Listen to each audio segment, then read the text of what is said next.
424. At dawn, Qin Pingan and the others packed their luggage and prepared to leave Purple Sun Mansion.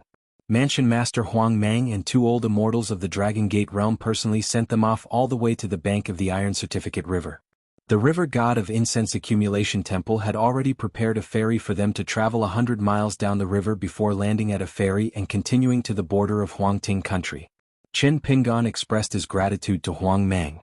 Huang Mang took out a small red sandalwood box that emitted a fresh scent of wood. It was the famous Dew Terrace of Huangting country, and said that it was a token of appreciation from the patriarch. Pei Qian put on a straight face and pretended that he did not care. Qin Pingan hesitated for a moment before accepting the small box that contained the 4 treasures of the treasure repository. If Mansion Master Huang passes through Longquan County in the future, you must visit Luapa Mountain. Then Qin Pingan lifted the valuable box and joked, "Without such a valuable gift and without the old dragon's coveted wine from Vast Snow Hall's banquet, there are only some home-cooked dishes. I reckon that even if Mansion Master Huang passes through Longquan County, you won't be too willing to greet me." Huang Mang smiled and said, "As long as I have the chance to go to Dali, even if I don't pass through Longquan County, I will find an opportunity to take a detour and disturb young Master Chen." They chatted happily and Huang Mang sent Qin Pingan and the others to the ferry. He originally planned to send them to the ferry of the Iron Certificate River, but Qin Pingan insisted that he did not want to, so Huang Mang gave up. After boarding the ferry, Qin Pingan stood at the bow with a blade-strengthening gourd at his waist filled with the old dragon's coveted wine. The ferry slowly sailed downstream, and Qin Pingan cupped his fist in the direction of Purple Cloud Palace. On the top floor of the treasure repository, a tall female cultivator cast a camouflage spell. It was cave spirit Wu Yi. After seeing this scene, she smiled and said, "It's easy to invite a god, but it's not difficult to send one away." She was in a good mood. Wu Yi had already reported everything that had happened in the past 2 days to her father in detail via a flying sword at Cloud-Splitting Mountain in Longquan County. She believed that even if she did not receive a reward, she would not be punished at least. In Wu Yi's vision, the ferry gradually shrank to the size of a mustard seed.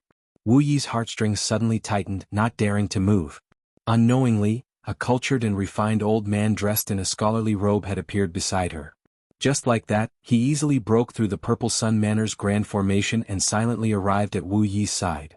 Wu Yi steadied her mind and said softly, "Unfilial daughter greets father."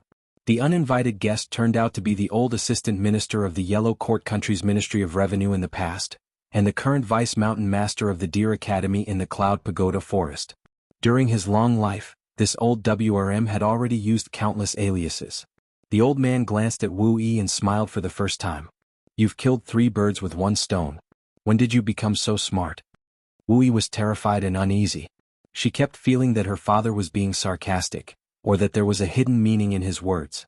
She was afraid that she would be in trouble in the next moment, so she already had thoughts of fleeing far away.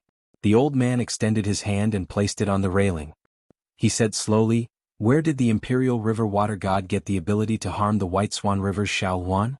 When he made that grand trip to the Dragon Spring Manor, he only had a drink with that little snake." This little boy in azure robes from the desolate mountain, who only knows how to pretend to be strong, asked for a peace tablet for his friend.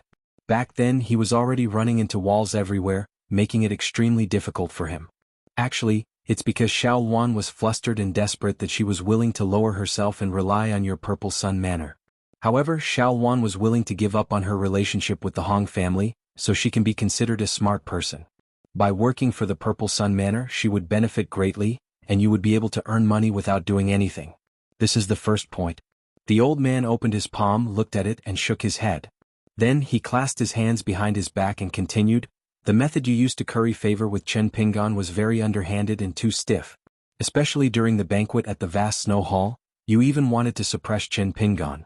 However, just like making a wrong move in and out of a wrong move and go, it made Qin Pingan's impression of you much better. This is because if you keep showing that you are too scheming, Qin Pingan will only be more cautious. He will always be wary and on guard against you and the Purple Sun Manor, and in the end, you won't be able to accumulate any so-called Jianghu friendship. The most wonderful part is that the night rain that you originally intended to cover for Shaoluan created the illusion that a river water god was in love. Unexpectedly, you gave Qin Pingan a great opportunity instead.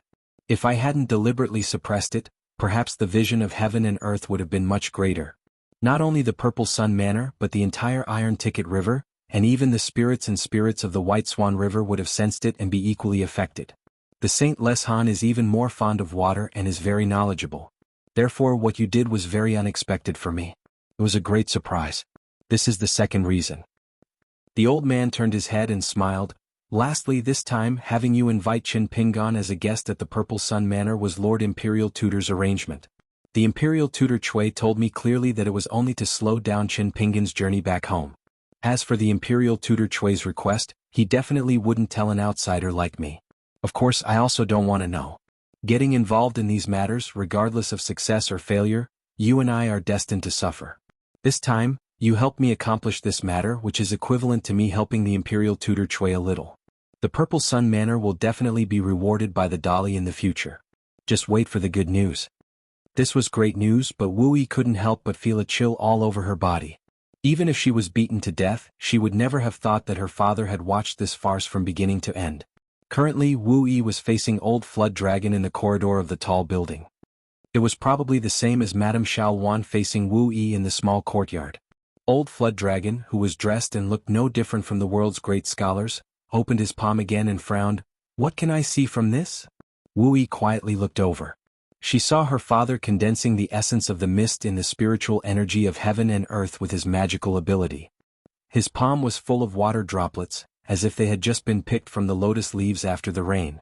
Then those water droplets exploded in her father's palm at the same time, turning into a puddle of rain.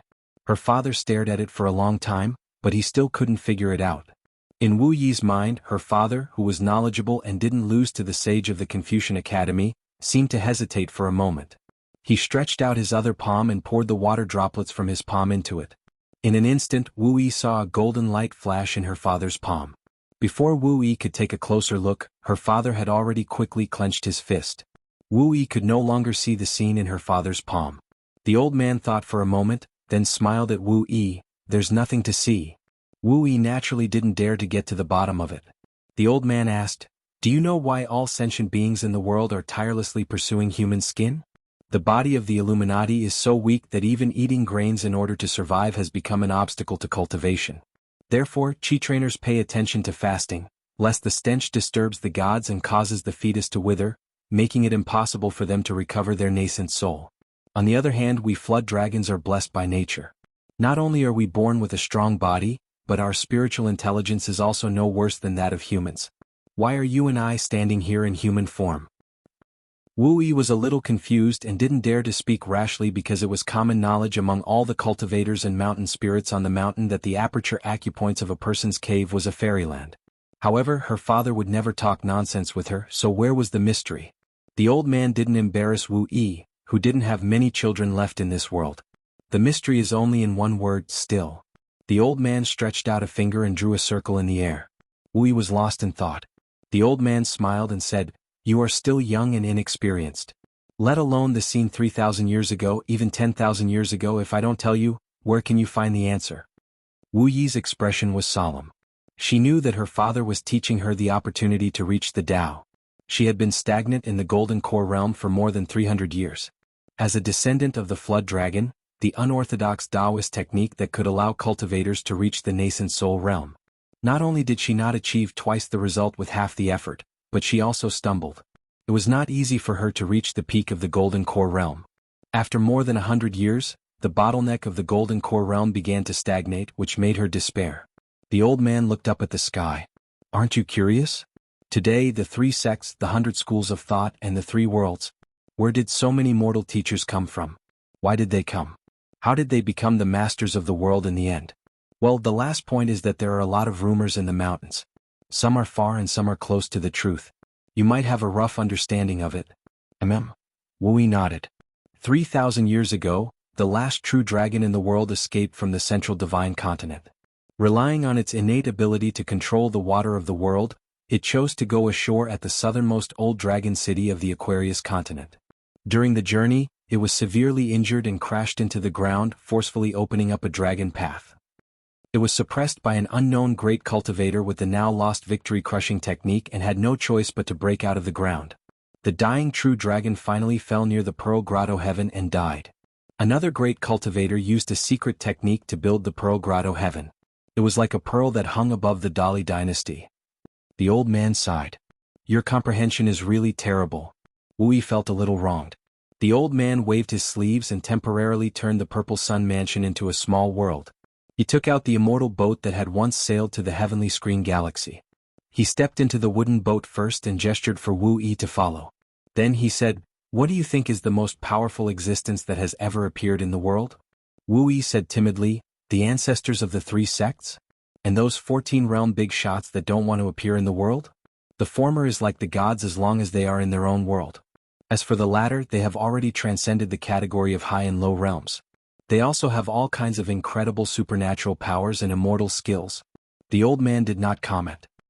He casually pointed at a direction of the Iron Ticket River and smiled. Incense Accumulation Temple, the White Swan River Water God Mansion further away, your brother's Hanshi River Mansion and the surrounding temples of the gods of the mountains and rivers. What do they have in common? Forget it, I'll just say it directly. With your brain, waiting for you to give me an answer is purely a waste of my spiritual energy. The common thing is that the gods of the mountains and rivers in the eyes of the world can form a golden body as long as they have temples. No matter how bad your cultivation aptitude is, you can become a god with a golden body. It can be said that you have reached the heavens in one step. Do you need to cultivate in the future? You just need to eat incense. The more you eat, the higher your realm and the slower the decay of your golden body. This is different from the cultivation of Qi cultivators. Therefore, this is called the difference between immortals and immortals. Come back and say the word return, understand? Wu Yi shook her head. I still don't quite understand. The old man sighed. If one day you disappear without a trace, you will definitely die of stupidity. Do you know that in order to reach the Yuanying stage, your brother is more ruthless to himself than you? He gave up many of the original supernatural powers of the Flood Dragon's descendants and directly made himself a river god with his hands and feet tied? Wu Yi's eyes brightened. If we want to return the Yuanying stage, we have to become gods? The old man looked at his daughter with a kind of pitiful eyes. He was a little dispirited. She was really rotten wood. Your brother's direction was right, but he went too far. As a result, he completely broke the great Tao of the Flood Dragon. Therefore I have given up on him. Otherwise I wouldn't tell you this. It's also right for you to study the unorthodox Tao and borrow his stone to improve jade. It's just not the right way and you haven't gone far enough. Anyway, you still have a chance. The old man stretched out a finger and knocked on the railing. It's not 2 ends, it's right here. Between gods and humans is the most compatible fundamental great Tao of the Flood Dragon. This is the family law of our ancestors from 10,000 years ago. At that time, the Flood Dragon was in charge of all the lakes and seas in the world. Wherever there was water, it was our territory. However, your brother was too smart for his own good. He mistakenly thought that the orthodox divine Tao of the ancient times, righteous bestowal, was similar to the imperial court's bestowal. However, now the rules of heaven and earth have changed, which has a great impact on us. Because of the bloody accident, we are hated by the invisible great Tao. Therefore, it has become extremely difficult for us to enter the Yuanying stage. Wu Yi finally couldn't help but ask, Father, you didn't tell me how to cultivate the Yuanying stage. Just tell me directly. The old man smiled and asked, You and I are father and daughter. Do you think it's a natural thing for you to cultivate and for me to teach? Wu Yi suddenly felt as if she was facing a great enemy. She felt that she was going to suffer. Sure enough, the old man sneered and said, Father is kind and son is filial. This idea is taught to you by the Confucian school, not by me. I have never expected obedience and filial piety from my descendants. You should know this better than those brothers and sisters in my belly, right? Then how should you be a daughter? Wu Yi's face turned pale. The old man grinned, showing some white teeth. If you can't enter the Yuanying stage in 100 years, I will eat you. Otherwise you will share my Flood Dragon's luck for nothing. For the sake of your good work this time, I will tell you a piece of news. Qin Pingan has the last snake gallstone condensed by the essence blood of the real dragon. Some of them are of good quality. If you eat them, you can't enter the Yuanying stage, but you can at least improve your combat capability. On the day I eat you, you can struggle for a few more times. What do you think? Father is very kind to you, right? The tall and slender Wu Yi began to tremble. The old man suddenly sighed with emotion. You eat the aquatic creatures who have become demons to fill your stomach. I eat you to gather luck. Cui Dongshan, who occupies an ancient slough, can certainly eat me. What should I do? The old man said to Wu Yi with a smile, So, Don't think highly of yourself. There is always someone better than you. So, we have to thank the rules set by the scholarly sages. Otherwise, you and your brother would have been my food, and then I would have been Chui Dongshan's. In today's world, although the countries under the mountain are fighting each other, the sects on the mountain are in constant disputes, and the 100 schools of thought are scheming against each other, does it deserve to be called a chaotic world? Haha, I wonder if everyone today will run to the Confucian temples in those states and counties and kowtow to them when the situation 10,000 years ago reappears. Wu Yi didn't feel anything about these major events at all. She was still thinking about the method to enter the Yuanying stage. The old man asked, "What 4 things did you give to Qin Pingan?" Wu Yi answered honestly, 1 for each floor. A piece of iron condensed and bred in the first spring thunder and fell to the human world. It is the size of a thumb and weighs 6 kilograms. A high-quality spiritual robe made of thin spring grass.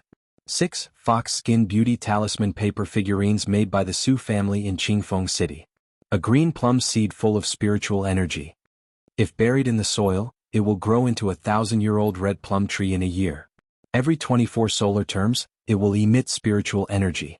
Previously, an old ancestor of the Lingyun sect wanted to buy it at a high price, but I was unwilling to sell it. The old man nodded and said, "It's not bad." The old man suddenly laughed. "Don't think that you are flirting with a blind man. The god of Beiwei Wei Pai will explain everything to Qin Pingan. But the premise is that Qin Pingan can walk to Luapa Mountain.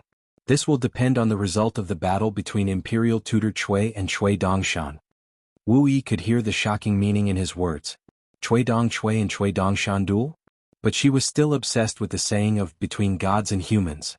She begged, "Father, if I can reach the nascent soul stage, won't I be able to do more for you?" The old man had already put away the boat and removed the small heaven and earth spell. In a flash, he returned to Dali's cloud-padding mountain.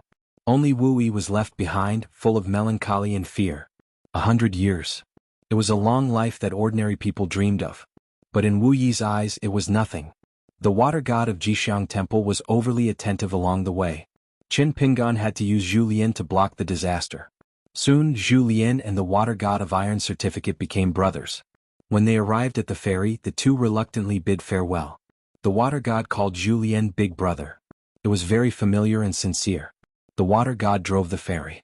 When they returned, Qin Pingan and Zhu Lian retracted their gazes. Qin Pingan smiled and asked, "What did you talk about? You hit it off so well." Zhu Lian smiled and said, "What else can men talk about? Women, of course. We talked about Madame Xiaoluan halfway." Qin Pingan was too lazy to say anything more. Zhu Lian suddenly blushed and said, "Young master, in the future when you encounter dangerous situations in Jianghu, can you let this old servant share your burden? This old servant can also be considered a servant. A lake is the least afraid of wind and waves. Madame Xiaoluan is a goddess of mountains and rivers. This old servant does not dare to dream of easily capturing her. But as long as I let go and use my special skills to dig out a little bit of the past from my fingernails, the maidservants of Madame Xiaoluan and the young female cultivators of Xiang residence at most 3 days." Qin Pingan quickly interrupted Zhu Lian's words. After all, Pei Qian was still by his side. This girl was young and remembered these words very well. She was much more attentive than reading books. Zhu Lian was still unwilling to give up and said, "Young master, a place's environment nurtures a place's people. Back in Longyuan there should be a lot of people, right?" Qin Pingan thought for a while and shook his head. "In terms of appearance, it seems to be no different from an ordinary town." Zhu Lian sighed. "It's a pity." However, Zhu Lian quickly said, "This old servant presumptuously talked to that river deity about Sun Dengxian. I reckon that if Sun Dengxian encounters some trouble in Huangting country in the future, as long as this river deity who is good at studying hears about it, he might be able to help Sun Dengxian.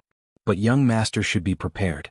Even if they are separated by thousands of mountains and rivers, the river deity of Jinxiang Temple will definitely ask young master for credit."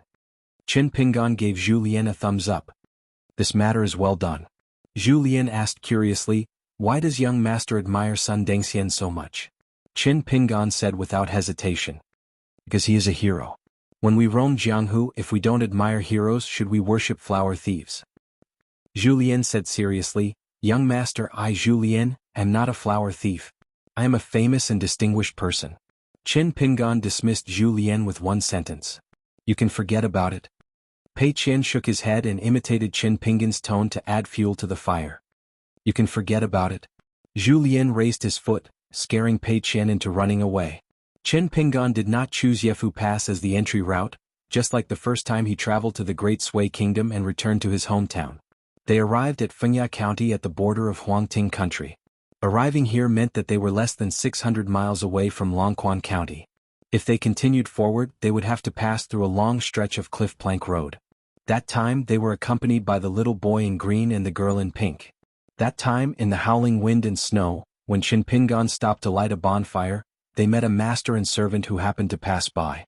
The more Chen Pinggan thought about it, the more he felt that the man with the gentle expression and calm temperament should be a rather tall expert.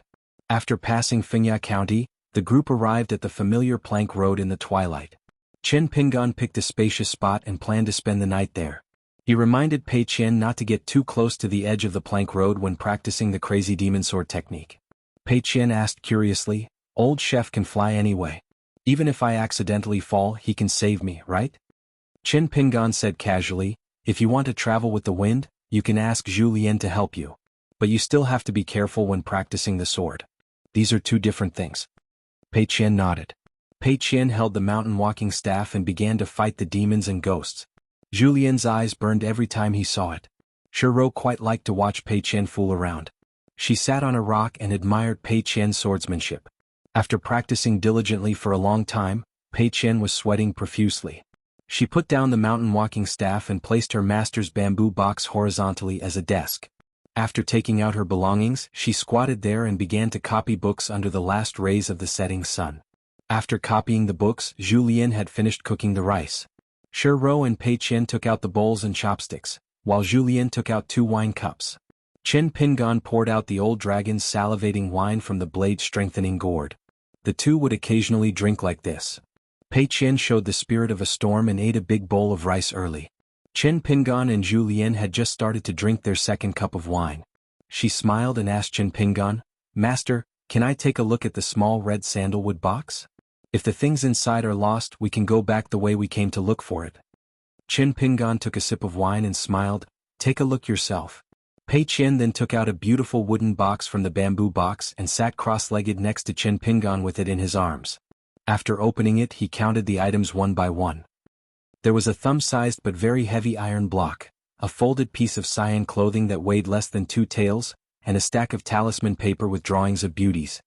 He turned them over and over again as if he was afraid that they would grow legs and run away. Suddenly Pei Qian panicked and said, Master, the plum seed is gone. What should I do? Should I go look for it on the way?" Zhu Lian rolled his eyes. Shiro couldn't help but laugh. "When you're lying, can you hide the smile in your eyes?" Chen Pinggan said, "Oh, it doesn't matter. Now that Master has money, it's not a big deal that it's lost." Pei Qian chuckled, flipped his wrist and opened his palm. "Master, are you happy or not? We all thought we lost it just now, right? So now we have an extra plum core." Chen Pinggan smiled and nodded. Pei Qian laughed, "Master, you're so silly. It's not lost. Can't you tell?" Chen Pinggan flicked Pei Qian's forehead with his finger. Pei Qian did not move an inch and did a chi sinking into her dantian. "It doesn't hurt at all." Zhu Lian had already flicked her wrist. "Oh, ka." Zhu Lian flicked her finger in the air.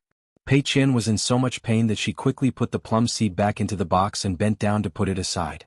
She then covered her forehead with her hands and started to cry. Chen Pinggan was grinning from ear to ear. Pei Qian, who was peeking at Zhu Lian through the gaps between her fingers, cried even harder when she saw that her master did not feel sorry for her. Chen Pinggan quickly stopped smiling and asked, "Do you want to see Master travel on his sword?" Pei Qian's mouth turned down and said, "No." Chen Pinggan just smiled. Pei Qian suddenly smiled brightly. "I miss it very much." Chen Pinggan took off the semi-immortal weapon on his back but did not unsheath it. He stood up, faced the cliff and threw it out. Chen Pinggan strode forward and tapped on the blade-strengthening gourd. He leaped out and stepped on the long sword, speeding away.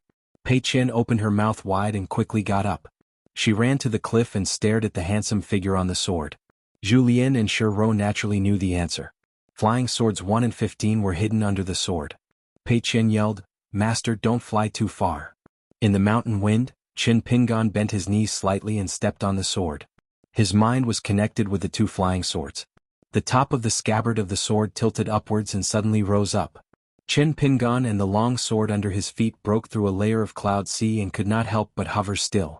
Under his feet was the golden cloud sea in the afterglow, which stretched as far as the eye could see. There was a great beauty between heaven and earth.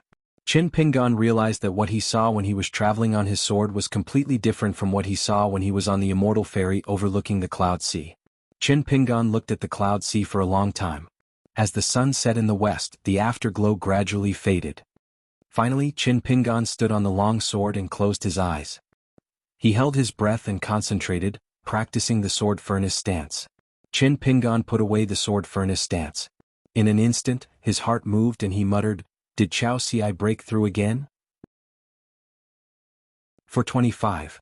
Madame Xiaowan stood outside the door in a daze and did not leave for a long time. When she was hesitating whether to knock on the door again, she turned around and saw the inconspicuous old man.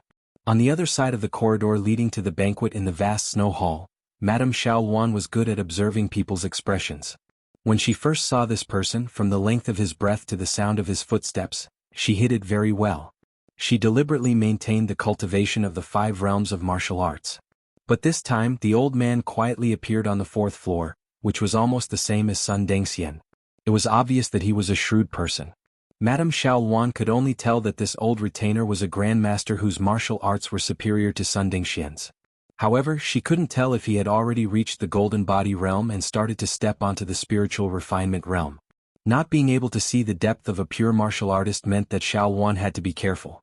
The old man's smile almost gave the water god of the White Swan River goosebumps. The words he said made her feel uncomfortable. "Madame Xiaowan, did you get the cold shoulder from my young master? Don't take it to heart. My young master has always been like this. He's not against you alone." Madame Xiaowan thought about how to phrase her words. She smiled and said, "Old mister, it suddenly rained tonight. You also know that I'm a river god, so I naturally feel close to you. It was not easy to get rid of the smell of alcohol, so I took this opportunity to visit the Purple Cloud Palace. I happened to see your young master practicing his fist in the corridor upstairs. I originally thought that young Master Chen was a cultivator and a little sword fairy with a bright future. I didn't expect young Master Chen's fist intent to be so good, not losing to any of the Jianghu masters in our Huangting country. I was too abrupt." Zhu Lian said righteously, "It's not abrupt, it's not abrupt. In this world there are only boorish men who don't understand romance and abrupt beauties. Nothing a beauty says or does is abrupt." Madame Xiaowan did not want to be entangled with this person. Tonight's matter was destined to end in failure, so there was no need to waste time here. Moreover, did he really think that she did not have any sense of shame? As the principal god of the 3rd largest river in Yellow Court Nation, he was not inferior to the 5 mountain gods in Yellow Court Nation. If it wasn't for Wu Yi and the Xiang residents being too powerful and having the support of the Dali dynasty, Qin Pingan would have enjoyed the same treatment tonight if Xiaowan was at any other banquet in the Huangting nation. Hence, Xiaowan said a few polite words and planned to leave. Nothing in the Purple Sun Manor was smooth sailing. Even if he left the treasure repository tonight, there would still be troublesome matters waiting for him. Zhu Lian smiled and said, "Madam, please wait." Xiaowan was infuriated, but his aura was still graceful and luxurious. He asked doubtfully, "Is there anything I can help you with? If you're not in a hurry, you can come and talk to me tomorrow." Zhu Lian stretched out a hand and shook it. "What, old mister? Compared to Madame Xiaowan's long life, I'm just a young man who looks slightly older. Madame Xiaowan, you can call me Little Zhu, the Zhu with green hair and red complexion. There's no hurry. It's just that I don't have the guts to propose a toast to Madame in the vast snow hall. It just so happens that it's late at night and there are no outsiders, so I want to be like Madame and tour the Purple Sun Manor at night. What do you think?" Xiaowan felt even more nauseous than drinking 4 jars of wine that old Flood Dragon coveted. She continued to smile. "It's late at night. I'll be leaving the Purple Sun Manor tomorrow morning and returning to the White Swan River. I'm a bit tired and want to rest early. I hope you can understand." Zhu Lian was already striding forward. "I must understand, Madame.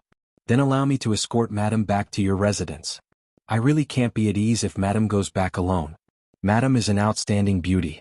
Although you have the awe-inspiring and inviolable bearing of a peerless beauty, I feel that even if some of the Purple Sun Manor's patrolling cultivators took a few more glances at Madame, my heart would ache. No, Madame doesn't need to think for me. I must send Madame off." Xiaowan dismissed it with a smile. Even with her temperament, she almost couldn't help but curse at him. She directly turned around.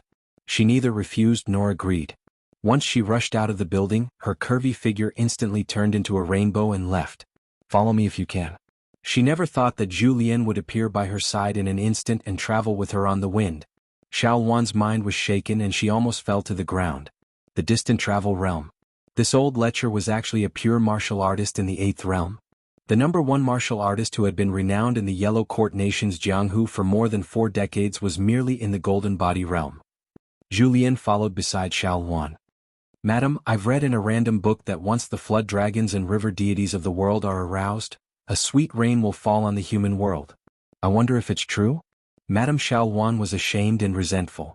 She hated the mastermind behind the scenes. She even wanted to throw the old man beside her into the bottom of the White Swan River and peel his soul out of his cocoon. She would twist his soul into a wick and hang the lanterns to illuminate the water mansion. Zhu Lian continued, to be able to tour the Xiang mansion with Madame Xiao Wan is truly a great joy in life. I'm not afraid that Madame will laugh at me, but I, little Zhu, like to write travel notes in my life. I've always wanted to write my travel notes in the future. I feel that I'm fortunate to be able to accompany Madame on a night tour tonight. I must describe it in detail in my travel notes. After the book is published, I'll personally bring the book to Madame and give her a copy. Xiao Wan was so angry that her teeth itched. Her breathing became unstable and her chest heaved up and down. Tonight's outfit that made her feel overdone was originally thrown to her by that person and forced her to wear it. Zhu Lian glanced at the magnificent scenery that seemed to be close at hand and quickly turned his head to look at the Iron Ticket River. He said loudly, "What a beautiful scenery." Zhu Lian had already returned to his residence on the 2nd floor. In the room of the treasure house, Qin Pingan was no longer sleepy. He simply lit a lamp and began to flip through the books. After reading for a while, he said with lingering fear, "What did it say in the Romance of Heroes? Heroes have a weakness for women? Why did the saints of the 3 sects, who were already standing so high and seeing so far, have to slow down? What were the Holy Master, the Buddha, and the Tao ancestor looking at in the eyes of the 3 saints who had created the world? Why did they have to walk slowly between the people of the 3 worlds? The first time he traveled to the Huangting country with Cui Dongshan, the other time on the mountain peak, Cui Dongshan accompanied him to practice martial arts. He once joked that when the wheel of history moved forward, it would definitely crush many flowers and plants. These were not the heartless words of an emperor, but rather the compassionate words of a scholar of the Central Plains. That scholar hoped that all those in power who saw these words, or those important figures who were sitting in that carriage at the time, would lower their heads and take a look at those tattered flowers and plants. Was there a need to worry when the world was slowly getting better? As long as it was getting better and the direction was right, it did not matter how slow it was. Of course, there was no need to worry. If the world was getting worse, for example, the wheel of history would crush countless flowers and plants along the way with a rapid momentum. Even if someone wanted to lower their heads to take a look, they might not be able to see it clearly. How could it be made up? Was that why it was slower? Because if it was slow, even if it was a wrong path, wouldn't it mean that there was a chance to change it? Or perhaps, the suffering in the human world could be reduced? Qin Pingan walked slowly on the railing time and time again. When he reached the end, he would turn his head and walk back and forth repeatedly on the left and right sides of the railing time and time again. At this moment, Qin Pingan did not know that in the depths of a person's heart, every deep thought was like a seed in the heart that would sprout. Many might die halfway, but some would blossom and bear fruit one day. Qin Pingan also didn't know that the words that were carefully carved on the bamboo slips with a carving knife were repeatedly chewed and recited by him. He would even ask Pei Qian to dry the bamboo slips that recorded the words that he wholeheartedly approved of and thought to be beautiful on a sunny day. No matter whether the words were good or bad, or whether the principles were right or wrong, these were all seeds that were sown in his heart. Qin Pingan was not alone. In fact, everyone else was the same. However, they might not necessarily use the method of carving bamboo slips to materialize it. A certain complaint of one's parents, a certain teaching of one's teacher, a sentence in a book that one had flipped through and then read again, an old saying or principle that one had heard many times and was finally enlightened one day. The beautiful mountains and clear waters that one had seen, the beloved woman that one had missed, and the lost friends were all seeds in the field of everyone's hearts, waiting to blossom.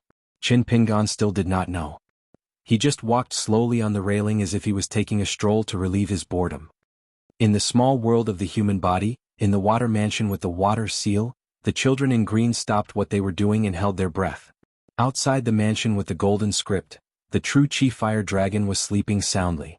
Inside the mansion, a small figure in a golden Confucian robe was carrying a long sword on his back and a few small golden books on his waist. The golden light on his body was getting more and more condensed, shining brightly, like the golden body of a god. However, the little figure in a Confucian robe with golden light flowing all over its body was constantly emitting bits and pieces of golden brilliance. Obviously it was not stable. It was full of expectations, looking forward to the moment when Qin Pingan stopped on the railing. Qin Pingan was still walking slowly. This time when they left the Cliff Academy, Qin Pingan asked Zhu Lian and Shi Ro a question on the way. If killing a good person who did nothing wrong could save 10 people, would they save or not? The two shook their heads. When Qin Pingan increased the number from saving 10 people to saving 1,000 or 10,000 people, Shi Ro began to hesitate. Only Zhu Lian said that even if he could save the whole world he would not kill that person. Qin Pingan asked why. Zhu Lian smiled and gave the answer. I am worried that I will be the one who will be killed. Zhu Lian then turned around and asked Qin Pingan for his answer. Qin Pingan said that he could not give an answer. Unless he really reached that step, it was possible to know his own heart and choice. In the Qi residence, the little figure in a golden Confucian robe was a little anxious. Several times, it wanted to rush out of the mansion and out of the small world of the human body to reward Qin Pingan with a few big chestnuts. You're wrong.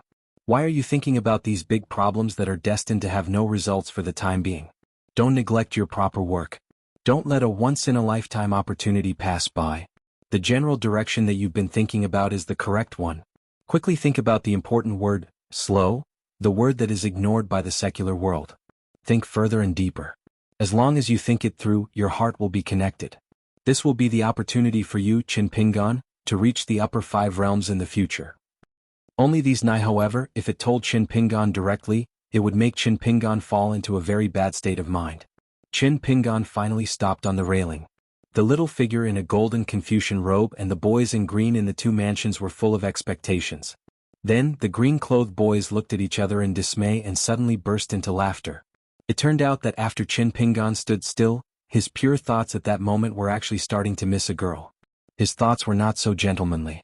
He was thinking that the next time he met her at the Great Wall of Sword Chi, it would not be just holding hands. He had to be bolder. If Miss Ning was not willing, he would just beat her up and scold her. He believed that the 2 of them would still be together. But what if Miss Ning was actually willing and was waiting for him, Qin Pingan, to take the initiative? You're a big man. Don't you have any boldness? Is it appropriate for you to be so hesitant? Qin Pingan jumped down from the railing. He was sleepy. When he walked towards the house, he clapped his fists and kept encouraging himself. It's not appropriate. It's definitely not appropriate. Besides, it's not like you haven't hugged Miss Ning at the inverted mountain. It's just that you were so dazed that you can't remember anything. How can you do this? Kiss on the lips. Qin Pingan, are you looking for death? You can't think about this.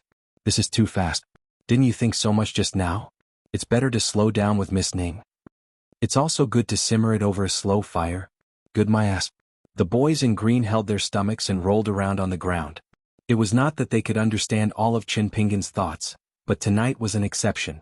This was because Qin Pingan's thoughts were too deeply involved with his state of mind. It had already touched the root of his thoughts. His thoughts were so big that his soul moved greatly, almost covering the entire small world of his body. His body was covered in a dense golden light, almost forming a golden pellet in his heart. He fell backwards and couldn't help but curse. Qin Pingan, you bastard.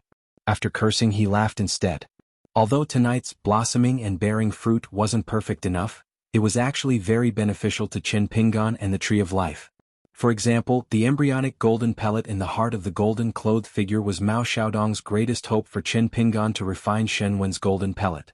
Madame Xiao Luan and her maid, master and servant, lived alone in a courtyard in a remote area of the Purple Sun Mansion. If she was placed with Sun Dengxian and the other 2, even with Madame Xiao Luan's temperament, she would still turn hostile. At this moment, Madame Xiao Luan was standing in the main hall. Someone was sitting. The maid had already been put into a coma by that person using a secret technique. That person glanced at the water goddess of the White Swan River, who was wearing an overly tight dress, with a strange smile.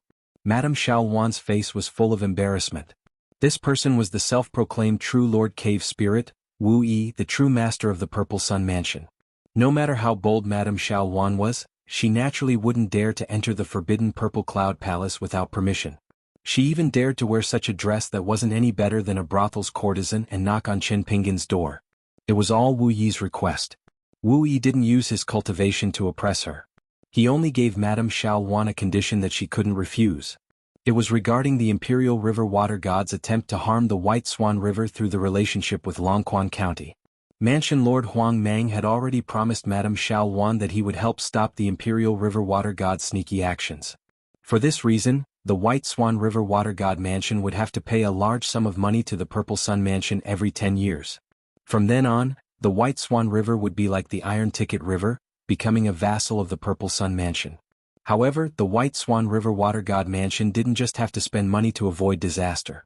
After joining the Purple Sun Mansion, although they would have to distance themselves from the current emperor of the Hong dynasty and draw a clear line between them, Huang Mang promised Madame Xiao Wan that he would stretch the White Swan River, which was less than 900 miles long, to 1,200 miles within 100 years. Wu Yi suddenly asked, "Could it be that Chen Pingan isn't interested in women like you? Your servant girl looks younger and her looks are passable. Why don't you let her try?" Madame Xiao Wan shook her head and said, "She probably can't even enter the Origin Lord's building. That guy called Julien is a martial artist in the far travel boundary. He pestered me for a long time, seemingly frivolous, but in fact at the last moment he already had the intention to kill me. Julien deliberately didn't conceal it, so if it was her, she might have been beaten to death outside the building. Her corpse would either be thrown out of the Purple Cloud Palace or simply thrown into the Iron Ticket River. Following the current, it would just float to our White Swan River." Wu Yi rubbed her forehead. "What is this Chen Pingan thinking?" Madame Xiao Wan had a helpless expression. At that time that guy closed the door without saying anything. How could she not be angry out of humiliation? Wu Yi sized up Madame Xiao Wan. "Xiao Wan, your beauty is already second to none in our Yellow Court country, right? Where can I find a woman with good looks for him? No matter how good you look at the secular women at the foot of the mountain, which one of them isn't unbearably stinky? Xiao Wan, do you think a plump woman like you isn't Chen Pingan's type? He only likes petite and dainty young girls, or those with exceptionally tall figures." Madame Xiao Wan shook her head. She really didn't know. Wu Yi sighed. "Then tell me, is Chen Pingan a normal man?"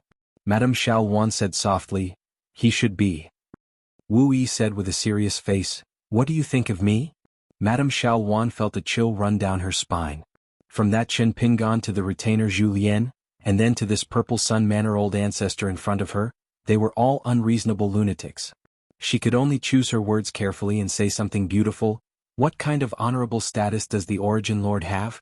How can you wrong yourself like this? Wu Yi waved his hand, somewhat disheartened. "Forget it, it's not good to let you, Xiao Wan, barge into the pavilion and force yourself on that Chen Pingan." Wu Yi stood up. "But this deal, even if it doesn't work tonight, it's still valid for a while. You still have a chance, Xiao Wan, do as you see fit." Suddenly, first Wu Yi then Xiao Wan, their expressions turned serious. They both sensed an unusual aura of the great Tao. Lofty, ethereal, dignified, vast, and so on. It was indescribably wonderful. The two of them guessed something. Wu Yi said sternly, "Xiao Wan, what do you think?" Xiao Wan's mind was agitated. She no longer hesitated and was full of fighting spirit. This water goddess of the White Swan River's answer was already firm. Compared to that chance encounter with the emperor of the Hong family by the White Swan River, Madame Xiao Wan's thoughts were even more fervent. After Wu Yi left, Madame Xiao Wan returned to her room to rest. She tossed and turned on her bed, unable to sleep. That night in the Purple Sun Manor, it rained again. Julien stood in the corridor under the eaves of the second floor. He laughed strangely. "All right, it's for real." Chen Pingan was unaware of all this. He returned to his room. The lamp on the table was still there. Chen Pingan began to flip through the book.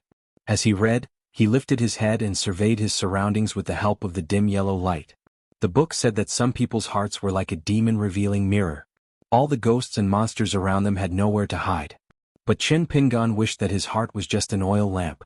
In his ancestral home in Mud Bottle Alley, with it on the table, he could see the dust and moths that accompanied him through that bit of light. If there were guests, they could see that he, Chen Pingan, had placed a small, crude pot on the yellow windowsill. Inside there was a small, swaying grass. Chen Pingan lay on the table. With his chin on the back of his hand, Chen Pingan stared at the lamp. He vaguely knew that there was something waiting for him to face. Chen Pingan thought of many possibilities and felt that he was not afraid. There was only one thing, one person. Chin Pingan did not dare to think too much about it. There was no distinction between close and distant in the world. This was what Chin Pingan said himself. Pei Qian suddenly woke up and sat up as if she had a nightmare. She thought about it, but she had already forgotten the content of the nightmare. She wiped the sweat from her forehead. She was still a little confused, so she found a talisman and stuck it on her forehead. She lay down and continued to sleep. She could see through a person's heart and see the scene of a person's state of mind. For example, old chef Zhu Lian's reign of terror, with only one tall building standing tall. For example, Cui Dongshan's deep pool with golden books scattered on the shore. She hid the biggest secret in her heart. She did not even tell her master, Chin Pingan. As long as she used her heart to look at Chin Pingan, she would feel as if she was standing in a small well. Looking up, there would probably be a lamp placed at the mouth of the well. A small ball of light should have made a coward like her feel warmth and yearn for it. However, it would make her feel the same way many times in lotus blossom blessed land. Looking up at the blazing sun in the sky would make her eyes burn and tear up. However, every time the scar healed, she would forget the pain, and she could not help but look up again. When she lowered her head to look, there was a bright moon rippling on the surface of the water at the bottom of the well. Below it, there was a vague shadow, as if there was a flood dragon that should have been terrifying, but made her feel particularly close to it. The well in her master's heart, the water in the well was spreading upwards. Maybe one day the bright moon in the water would meet the lamp on the mouth of the well. Pei Qian was sleeping soundly. She subconsciously put her hand on her chest. There was a small brocade pouch that Cui Dongshan had taught her. Cui Dongshan said that if one day her master was hurt and angry, she would take it out and give it to her master. Chin Pingan did not sleep for the whole night. He suddenly decided not to stay in Purple Sun Mansion any longer. He wanted to hurry on with his journey, so he asked Zhu Lian and the steward to inform them as a greeting to Wu Yi. He did not expect the mansion lord Huang Mang to rush over and try his best to persuade Chin Pingan to stay. He said that if Chin Pingan left Purple Sun Mansion just like that, he would have to resign from his position as mansion lord. No matter what, he wanted Chin Pingan to stay for another day or two so that he could send someone to bring Chin Pingan to enjoy the scenery around Purple Sun Mansion. The Yin god of the Gu clan said bitterly, "I don't dare to violate the rules. Oh right, as the water god said, the Chu clan mansion isn't well managed. The mountain and river veins are broken. I can't leave for too long, so I won't send you off. We'll part ways here." Chin Pingan smiled and asked, "I returned from Old Dragon City this time because the Book Lake is located in the center of the Aquarius continent. The war is in full swing and even the immortal fairies are not willing to go there. I plan to go to the Book Lake soon to see Gukan. I wonder if Uncle Gu knows how Gukan is doing now. Is true monarch Jiang Jie treating him well?" The Yin god of the Gu clan laughed. "They are doing very well. Little Kin has already become the direct disciple of true monarch Jiang Jie. There's nothing to worry about. Otherwise, why would I stay here with peace of mind?" Chin Pingan nodded and cupped his fists. "I wish Uncle Gu to ascend to godhood soon." The Yin god of the Gu clan reminded softly, "Oh right, Chin Pingan, have you heard that there are many immortal forces in your hometown that have bought mountains back then that are starting to sell them at low prices? You should hurry back. Who knows, you might be able to buy 1 or 2 mountains at a low price. Don't miss such an opportunity." Chin Pingan smiled. "I've heard about it. That's why I sent a message to the Cloud Pinning Mountain and asked Wei Pai to take a look." The Yin god of the Gu clan waved his sleeve and a door appeared in the mountain and river barrier. Chin Pingan walked in and cupped his fists to bid farewell to the Yin god of the Gu clan. Walking on the mountain road again, Chin Pingan sighed, "I didn't expect Uncle Gu to become a Yin god and the master of this mansion. I just don't know when their family of 3 will be able to reunite." Zhu Lian smiled and said, "Although I didn't see the ghost in the wedding dress, this trip wasn't in vain. Just like what young master said earlier, the Chiduan Mountain was originally the quiet place where Wei Ba was reduced to a low-level deity, the local god, but it was also the place where the northern peak deity of the Li dynasty rose to power. That's why it's said that the world is unpredictable." Chin Pingan took a deep breath. "Let's go to the Red Candle Town." The two quickened their pace and went to the Red Candle Town where Pei Qian and Shi Ro were. Until they were dozens of miles away from the mountain, the two chatted along the way. Zhu Lian slowed down and carefully used his martial arts ability to condense his voice into a line and suddenly asked, "Young master, what's next?" Chin Pingan's expression was normal. He also used his voice to form a line and replied, "There's no hurry. We'll plan the next step when we reach the Red Candle Town." Otherwise, Uncle Gu will be annoyed. At the entrance of the Chu clan's mansion, the embroidery river god's face was gloomy. He looked at the mansion master who was slowly returning and said sternly, "Gu Tao, I told you to stay near the main water vein of the mansion and not leave. How dare you run out by yourself?" The burly water god with a green snake wrapped around his arm shook his arm. The green snake with golden eyes landed on the ground and coiled up, turning into a huge snake as thick as a water bucket. It then slowly slithered around its master and the mansion master in a big circle. Then it raised its head high and stared coldly at the Gu Clanzine spirit. The water god stretched out his hand and a refined long spear appeared in his hand. Golden light flowed like water. He sneered, "The imperial tutor has ordered that if you do anything that crosses the line, I can destroy half of your soul. If you're not convinced, you can use the Chu clan's mansion and try to resist." The Gu Clanzine spirit didn't move at all. He said with a helpless expression, "The reason why I appeared this time was to reveal that secret. I've been accumulating it for too long. The water god came here under orders and reminded me long ago. I accept my punishment. However, I hope that before you carry out the punishment, you can tell me why I can't even see Qin Pingan's face. I hope that you can give me a clear explanation. Otherwise, even if I accept my punishment, I won't be satisfied." The embroidered river god stared fixedly at the Yin deity.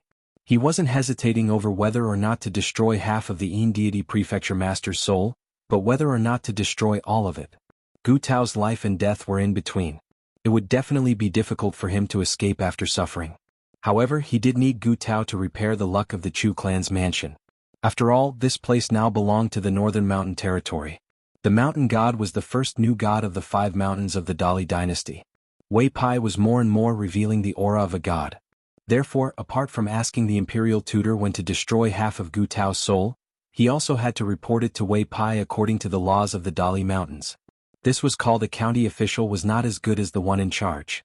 If it weren't for the fact that Gu Tao didn't show any sign of persuading Qin Pingan to go to the book slip lake from the beginning to the end and instead persuaded Qin Pingan to go back to his hometown to buy a mountain, Gu Tao's soul would have been scattered by now. This was reasonable. Gu Tao had secretly learned about the rumors of the Book Lake from Red Candle Town a few times. In fact, they were all information that the Dali spies wanted the Yin spirit to know. The water god threw the long spear without any warning. It pierced through the Yin spirit's abdomen and nailed into the ground. The long spear emitted golden light and burned a hole in Gu Tao's body. Gu Tao's body, which had transformed from an otherworldly item into a god's golden body, was still severely injured. Gu Tao was indeed a tough nut to crack. He didn't say a word. His face began to distort and black smoke billowed from his body. The water god stretched out his hand and unfurled a painting.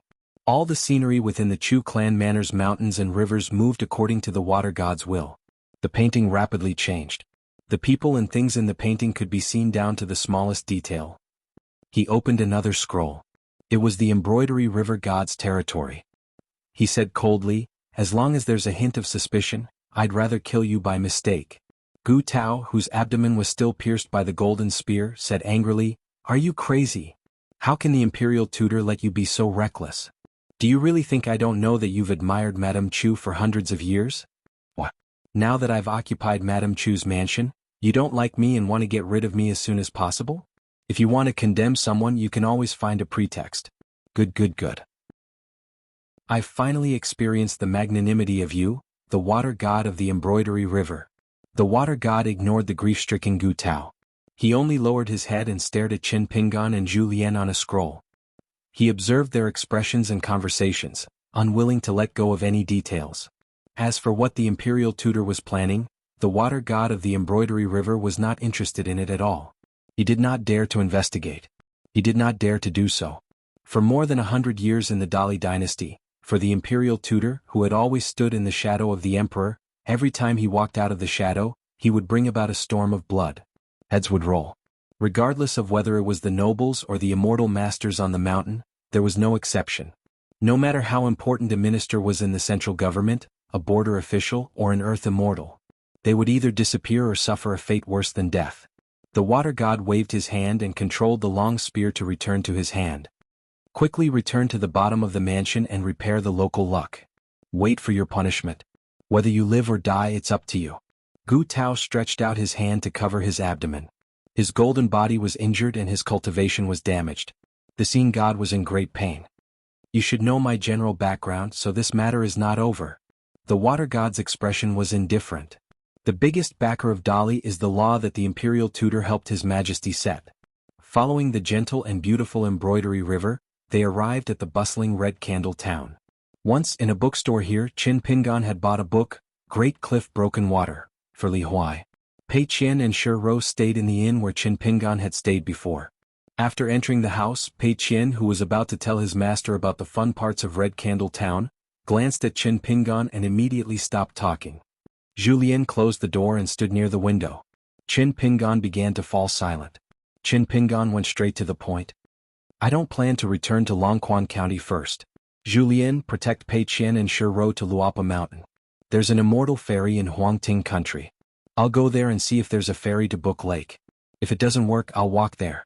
It'll only be harder to leave once we reach Longquan County.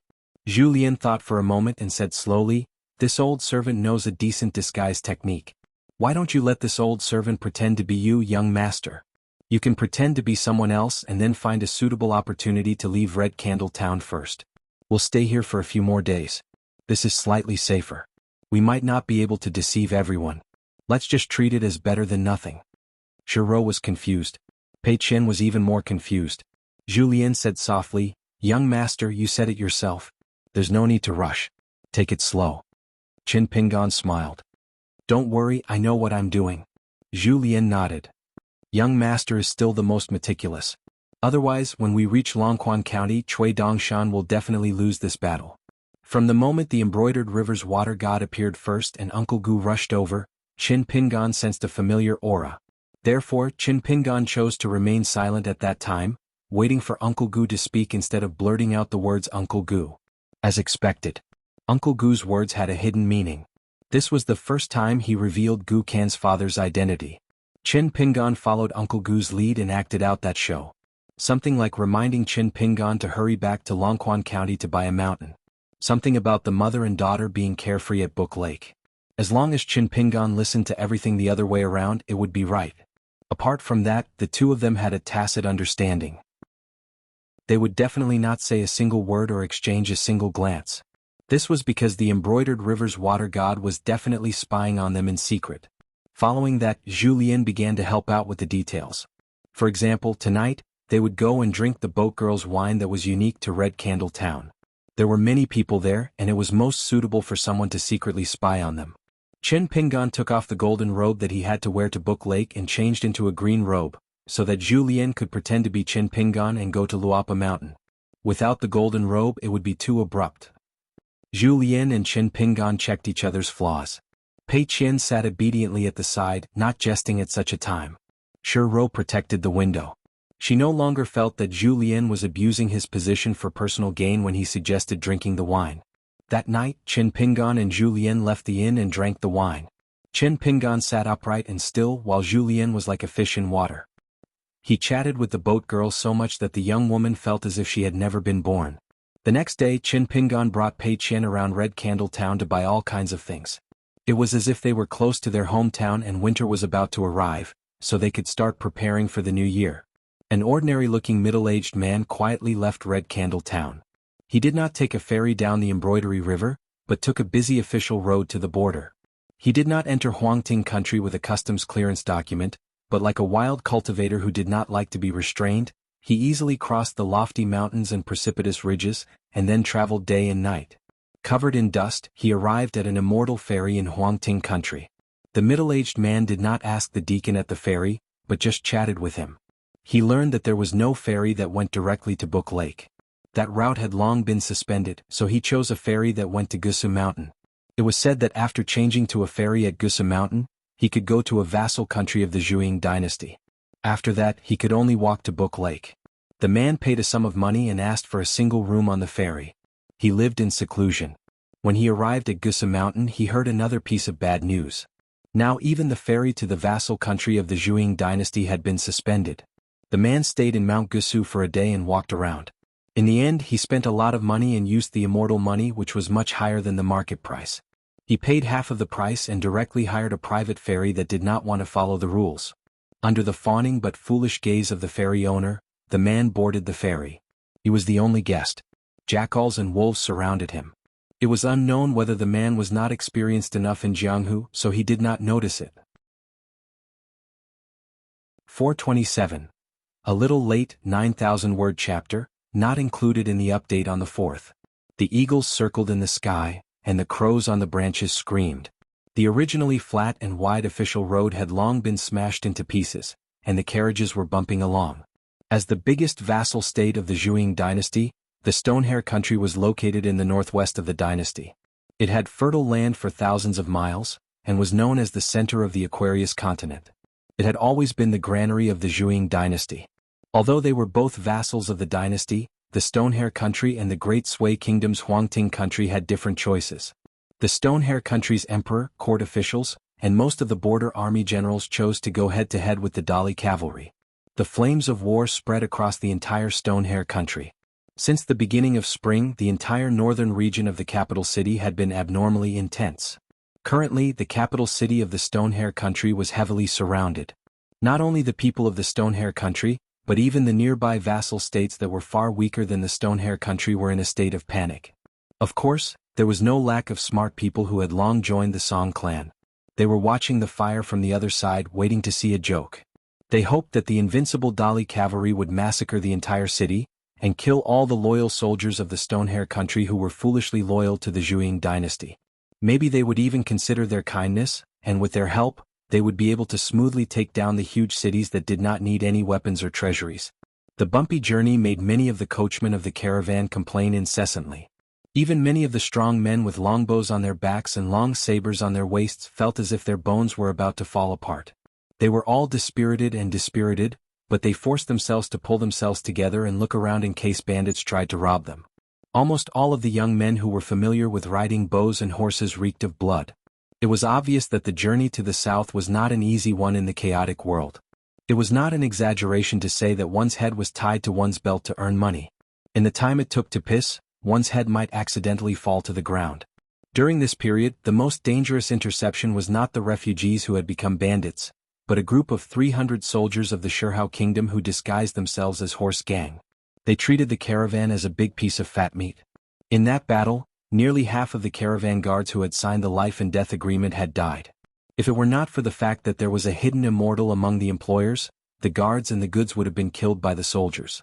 This caravan needed to pass through the hinterland of the Stonehair kingdom and reach the southern border, heading towards the calligraphy lake that was regarded as a tiger's den by the secular dynasty. The convoy took a large sum of silver and only dared to stop at the border pass. Otherwise, no matter how much silver there was, they would not be willing to take another step south. Fortunately, the dozen or so foreign merchants agreed and allowed the convoy to return at the Qinyao Pass at the border. After that, whether the merchants lived or died, whether they plundered huge profits at the Book Lake, or if they died halfway and let the robbers have a good new year, they did not need the convoy to be responsible. Along the way it was truly a hellish Azura field on earth. Starving for 1,000 miles was no longer a saying that a scholar would catch a glimpse of in a book. Along the way the caravan would often encounter some thatched shops that were crying and screaming. In addition to the duties of an official in name, he was also in charge of the assessment and recommendation of a country's righteous gods. Chongdan River, where the Li dynasty had never established a proper river deity or an ancestral temple, suddenly had a river spirit named Li Jin. From a shopkeeper who originally opened a bookstore in Red Candle Town, he leaped to become a river deity. It was said that it was because of this doctor that he was able to jump over the Dragon's Gate like a carp jumping over the Dragon's Gate, ascending to a high position on the divine altar and enjoying all kinds of incense. The two women were Ruan Xiao and Su Xiaoqiao, who left the Dragon Spring Sword sect to travel down the mountain. As for why they were so far away from the Dali dynasty, even Su Xiaoqiao and Donggu were surprised. As for their senior sister Ruan Xiao, it didn't matter at all. Su Xiaoqiao saw that Dr. Song seemed to have something to discuss, so he took the initiative to leave. Dr. Song walked to the top of the wall, sat cross-legged and smiled.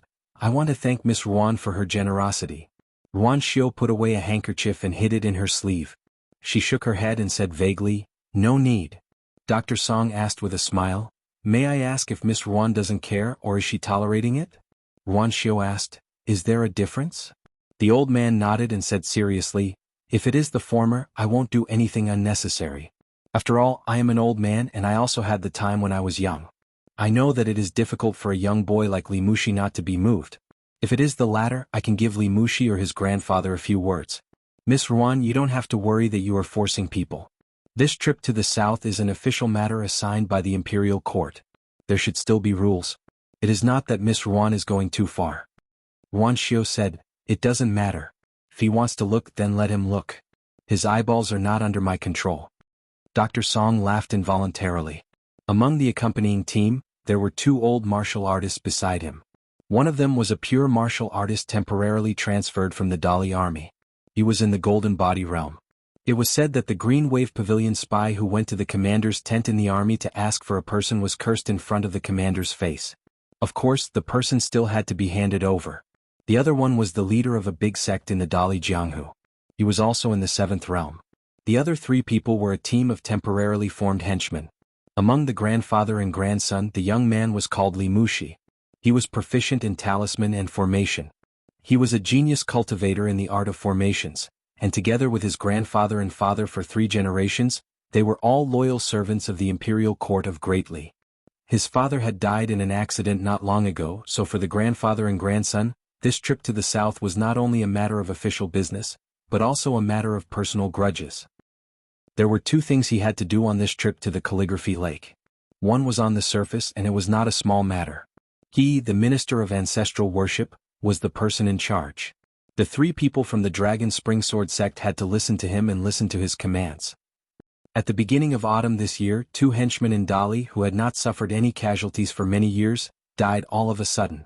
A foreign Jindan cultivator with a hidden identity secretly took away a disciple. This young man was special. Not only did he have an innate sword embryo, but he also had martial arts fate. He attracted the attention of several martial temples in the local state. Dali was determined to get him.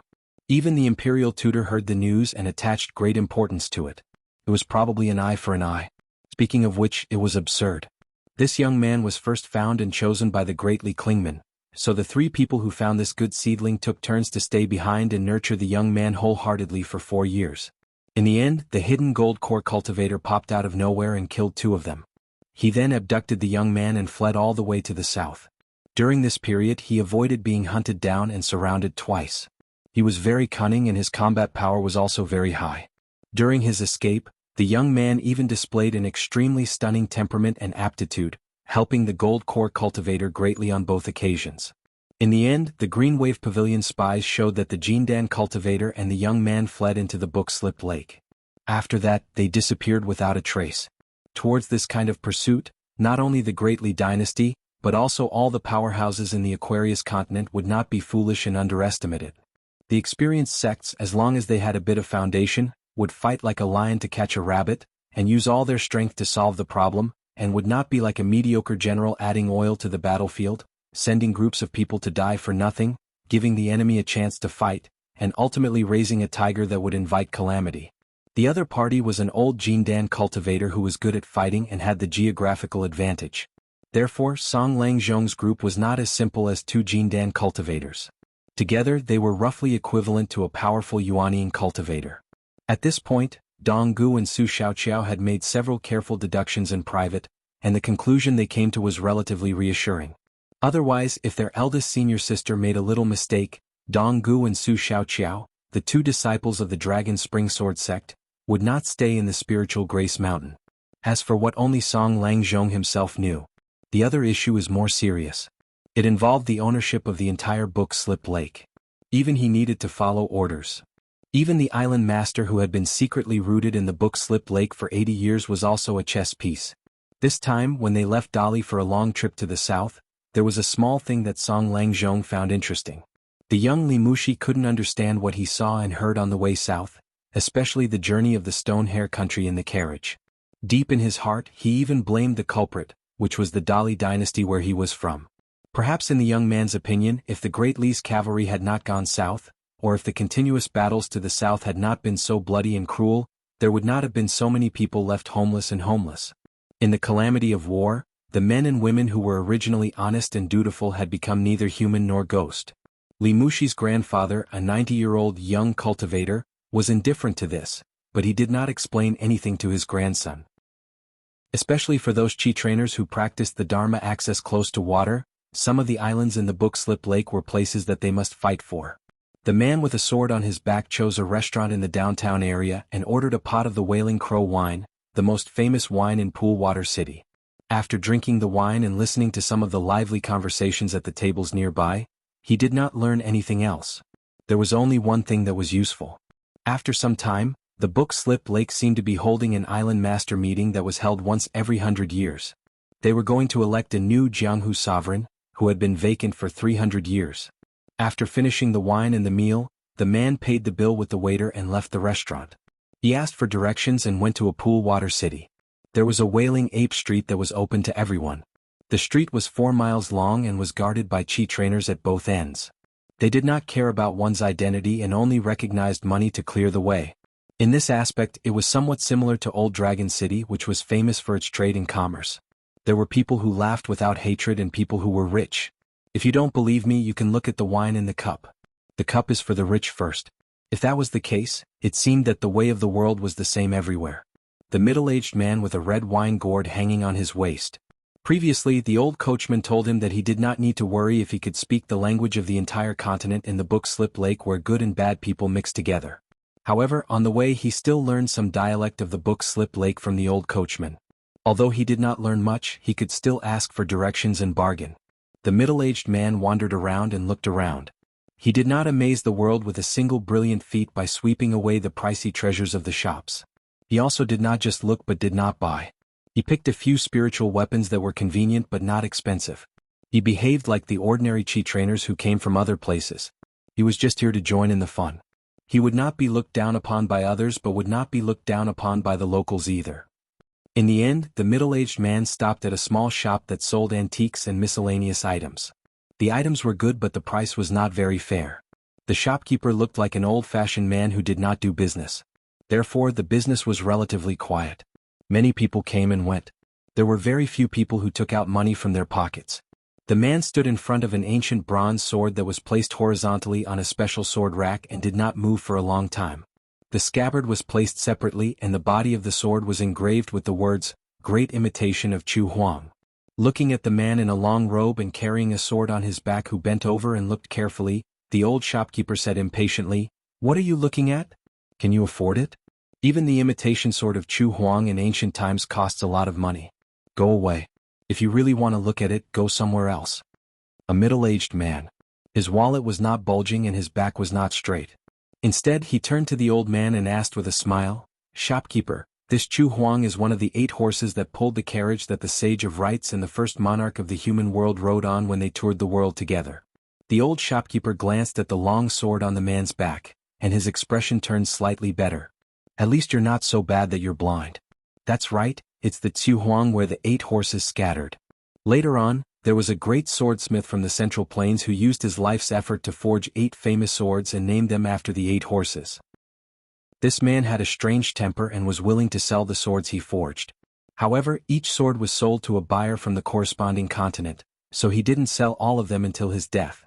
Later on, there were countless imitations. This ancient sword that dared to carve the 2 words "Great Imitation" in front of the Chu Huang is an excellent imitation. Naturally, it's extremely expensive. You can't afford it. The man did not puff himself up at his own cost. He retracted his gaze from the ancient sword and began to look at other treasures. Finally, he stood in front of a painting of a lady hanging on the wall. The lady in the painting was sitting sideways, covering her face and crying. If one listened carefully, they would actually hear a soft sobbing voice coming out of the painting. The old shopkeeper exclaimed, "I didn't expect to meet someone who knows their stuff. The 2 items that you've looked at the longest in my shop are the best items in the shop. You're not bad, kid. You don't have much money in your pocket, but your eyesight is not bad. What? You used to be rich in your hometown, but after your family declined, you started to roam the world alone? You carry a worthless sword on your back and hang a broken wine pot, and you think you're a wanderer?" The man was still looking at the magical painting. He had heard people say before that there were many paintings and calligraphy of the previous dynasty that had perished. Coincidentally, the words would give birth to grief and indignation, and some of the characters in the painting would also become spiritual creatures, mourning alone in the painting. The man turned his head and smiled. "Wanderers don't care about money. The old man sneered. This kind of nonsense only a hothead who hasn't been in the world for 2 or 3 years would say. I see that you're not young anymore. I guess you've walked the world for nothing, or you've walked by the pond. Then you'll think of it as the real world. The man was still not angry. He pointed to the painting hanging on the wall and asked, How much is this painting of a lady? The old man waved his hand. Young man, don't ask for a snub. The man smiled. If I can afford it, shopkeeper, what do you say? You can give me 1 or 2 small items that are not very valuable. How about that? The old man, who had been guarding his ancestral shop for years and was indeed bored, suddenly had a fighting spirit. He pointed to a shelf near the door and raised his eyebrows. Okay, see? As long as you can afford it, you can choose 3 items from the shelf over there. When the time comes, I'll take your surname if I frown. The man smiled and nodded. The old shopkeeper hesitated for a moment and said, I won't say much about the origin of this painting of a lady. Anyway, you can see that it's good. 3 small coins. If you can afford it, you can take it. If you can't, get out of here. Most importantly, this female cultivator was said to have a great background. She was the favored concubine of a nascent soul sword cultivator from the Zhuang dynasty in her early years. Han Jingling, the prince of the Stonehair country, and Huang He, the son of the great general. Guqin Fanyan and Qin Fan? Pa. Susu? La Xing hashtag? Kaka. Pingzhu? If Xia apologizes to you? Liu? Aside from Lord Tianhu, who was forcefully pulled into the group by Gu Kan, the other 8 people were like-minded. It was said that under Gu Kan's suggestion, they caught a huge rooster from somewhere and drank its blood to form an alliance. They became brothers and were known as the 10 heroes of Book Lake. Not to mention Book Lake, even the other 8 people were muttering to themselves. There were obviously 9 of them, so why did they announce to the public that there were 10 heroes? At that time, the little devil, Gu Kan, was only barefooted as she stood on the second chair. She jumped up and down and pointed at the empty first chair. She grinned and said that she would keep that seat for now. Gu Kan was not old, but after she came to Book Lake, she grew a lot taller like bamboo shoots after the rain. She was only a teenager, but she was already as tall as a teenager of 14 or 15 years old. There was a rumor that the flood dragon, which liked to eat chi cultivators as food, could nourish the body of Gu Kan. On Verdant Canyon Island, the only assassination that was close to success was when the assassin heavily slashed the back of Gu Kan. If it was an ordinary person, he would have died on the spot. Even if it was a chi cultivator in the lower 5 states, he would not be able to get out of bed without 2 or 3 years of recuperation. However, in less than half a month, the little devil came out of the mountain again. She sat on the head of the flood dragon, which she called Little Loach, and wandered happily in Book Lake. On this day, overlooking Book Lake from a tall building in Pondwater City, one could see a huge ship sailing slowly towards it. The ship was as big as the city wall of Pondwater City. Around the ship, except for the waves caused by the ship, there were subtle ripples on the surface of the lake more than 1,000 feet away from the ship. There was a guy who looked like a teenager who was wearing a fitting dark green robe, sitting barefooted on the railing at the bow of the ship, swinging his legs. Every once in a while he would habitually sniff.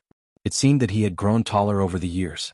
However, there were still 2 lines of snot on his face. He had to put the 2 little azure dragons back into the cave residence. There were 3 people standing behind him. The eldest senior sister, Tianhu, was now in charge of the life and death of nearly 10,000 people on Verdant Canyon Island and the Vassal Islands. She already had a majestic aura similar to that of immortal Jiangjie. Moreover, the people of the Yang family's shop said that old Yang was actually a swindler who copied a tattered physiognomy book. Even the initial rumors were deliberately spread by the Yang family's shop, in order to make money for the medicine shop. The shop exploded. In one night, the reputation of the Yang family's shop was ruined. The descendants of the Yang family were all like rats on the street, complaining endlessly. They requested the head of the Yang family to get rid of that old man who dared to act mysterious without any ability to do so. The head of the Yang family talked until his mouth was sore, and it was not easy to appease the family members. After that, the medicine shop was finally peaceful. It was estimated that the medicine shop and old Yang begged to touch people's bones and read their physiognomy, but no one was willing. They were too lazy to care if they did not accept money unless they were paid. As a result, the medicine shop changed 2 shop assistants. One was a kiln girl from the Dragon Rider Alley, and the other was a child from the Peach Leaf Alley. No one cared anymore. These bullshit things, the layman watched for the excitement, the expert watched for the skill, and the fated person watched for the Tao. A man from a small town who had disappeared for a few years appeared again. Zheng Dafeng, the gatekeeper, had not brought back a wife, nor did he bring back any money from outside the village. Although Zheng Dafeng was not a shop assistant, he often sat at the entrance of the medicine shop with a wooden stool. He did not stop anyone but just watched the excitement. He still had that sloppy look and his eyes were sneaky. He kept sticking to the breasts and buttocks of the women, which made the women in the small town look down on him. After Zheng Dafeng returned to the small town, in addition to this farce, he also saw many people who had become rich by accident. They stayed up all night, gathered in groups to gamble, and hung around the newly built brothels every day. They walked in with their heads held high and walked out with their legs a little weak. There were also people who had so much money in their pockets that it was almost impossible to count. Their waists were even harder than the old locust tree back in the day. The men and old bachelors who did not dare to breathe loudly when walking on Fulu Street and Peachleaf Alley now had the guts to start drinking with the managers. They discussed the possibility of buying 1 or 2 maidservants with decent looks. It would be best if they were women who could read and read. Even better if they were young girls, that would be even better. In the past he did not even dare to dream. If he could press down on a woman with the fragrance of a scholar on his bed, then this life would be worth it. In the past, a bag of copper coins was the boss. Now even the silver was his grandson. Money and whatnot were just farts. Money flowed like water, flowing in the hands of different people. People's hearts were the same. After autumn, Zheng Dafeng was a little worried. Basking in the warm autumn sun, Zheng Dafeng lowered his head and glanced at his crotch. He was even more worried. He always felt that he had let down this little brother of his. Was he really going to turn from a handsome young bachelor to an old bachelor? For no reason, he thought of the woman who had said her surname was Jiang on the street outside the dusty medicine shop. She was probably twice Zheng Dafeng's weight. Zheng Dafeng shivered. The girl was a good girl, but some things could not be dealt with just by turning off the lights. Such a big girl, no matter how good her temperament was, no matter how willing she was to be friends, Zheng Dafeng would rather mistreat his little brother than mistreat himself. Just as Zheng Dafeng was filled with guilt towards that Miss Jiang because of his thoughts, Ruan Ting suddenly appeared in the medicine shop's backyard. For the first time, old Yang was not smoking tobacco today. He was sunbathing and taking a nap. He opened his eyes and glanced at Ruan Ting. A rare guest. Ruan Ting picked up 2 jugs of wine and raised his arm. Old Yang shook his head and smiled. I don't drink this. Ruan Ting moved a long stool and sat opposite the main room. He was separated from Old Yang by a courtyard. Old Yang asked, It's rare for Saint Ruan to be uneasy. What? Are you worried about Ruan Xiu? Ruan Ting nodded. Old Yang made a rare joke. Is it so difficult to accept Qin Pingan as a son-in-law? Ruan Ting drank a mouthful of wine. Qin Pingan is not bad. Although I am unwilling to accept him as a disciple, it's not that I don't recognize Qin Pingan's character. If Ruan Xiu was not Ruan Xiu but an ordinary girl, I would let her be. Perhaps. I would often drink with this son-in-law. It wouldn't be bad. Moreover, I don't have to worry about my daughter being wronged. I only have to worry about my daughter being too unreasonable and my son-in-law running away. But my daughter is Xiu Xiu. Old Yang nodded. Things are too good, but there are also worries. I can understand. Ruan Ting drank the wine of worries. After a big mouthful of wine, he wiped his mouth and said gloomily, because the old divine lord had talked about it before, this time it's Chui? I can guess the general plan, but I can't guess how sinister it is, how it's interlocking and meticulous. This is not my strong point and I can't be bothered to think about it. But when it comes to cultivation, the most taboo is to drag things out. If my Xiu Xiu gets stuck in deeper, something will happen sooner or later. So I let Xiu Xiu go to Book Slip Lake this time. Old Yang said, You're willing to throw the peach? Such a smart person will definitely return the plum. Don't worry. She will do things beautifully and flawlessly. At least it won't backfire. At this point, Old Yang smiled slightly as if he had thought of something. Returning a plum for a peach, substituting a plum for a peach. It's all a bit chewy. As for whether it tastes like Chinese gold thread or sugar water, it depends on the person. Ruan Ting also didn't bother himself with this kind of riddle. Let alone him, perhaps other than Qi Jingchun, all the people from the 3 sects overseeing Dragon Pearl Paradise wouldn't be able to guess what this old divine lord was thinking, scheming, and seeking. Ruan Ting had never engaged in pointless competition. He had plenty of time and he was already busy enough with forging iron and swords. He also had to worry about Xiu Xiu's future. Where would he have the leisure time to play games with others? Old Yang was just speaking casually. He returned to the main topic. You wanted to settle things, so you used Gukin from Mud Bottle Alley, and then used that embroidered tiger's unknown scheme to create a rift between Ruan Xiao and Chen Pingan. They mistakenly thought that the ants had climbed to the top of the mountain and saw the jade palaces in the sky. Even if they grew wings, they would still have a long way to go from the top of the mountain to the sky. At that time, it wouldn't be too late to trample them to death. They originally planned to fatten themselves up and then hunt and eat their fill. In fact, countless years have passed and they are still very stable. Countless gods? The decay of their golden bodies has slowed down, and the world is constantly expanding in all directions. But in the end you have already seen it for yourself. When old Yang said this, he didn't have much grief or anger. He was calm as if he was an outsider who was talking about the biggest secret in the world. Zheng Dafeng asked carefully, "Why didn't the saints of the three sects eliminate Master?" Old Yang smiled and said, "Is there any meaning in asking such a big question now? Shouldn't you think about why you don't want to be a bachelor?" Zheng Dafeng smiled and said, "Master, you know how to say funny things." For the first time, Old Man Yang revealed a helpless expression. His wrinkled face became even more wrinkled. "Isn't it all because of that hateful woman, Li Er's nagging?" Zheng Dafeng asked softly, "Sister-in-law too?" Old Yang sneered and said, "If she were, wouldn't I teach her a lesson and make her worse than pigs and dogs? I don't care because she is just a shrew in the marketplace who makes you worry." Zheng Dafeng felt relieved. Old Yang said, "Gu Qin is to Qin Pingan and Qin Pingan is to Qi Jingchun. She is the crux of the deadlock." Zheng Dafeng frowned and said, "Isn't Gu Kan and Qin Pingan's nature too different?" The man shook his head. It's different, it's different."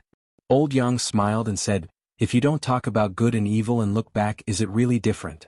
Zheng Dafeng fell into deep thought. Zheng Dafeng's eyes became determined. Old Yang shook his head and said, "Don't get involved. Even if you are a martial artist of the 10th realm, it's useless. In this situation that had nothing to do with killing or life and death, the saint of literature couldn't help Chen Pingan even if he wanted to. This had nothing to do with one's knowledge or cultivation. Because the sacrificial deity position of the Confucian temple was smashed, the saint of literature's own knowledge? It's still there. Of course, the saint of literature could use a great knowledge to temporarily overshadow Chen Pingan's current knowledge and subdue the evil dragon in his heart. However, in the long run the gains wouldn't make up for the losses. It would be easy for him to take a wrong path and cause Chen Pingan's death." Old Yang glanced at the sky. "Sect Master Lu, who came as a guest, can help Chen Pingan walk on another path. However, Chen Pingan won't agree to it. Moreover, Chen Pingan guessed correctly. Sect Master Lu wants the Chen Pingan that Qi Jingchun chose. Naturally, it's not Chen Pingan himself."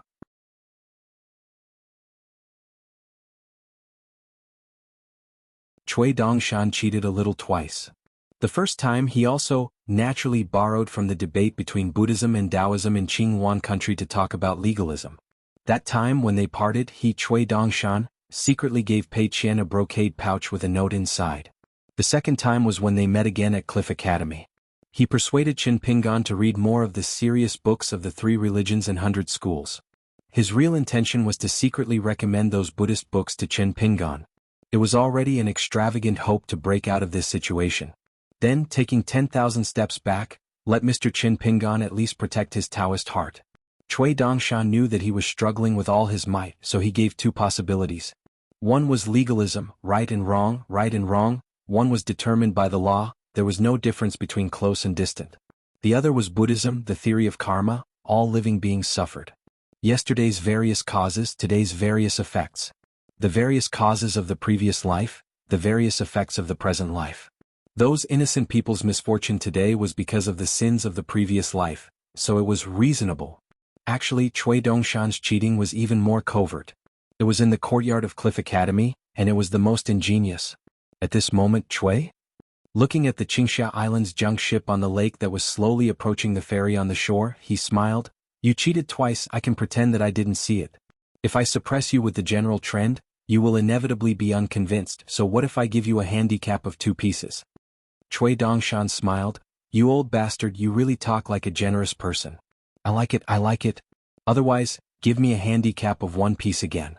You can't do it more than 3 times, how about it?" Cui? Looking at the junk ship, "Didn't I already give you a handicap? I'm just afraid that you will be embarrassed if I say it out loud." Cui Dongshan's face was ugly. "Cui?" he said to himself, In the courtyard of Donghua Mountain, you deliberately seduced the two naughty and lively children, and wantonly painted on your fairy paintings.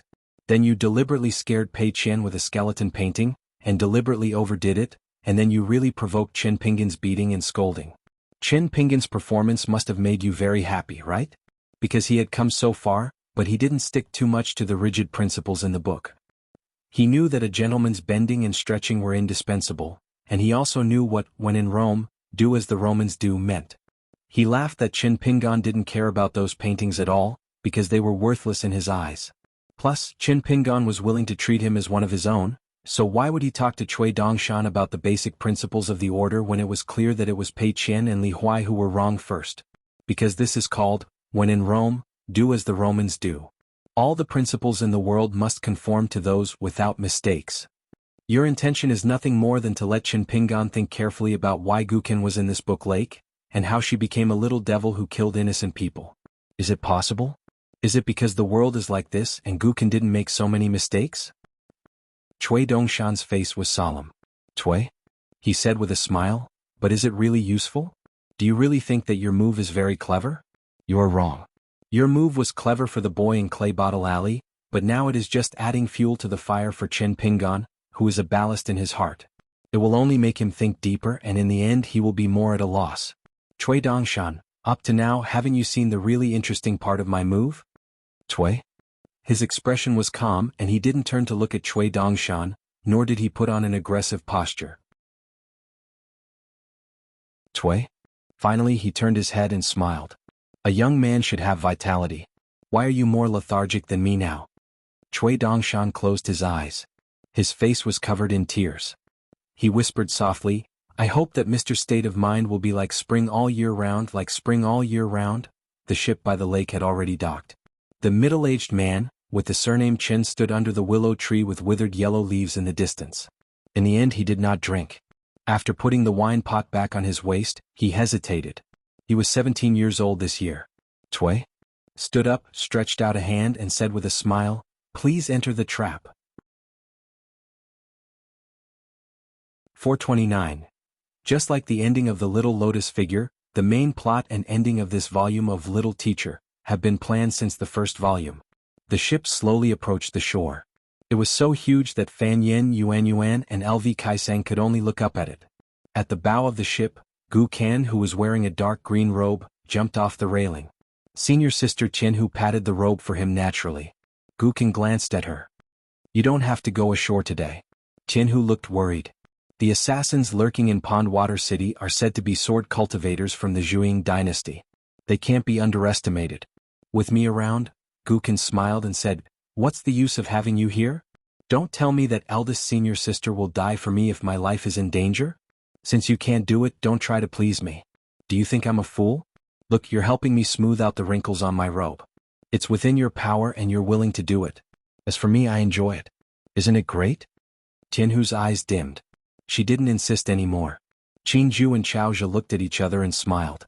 Junior brother Gu Kan couldn't be treated as a child. Their master, perfected cultivator Lu Jimao, once joked at a celebration party that Gu Kan was the only one who had inherited his legacy. Lu Jimao looked around at the people in the hall and said that the future island master of Verdant Canyon Island would only be Gu Kan. No one could compete for it. Otherwise he would clean up the place himself without Gu Kan doing anything. He would not let the corpses go to waste. At that time, Gu Kan was leaning against an extremely wide chair. His feet were stepping on the loach that had revealed its true form but had a much slimmer body. When Gu Kan heard those words, he laughed out loud and raised the wine cup filled with sweet fruit wine. Master, have some wine, have some wine. In the end, only Gu Kan, his two senior martial brothers, Qinju and Chaozhe, and two young ladies with hedges covering their faces were left behind. Their figures were graceful and alluring. The young city governor of Poolwater City, Fan Yen, was a good-looking but useless person. He was tall and had a dignified appearance.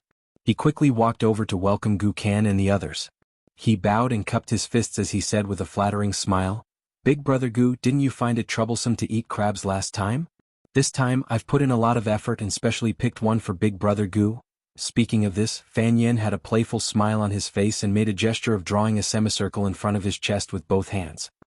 For such a young lady, let's make it clear in advance. If Brother Gu doesn't like her, she can only help you pick the crab meat. But if you like her and want to bring her back to Verdant Canyon Island as a maid, you have to give me credit.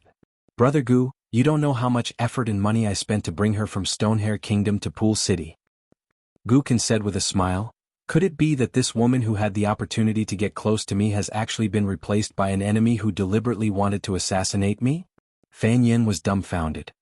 Then what should I do? I spent so much money but it's all for naught? Yuan, who had been reincarnated into a good family, laughed gloatingly.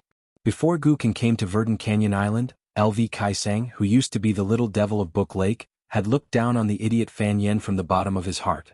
However, he was happy to have a spendthrift who said, "Whoever stops me from spending money will have an irreconcilable enmity with me." All the island owners of Book Lake needed a few money bags that were happier to spend money than to earn money. Moreover, Poolwater City, as one of the 3 big cities around Book Lake, was really rich. LV Kaisang was a handsome young man with a slender figure. He was dressed in snow-white clothes. Fan Yin said in a daze, "Big Brother Gu, you promised me that when you're happy one day, you'll let me touch the big loach's head so that I can brag to others. Does that still count?" Gukin raised her head slightly and looked at this silly fool. There were really fools in this world. They were either the kind who kept a low profile and bided their time or were really stupid. This had nothing to do with how much money he had or whether his parents were smart or not.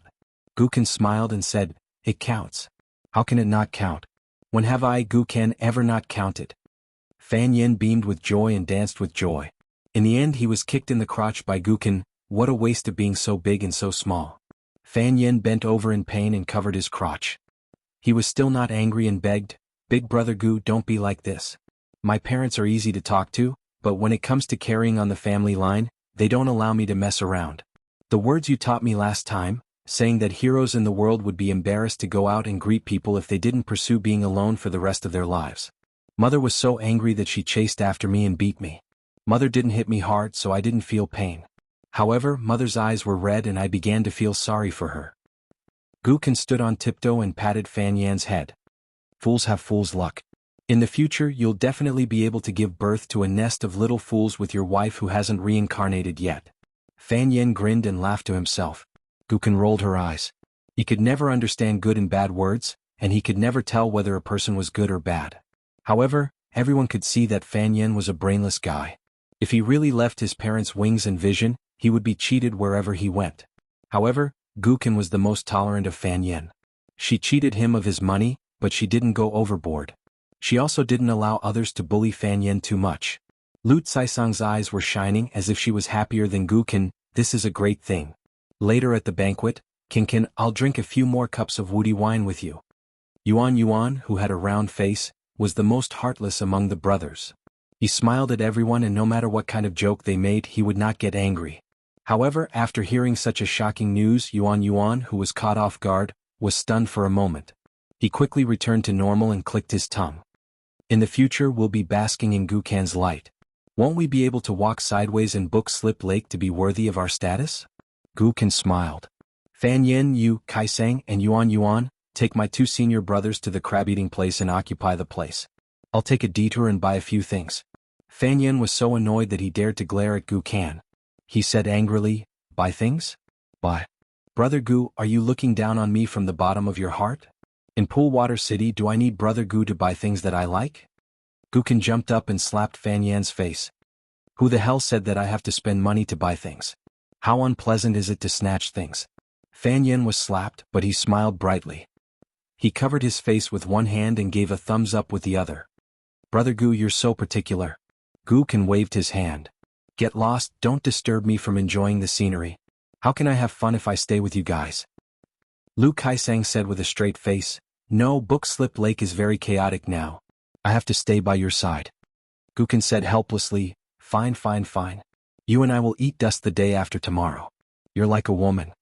Lu Kaisang snorted coldly. The 2 sides parted ways at the ferry. Of course, Fan Yin had prepared a luxurious carriage for his brother Gu. Gukan and Lu Kaisang walked to one carriage and the other 2 girls sat in the other. In the eyes of the tens of thousands of cultivators in Book Slip Lake, the only thing Gukan and Lu Kaisang had in common was that both of them had a good master. But the 2 of them had a good relationship. Gukan still had his hands in his sleeves. He suddenly hit Lu Kaisang with his elbow and said in a low voice, "If you go to my hometown and happen to have no cultivation, I dare say that when you walk in the alley, you will definitely be chased by those lecherous bachelors who happen to pass by and touch you. At that time you will cry and run to my door, knocking hard on the door saying, 'Gukin, Gukin, it's not good, there are men who want to take off my clothes.' Aha, I'm so happy just thinking about it. But do you know what's even more fun? After those bastards take off your pants, they will curse you and say that you have a penis. Do you know what's the most fun? It's when they grit their teeth and make up their minds to flip you over and do you on the spot. Which I can't. My stomach hurts." Gukin walked with his head down and waist bent, laughing. Lu Caisang's face was cold. "Disgusting."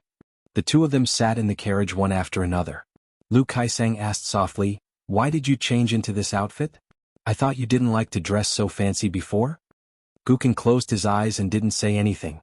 Lu Kaisang hesitated for a moment. Yuan Yuan is a very shrewd person. His mother is related to a nascent soul sword cultivator in Zhuang dynasty. Many people in Book Slip Lake think that Huang Xiaolong is deliberately scaring people, but my master said that this matter is absolutely true.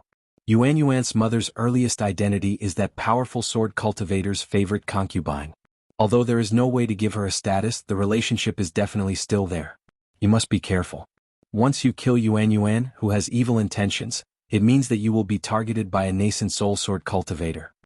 Gukin didn't open his eyes, but the corners of his mouth curled up. "Don't think of Yuan Yuan as such a bad person." Lu Kaisang said angrily, "I'm doing this for your own good. If you don't care, you will suffer losses. Yuan Yuan's family is the kind of bad people who like to secretly harm people." Gukin finally opened his eyes and asked, "No matter how bad Yuan Yuan is, can he be compared to me, Gukan?" Lu Kaisang suddenly covered his mouth and laughed. Gukin imitated his tone and said sweetly, "Disgusting." Lu Kaisang suddenly felt a little sad. He looked at Gukan, this child who changed every year. Who would dare to treat him as a child? Even his master, one of the few old cultivators who could make perfected cultivator Zhejiang afraid, said that Gukan was a freak. Unless he suddenly died one day and accidentally fulfilled the Bulsh *T saying that those who commit evil are doomed to destruction.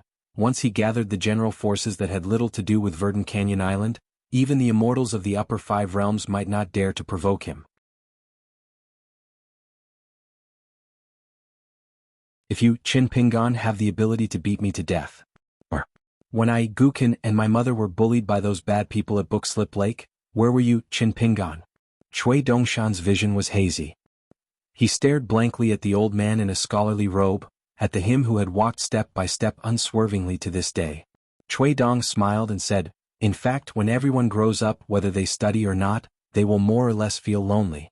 The smarter people can vaguely sense that the world is not silent at some moment in an instant. Some people who ask themselves will get a vague response. Guilt and regret. Do you know what this is? You don't know because this is something that I, Cui Dong, have only figured out in recent years. You, Cui Dong, are sailing against the current, retreating again and again. If I don't tell you, you won't understand. This is called a person's conscience of the world. But this kind of feeling will never make a person's life better. It will only make people feel more uncomfortable. It's the same for both good and bad people." Cui Dong continued, "By the way, when you went to the Academy of the Great Sui Kingdom to squander your time, I told the old Divine Emperor about the ideas we came up with back then. It helped him to untie a small knot in his heart. Think about it, for someone like the old Divine Emperor, it took nearly 10,000 years to clear a knot in his heart. How long do you think Qin Pingan will take? Besides, if I, Cui Dong, am in his shoes, I will not burst into tears just because Qin Pingan said, 'Think about it again,' unintentionally. Just because it was a completely different answer from the old scholars, just like you are now." Cui Dongshan raised his arm and put it in front of his eyes. Cui Dong smiled and said, "You don't even have the guts to call me an old bastard. It seems that you are really heartbroken. You are almost as pitiful as Qin Pingan. But don't worry. Next, the teacher will only be more pitiful and sad than the student." Cui Dongshan fell backward. His face was covered with tears and snot, and he was sobbing. Cui Shi said expressionlessly, "If I remember correctly, the earliest time I had such a miserable state of mind was a long time ago. It was on the top floor of the library in my hometown that my grandfather had taken away the stairs. At that time I was about the same age as you. I was angry with my grandfather and deliberately tore a sage book that my grandfather admired the most. I used it to wipe my ass and then threw it down. When my grandfather saw those pieces of paper, he didn't fly into a rage out of humiliation. He didn't even say anything. He didn't even scold me. He just put the ladder back and then left. Shui smiled and said, "What I told the old god was only half of the story. It was about the hidden strength of weak human nature. It was the so-called empathy, synesthesia, and compassion that later generations would interpret as empathy, synesthesia, and compassion. It could make a person, no matter how strong he or she was, do stupid things that the aloof, indifferent, and flawed gods could never imagine." An 8th-tier sword cultivator from the Zhuang dynasty, an 8th-tier martial artist from the distant travel realm, and a Jindan formation master who had set up a formation. It was a foolproof setup. However, the result disappointed the spectators. Firstly, the assassination was too sudden. Secondly, the ending happened too quickly. The cabin of the second carriage exploded, and a woman wearing a veil had appeared. She allowed the 8th-tier sword cultivator's life-bound flying sword to stab her heart. She killed the distant travel realm martial artist with a punch. She still held a heart that had been cut out of her chest. She rushed over, opened her mouth wide and swallowed it. Then she caught up to the sword cultivator and punched him in the back. She forcibly broke the military school's golden crow armor. Then with a claw she dug out another heart. She hovered in the air, not looking at the corpse that fell to the ground. She allowed the cultivator's life-bound nascent soul to escape with the Jindan. This was what her master had agreed with her beforehand. If she killed all of them in one go, she would not be able to play with them in the future. And this little miss of hers was precisely that little loach. It had quietly entered the nascent soul realm. A flood dragon nascent soul realm was equivalent to a 9th-tier martial artist and a nascent soul cultivator. Moreover, it was not a regular flood dragon. It was one of the last 5 descendants of the true dragon in the world. It returned to the side of the first carriage, still carefully chewing on the taste of the 8th-tier sword cultivator's heart. Could be said to be wonderful. It was very difficult to eat such a delicious meal at Book Slip Lake. Gu Kan, dressed in an ink-green python robe, jumped off the carriage. LV Kaisang followed closely behind. Gu Kan walked to its side and extended a finger to help it wipe the corner of its mouth. She complained, "Little Loach, how many times have I told you? You're not allowed to eat in such an unsightly manner. Do you still want to eat at the same table as me and Mother in the future?" It smiled bashfully and turned its head away, somewhat embarrassed. This scene caused LV Kaisang to tremble with fear. Gu Kan swaggered over to the Golden Core Formation Master who stood by the side of the street and did not dare to move at all. The Earth Immortal was surrounded by the Jindan Formation Master had already dispersed like the tide. It was not that the Formation Master's mind was not tough enough and she was so frightened that she could not move her legs. Instead, she was already being watched by that evil creature. As long as she dared to move, she would die. Gu Kan covered her sleeves with both hands and walked around the Jindan Formation Master who looked like an ordinary woman. In the end, she stood in front of her and sighed. "It's a pity that you're too ugly. Otherwise you wouldn't have to die." The woman knelt on the ground with a thump.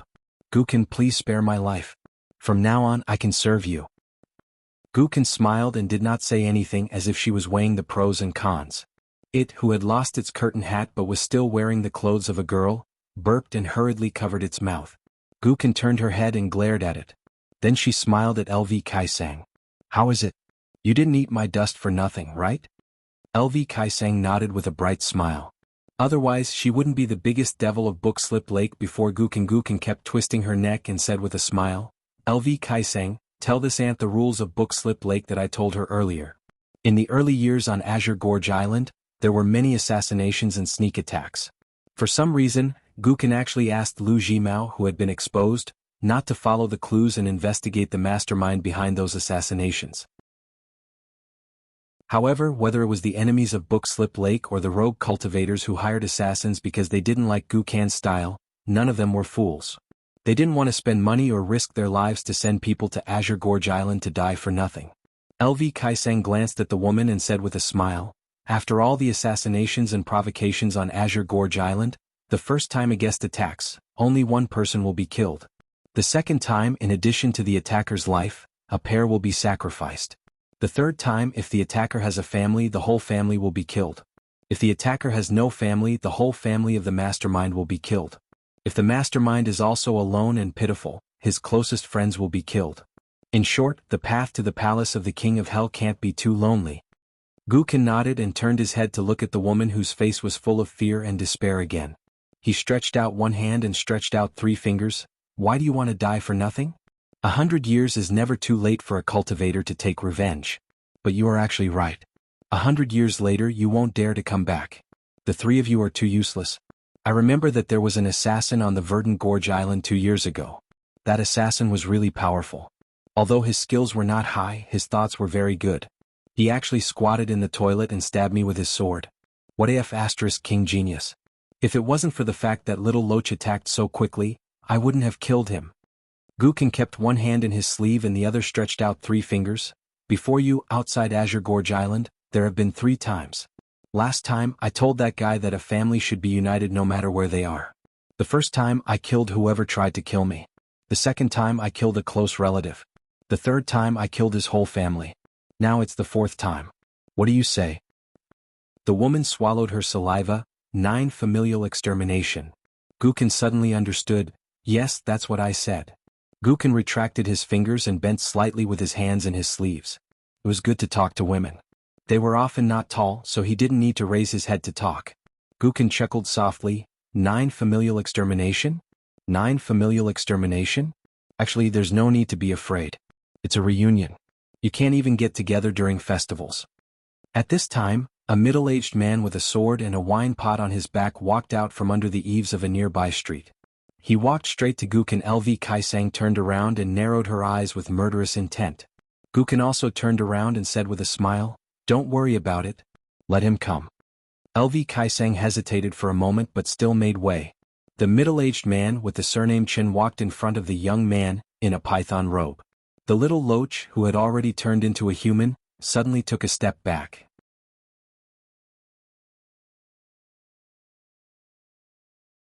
4:30. The dark green robe was made from the molted skin of little Loach after he reached the nascent soul stage. It was a robe that perfected cultivator Jie Jiang spent a lot of money and hired a master to make. Gukin was no longer covering her sleeves with her hands. She was no longer the mysterious devil that countless scholars and cultivators found unfathomable. She opened her arms and bounced on the spot. "Qin Pingan, you've grown so tall. I was thinking that I could be as tall as you when we meet again." However, the middle-aged man didn't say anything. The people in the Pondwater City who were watching on the street didn't even dare to breathe. Even LV Kaisang, who was as arrogant as Gukin, felt a little uneasy. Gukin scratched her head. Qin Pingan finally said in a hoarse voice, "How's your aunt?" Gukin nodded hard and said, "She's fine." Qin Pingan said, "I want to see your aunt. Can I?" Gukin felt wronged and said, "What's wrong with that? My mother often talks about you." Qin Pingan, "Why are you treating me like an outsider?" Qin Pingan said, "I'll wait for you at the ferry. You can eat crabs with your friends first and then take me to the Verdant Canyon Island." Gukin smiled and said, "Why do you care about them? Just ignore them. Let's go. I'll take you to the Verdant Canyon Island. Now my mother and I have a big house to live in. It's much more luxurious than the Mud Bottle Alley. Let's not talk about carriages, even little Loach can come and go.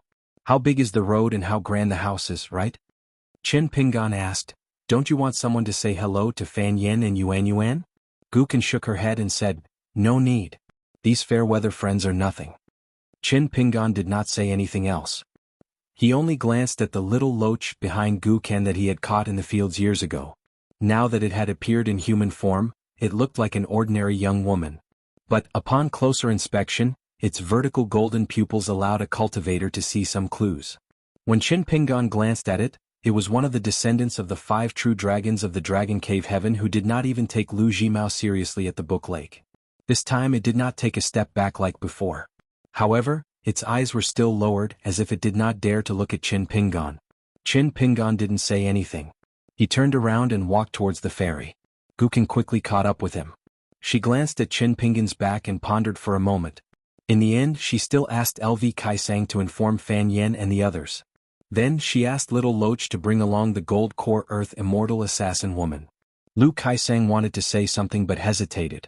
Gukin's gaze was cold. Lu Kaisang coldly snorted and left. Only then did Gukin swagger to catch up with Qin Pingan. She was very happy. The sleeves of her embroidered robe fluttered in the wind.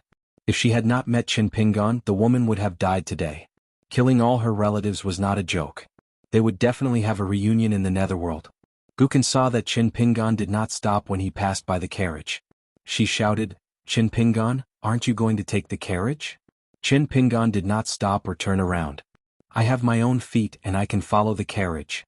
Gukan asked Little Loach to take the assassin to the carriage. She followed Chin Pingan and went to the Qingxia Island ship at the ferry. All along the way, Gukan didn't ask Chin Pingan why he slapped her twice, nor did she talk about her awe-inspiring performance at Book Slip Lake. She just chatted idly with Chin Pingan about the interesting events of Longquan County that she'd heard about. However, the closer they got to the Book Lake, the more disappointed Gukan became. Because just like how she ignored her bad friends, Chin Pingan did not say a word to her throughout the journey. It would make the tens of thousands of cultivators in the mountains and lakes, as well as the lakeside cities that depend on the island owners, look down on me and laugh at me. Gukan was probably afraid that Chin Pingan did not believe her. She turned around and asked Little Loach, "Is that so? I'm not lying to Chin Pingan, am I?" The most lawless Little Loach in the Book Lake nodded timidly. The woman was able to become a gold core earth immortal and dared to assassinate Gukan. Of course she was not stupid. She immediately understood the meaning of the life-saving straw. She could kill Gukan. She felt as if she had fallen into an ice cave. When she lowered her head, her eyes were wandering.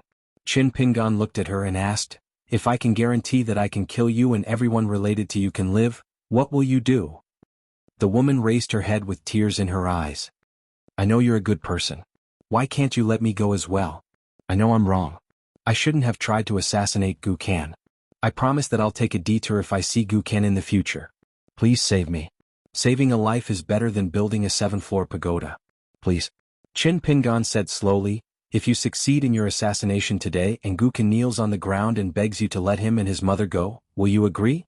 Just tell me the truth." The woman wiped her tears and said, "Even if I'm willing to let Gukan go, that sword practitioner from the Zhuang dynasty will definitely kill him. But as long as Gukan begs me, I'll definitely let his mother go. I'll protect that innocent woman and won't let her be bullied." Gukan smiled brightly. Of course, he knew that the woman was bluffing. In order to survive, she would say anything to deceive a ghost. Gukan was not surprised at all. But what did it matter? As long as Chin Pingan was willing to agree and not be angry with him, it was not a big deal to let one or two of these ants go. Not to mention the lowly life of an earthly immortal realm golden core realm cultivator like her. He didn't care even if it was the lives of her entire clan. These intentions, promises and cultivations were all worthless ants, and he, Gukan, didn't take them seriously at all. Just like this time, wasn't he intentionally taking a detour to head to the banquet for fun? To tease these guys who mistakenly thought that victory was in his hands? Chin Pingan said slowly to Gukan, "I don't think you're wrong to kill her on the street. You can kill her here or at Verdant Canyon Island. You can do it either way." Gukan was stunned. Chin Pingan asked, "What did you call her on the street?" Gukan thought for a moment. "Auntie." Chin Pingan asked, "What did I call your mother?" Gukan said sullenly, "Auntie too." Chin Pingan murmured, "A family should be united. A family should be reunited." Gukan's eyes suddenly turned red. He lowered his head. "Then what do you want me to do? Kill her or let her go? Only if you don't get angry and don't ignore me like this. Chin Pingan, tell me. I'll do it." Chin Pingan turned around. "It's up to you. I'll go to Verdant Canyon Island to see Auntie. I'll probably leave after that." Chin Pingan did not say anything else. Gukan gnashed his teeth. His eyes were wet and his fists were clenched. Gukan and Little Loach were telepathically connected. Without needing Gukan to speak, Little Loach grabbed the gold core earth immortal and locked him up in a secret room in the cabin. Chin Pingan stood at the bow the whole time. Gukan went to the top floor of the ship. She was so upset that she smashed all the cups on the table. The girls were trembling with fear. They did not know why their little master, who was always smiling, was so irritable today. Little Loach stood at the side. He was also somewhat sullen and depressed. Gukan looked up and stared at Little Loach. She laughed and said proudly, "Don't be afraid, Little Loach." Therefore, no matter how insensible I was or how angry I was, he would not refuse to acknowledge me as his little brother. But it's different now. Mother and I have lived very well. He will feel that even without Chin Pingan we can still live very well. Therefore he will continue to be angry and ignore me for the rest of his life. But I want to tell him that it's not like this. Without Chin Pingan I will be very sad. I will be sad for the rest of my life. If Chin Pingan doesn't care about me, I will not stop him. I will only tell him that if he dares to ignore me, I will be an even bigger villain. I will do even more bad things. I will do so that no matter where Qin Pingan goes to in the Aquarius continent, to the Tongya continent, or the Central Divine continent, you will hear Gukan's name. Gukan stretched out her hands and covered her face. This was the second time that Gukan showed such a weak side after coming to the Book Slip Lake. The first time was when she celebrated the Mid-Autumn Festival with her mother on Verdant Gorge Island. She also mentioned Qin Pingan. Little Loach and Gukan's hearts were connected. All the joys and sorrows would follow, so it also shed tears. The ship finally arrived at Verdant Gorge Island. When they disembarked, Qin Pingan took out a jade token and handed it to Little Loach. Qin Pingan said in a deep voice, "Give it to Lu Jimao. Tell him to keep it first and return it to me when I leave Verdant Gorge Island. Tell him one more thing. When I'm on Verdant Gorge Island, don't let me see him." When it took the jade token, it was like a child grabbing a handful of red-hot charcoal. Suddenly it screamed through the sky. It almost transformed into a flood dragon that was hundreds of feet long. It wanted to smash the ferry of Verdant Gorge Island with its claws. Just when it was about to throw it away, Qin Pingan said expressionlessly, "Take it." Little Loach was full of fear. It endured the pain and still held the strange jade token that was engraved with the words, "I'm good at nurturing the Great Spirit." It went to look for perfected cultivator Jiangjia. There were already people waiting at the ferry. They were all bowing and currying favor with Gukan. Qin Pingan said to Gukan, "Please tell Auntie that I want to have a home-cooked meal. A bowl of rice will be fine." Gukan nodded vigorously. As long as Qin Pingan was willing to sit down and eat, it would be fine. She asked an old cultivator housekeeper of Verdant Gorge Island to inform her mother to prepare a table of ordinary home-cooked meals instead of fish and meat. Gukan led the way while Qin Pingan walked beside her slowly. Gukan thought that Qin Pingan wanted to be able to eat as soon as they arrived at the mansion. He was eager to walk around for a while, so she deliberately slowed down her pace. Qin Pingan suddenly said, "I've been in Pondwater City for the past few days. I asked a lot of people about you in Verdant Gorge Island and heard a lot of things." Gukan's head drooped. "I guessed it." Qin Pingan said again, "There are some things that I'm afraid I won't be able to say when we're at the dining table. So before I see Auntie, I might say some things that you won't like to hear. I hope you won't like to hear them. I don't care whether you think they're nonsense or not. Can you listen to me first? After I'm done, you can say what's in your heart. I hope you won't be like that assassin. Don't worry about whether I'll like to hear it or not. I just want to hear what's in your heart. Just say what's in your mind." Gukan nodded. "Go on, I'm listening." Qin Pingan said slowly, "I'm sorry I'm late." Gukan stopped at once. Qin Pingan also stopped. In the eyes of all the curious cultivators on Verdant Gorge Island, he was a middle-aged man, with a dispirited look. His face could not be seen, but his eyes revealed his heart. That kind of tiredness could not be concealed. Back then, when the two of them parted ways in Mud Bottle Alley, Qin Pingan had been in too much of a hurry. Other than the matter of Gukan's bag of locust leaves, the fact that he had to be careful of Lu Jimao, and the fact that he had to take good care of his mother, there were many things that Qin Pingan hadn't had the time to say. Qin Pingan raised his head and looked at the top of the mountain of Verdant Gorge Island.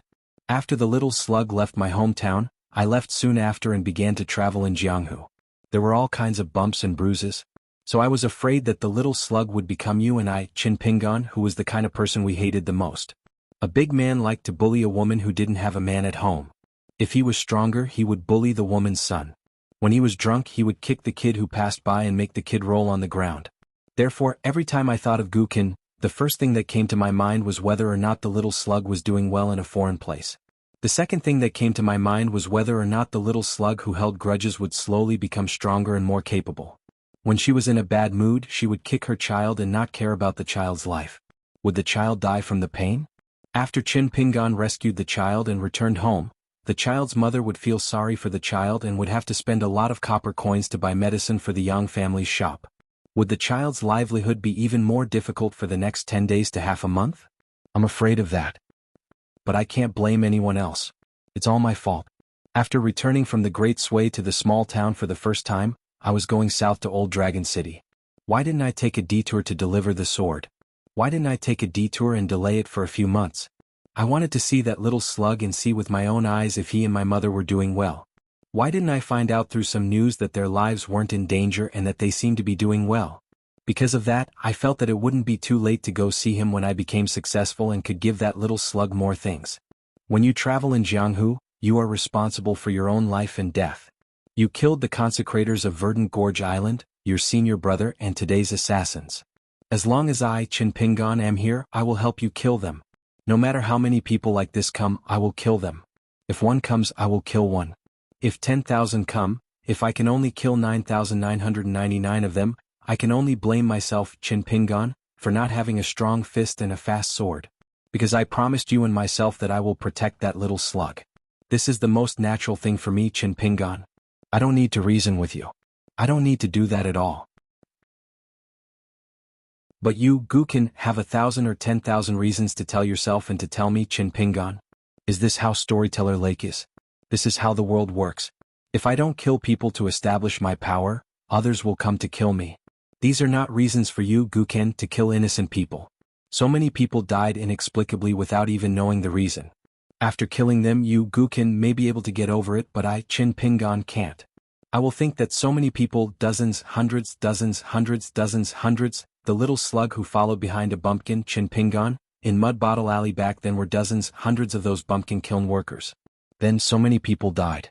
Qin Pingan, who was unwilling to knock on the door even when he was about to starve to death in Mud Bottle Alley back then, walked through Mud Bottle Alley again and didn't die. That little slug who was kicked by a drunk bastard back then didn't die. Qin Pingan stopped talking and patted Gukan's shoulder. Let's go. Auntie is still waiting for us. No matter how difficult the road is, we have to walk. The two walked side by side. Qin Pingan slowly said, I, Qin Pingan, don't want to be a moral saint. However, just because I don't want to be a moral saint doesn't mean that we can be unreasonable. I don't care if others are reasonable or not. I want to take care of you, Gukan. I want to see if taking care of you is of any use. After my parents died, I lost all of my family. Lu Xianyang and you, Gukan, are the two of you my family. The world is so big. In the town, I only have you and Lu Xianyang as my family. I don't care if the sky collapses anywhere else. However, even if the sky really collapses, as long as it crushes the two of you, I, Qin Pingan, will give it a try no matter how capable I am. I will lift the collapsing sky back up. Even if I can't lift it back up, even if I, Qin Pingan, die, I will seek justice for you. Back in Pearl Grotto Heaven. For Lu Xianyang, Qin Ping, and had tried. He had decided that even if he died, he would seek justice for Lu Xianyang. Now in Book Slip Lake, Qin Pingan felt that just saying these words had consumed all his energy. It was a different experience. Qin Pingan just sat there alone like a dog on the side of the road. If I didn't know you, Gukan, I would have just heard about what you did at Book Slip Lake. I wouldn't have cared. I wouldn't have come to Pool Water City or Verdant Gorge Island. Because I, Qin Pingan, can't take care of it. I, Qin Pingan, am only so capable. I didn't take care of the wedding dress ghost's mansion. I saw those sword cultivators in a county city of Huangting country. I didn't take care of them. I took care of them in Flood Dragon Gully. I lost the Shan seal that Mr. Chi gave me. I took care of them in Old Dragon City. I was shot in the stomach by a cultivator. In this world, you have to pay a price for being reasonable. But it's the same if you're unreasonable. The old Flood Dragon in Flood Dragon Gully was almost flattened by sword cultivators. Dumao was beaten half to death. They're like that. You can live well today. Tomorrow? The day after tomorrow? Next year or the year after that? You can let other people's families reunite today.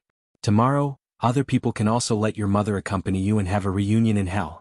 If it's possible, I just want a little slug named Guken to live at the end of Mud Bottle Alley. I don't want to give you that little loach at all. I just want you to live at Mud Bottle Alley. As long as I go back to my hometown, I can see you and my aunt. Whether your family is slightly rich or I, Qin Pingan, am rich, you and your mother can afford to buy beautiful clothes and delicious food. You can live a stable life like this. They approached the brightly lit mansion that was not inferior to the mansion of the nobles. Qin Pingan's eyes dimmed.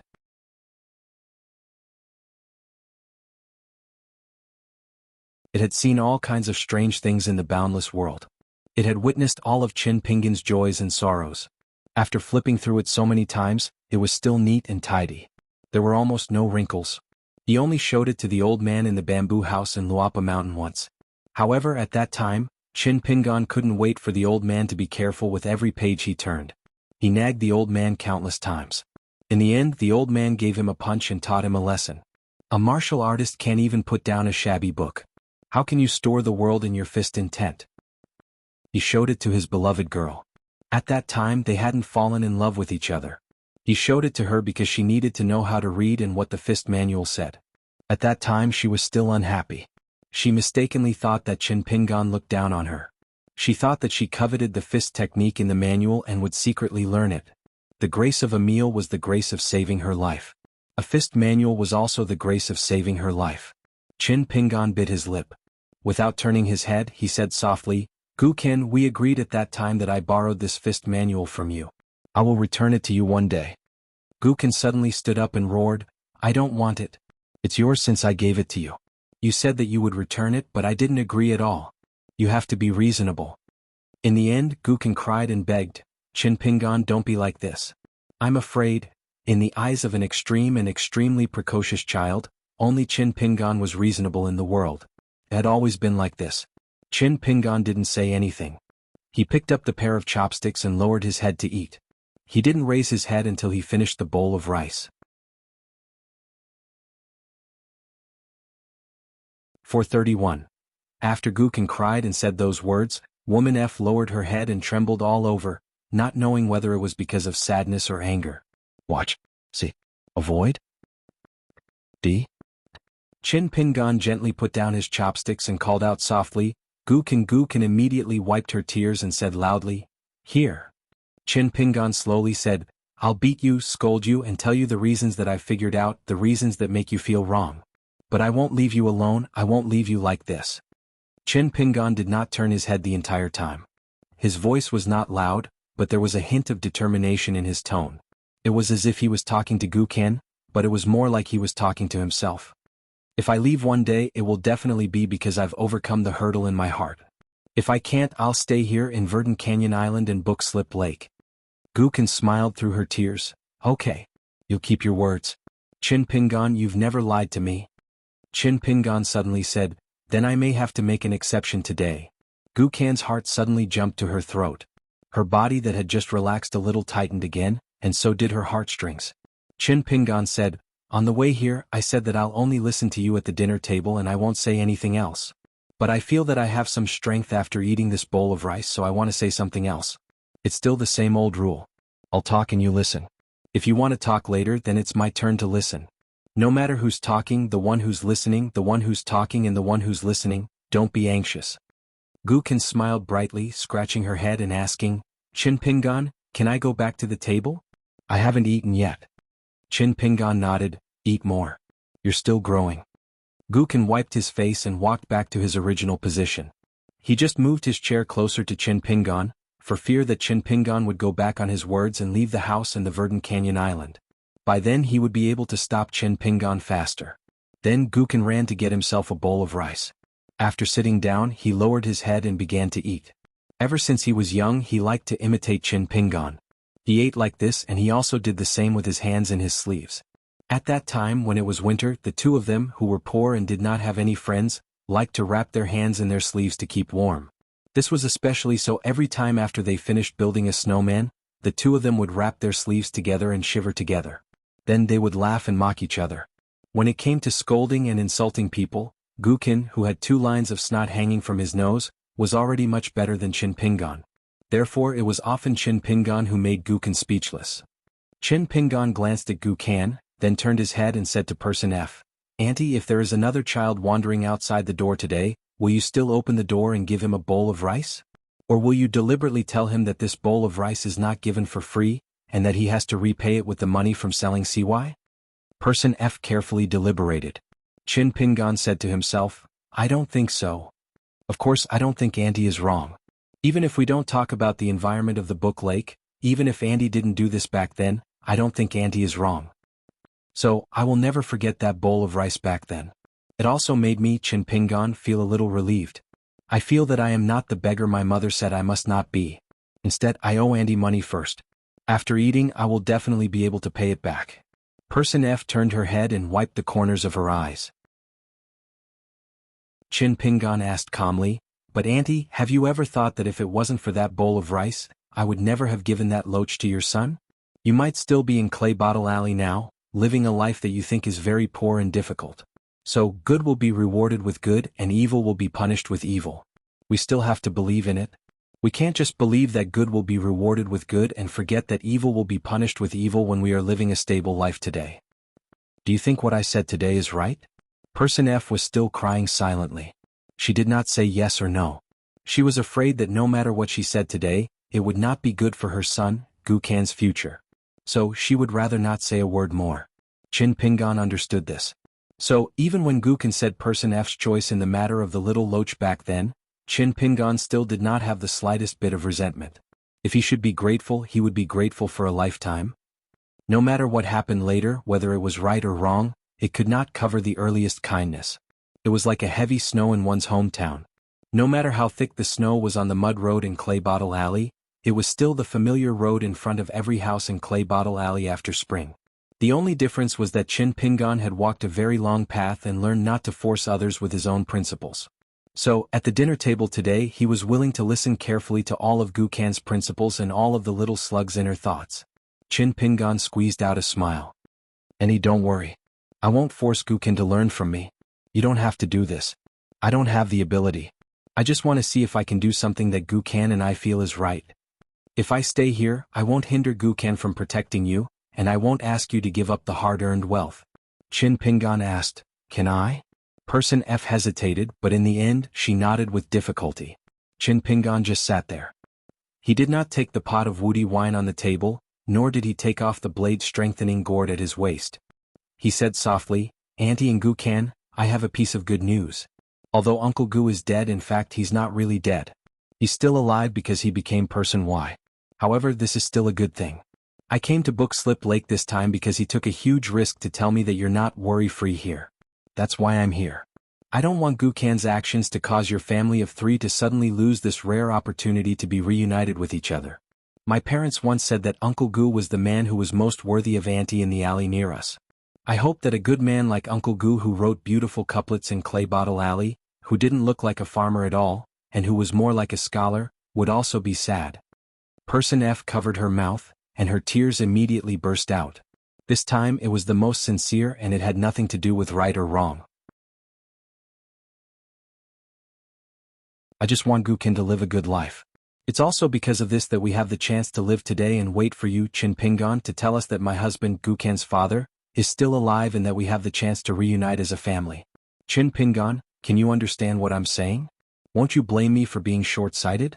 Chin Pingan nodded and said, "I can understand. I won't blame Auntie." Person F looked into Chin Pingan's eyes. She poured herself a glass of wine and drank it in one gulp. Then she poured another glass and drank it again. "You came to find Kinner. No matter what you said, Kinner was very happy. I want to drink a glass. You told us the news, so I want to drink a glass too. We're all happy." Person F poured a third glass of wine. After drinking it, she said with tears in her eyes, "Chin Pingan, I want to drink a glass to see that you've grown taller, grown up, and are safe and sound. I'm happy for your parents." Chin Pingan picked up the wine pot and poured himself a glass of wine. He raised his head and drank it. "In a tall building in Pond City, Chue? Iske," he said, "you're short-sighted? This Person F from Clay Bottle Alley is not ordinary. No wonder she can partner with Lu Jimao and teach someone like Gukan." When Chin Pingan followed the 2 carriages into the city, Chui Dongshan had been pretending to be dead. However, when Chin Pingan appeared and met Gukan, Chui Dongshan had already opened his eyes. Everything that happened after that had nothing to do with Chui. Similarly, Chui Dongshan had seen and heard all of it. "Chui?" He smiled and said, "What Chin Pingan said is futile." Even if they were both from Clay Bottle Alley, they knew the taste of suffering at first. But now, Gukan and Chin Pingan were 2 completely different people. Not only were their standpoints different, but the way they looked at the world, the most fundamental context, was very different. Chin Pingan could empathize with Gukan only because Chin Pingan had walked a longer path. Gukan, on the other hand, did not. For him, his hometown Clay Bottle Alley and then to Book Slip Lake, was the entire martial world in the world. What's more, Gukan was obsessed with sex. He was born to go to extremes. Not to mention Chin Pingan, even if Gukan's father, Gu Tao, stood in Chin Pingan's position, he would not be able to change Gukan's mind. This was the fun part. Gukan's extreme behavior made him have deep feelings for Chin Pingan. That was why he said, "Even if you beat me to death, I won't fight back." This was the devil incarnate's heartfelt words. How rare was it? Chin Pingan knew, so he was in more pain. Chin Pingan even heard about the person who was about to die, Lucien Y. Before he died, Lucien Y did not blame Qin Pingan at all. Instead, he only said to him, "Qin Pingan, I don't want to die. I really don't want to die." That was why Qin Pingan was in more pain now. That's how people are. A frog at the bottom of a well will complain about injustice. A person who has left the bottom of the well will say anything to the people below, but to the people who are still at the bottom of the well, it's all empty talk. Because deep in their hearts, they will keep telling themselves that their words are for the snow of spring, not for people who have been rolling in the mud for a long time. If they really listen to them, they will be courting death. However, Qin Pingan has already realized this. That's why what he said on the way to Gukan's mansion and what he said at the dinner table after eating that bowl of rice were worlds apart. Unfortunately, Gukan was still too young when he was in Mud Bottle Alley. He did not see Qin Pingan's situation at his age, nor did he see with his own eyes the suffering that Qin Pingan suffered during his long journey. What Gukan saw was Qin Pingan carrying a sword on his back and giving little Locha jade pendant. It was the Qin Pingan who understood so many things. As for why Qin Pingan was able to get to where he was today, Gukan did not understand. This child might not really be willing to understand either. On the other hand, Qin Pingan was willing to think more and more about it.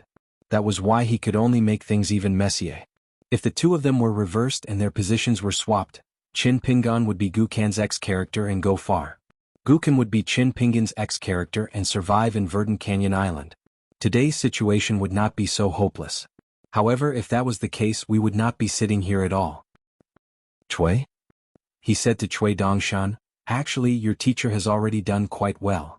Chui Dongshan's face was stern. "Can you still see beautiful things in your old dog eyes?" "Chui?" He did not take it seriously and smiled. "The most beautiful thing that Qin Pingan did on this trip to Verdant Canyon Island is the two words that you have said. It is the sword above the two words that you have said. It is the sword above the two words, cut off, and circle. On the ship, we first took out the only thing that Qin Pingan and Gukan had in common and placed it in front of them. Otherwise, Qin Pingan would have already lost on the ship, and you and I would have been able to leave Pondwater City. That was to test the assassin first. Not only was he trying his best to understand the hearts of the people in Book Lake, but he was also trying to tell Gukan that the assassin deserved to be killed no matter where he was. Furthermore, he, Qin Pingan, was willing to listen to Gukan's own reasoning. If Qin Pingan deliberately put himself at the top of the moral spectrum and tried to influence Gukan, then Gukan might directly feel that Qin Pingan is no longer the Qin Pingan of the past and everything is over. After getting off the ship, we put the jade pendant of the Saint of Literature Temple in front of Lu Jimao, who is a nascent soul cultivator and has high standards, so that perfected cultivator Jiang Jie will not dare to mess things up. When we are at the dining table and have dinner, we will remove the F character, who is Gukan's mother, so that she will not be too involved and affect Gukan too much. Otherwise it will be a mess. After Qin Pingan joins, it will only get messier. Chui Dongshan sneered and said, "Even so, is it useful? Isn't it still a dead end?"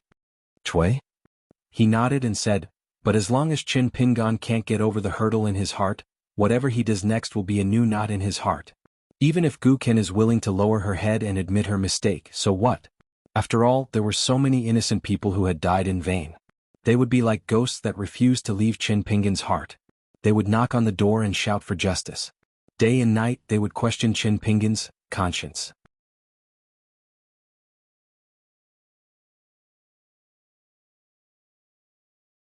Qin Pingan hadn't finished his thoughts, but he had already denied himself?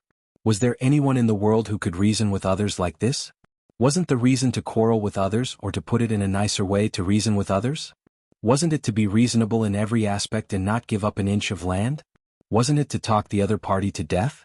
This was the same as fighting and wanting to kill the other party in one breath. Then Gukan couldn't help but laugh, but he quickly restrained himself. If he dared to laugh at this moment, he was afraid that Qin Pingan would slap him again. Could he, Gukan, fight back? He could only endure it. Besides, Gukan wasn't angry at all when he slapped Qin Pingan. In the world, even his mother wouldn't hit him, Gukan. Only Qin Pingan would. It wasn't that he hated Gukan, but that he really felt sorry for him, was really angry and was really disappointed. Only then would he hit him. Gukan knew it when he was in Mud Bottle Alley. Why was Gukan the one closest to that idiot Fan Yen among the 10 heroes of the book Slip Lake? Only an idiot like Fan Yen, who was really simple-minded and brainless, could say that kind of stupid thing. If my mother slapped me lightly, I would feel sorry for her. Immediately, A smile appeared on the little Loach's face. No matter what, Chin Pingan hadn't changed. Even if Gukin had changed so much, Chin Pingan was still Chin Pingan. At this moment, Chin Pingan wasn't in a hurry to speak. When he was at the desk and was about to write, he remembered something he once said to Pei Qian. It was about the 3 moons carp and the 3 spring bird. At that time, Chin Pingan explained to Pei Qian that a person who was full of food, warm and clothed was a very precious kind heart. However, he couldn't say these kind hearts to a person who was about to starve to death. It was unreasonable. The reason why people were human was that they didn't even pity a person who was about to die. They would jump over and pity a bird and a frog. According to the order and theory that old Mr. Wenxing taught Chin Pingan, this was wrong. So when Chin Pingan said what he had said in the book Slip Lake and the Verdant Canyon Island, it was the same.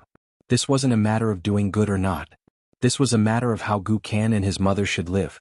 Therefore, Chin Pingan suddenly began to reflect on himself. Right and wrong, first and last. Small and big. Good and evil. He couldn't casually skip a step to explain his own principles to Gu Kan. If he didn't think it through thoroughly, then whatever he said would be wrong. Even if it was right, even if it was the right principle, it would still be a pavilion in the sky. When he thought of the principles that he told Pei Qian, he naturally thought of Pei Qian's hometown, Lotus Blossom Blessed Land. When he thought of Lotus Blossom Blessed Land, he couldn't help but think of the time when he went to the Xinxiang temple near Zhuiyuan Alley when he was feeling uneasy. He saw the kind-looking old monk in the temple. Finally, he thought of the old monk who didn't talk about Buddhism and the words that he said to him before he died. Don't go to extremes in everything. When you talk reason with people, you are most afraid of, I want to be reasonable. What you are most afraid of is that once you are evil with people, you won't see any good. Finally, Chin Pingan thought of the old Mr. Wenxing who was drunk and said, how many books have you read to dare say that the world is like this? How many people have you met to dare say that men and women are all like this? How many peace and suffering have you seen with your own eyes to dare to say that others are good and evil? Therefore, before Gukin came, Chin Pingan began to write on 2 pieces of paper. He wrote first and last and small respectively. The 2 pieces of paper were placed side by side.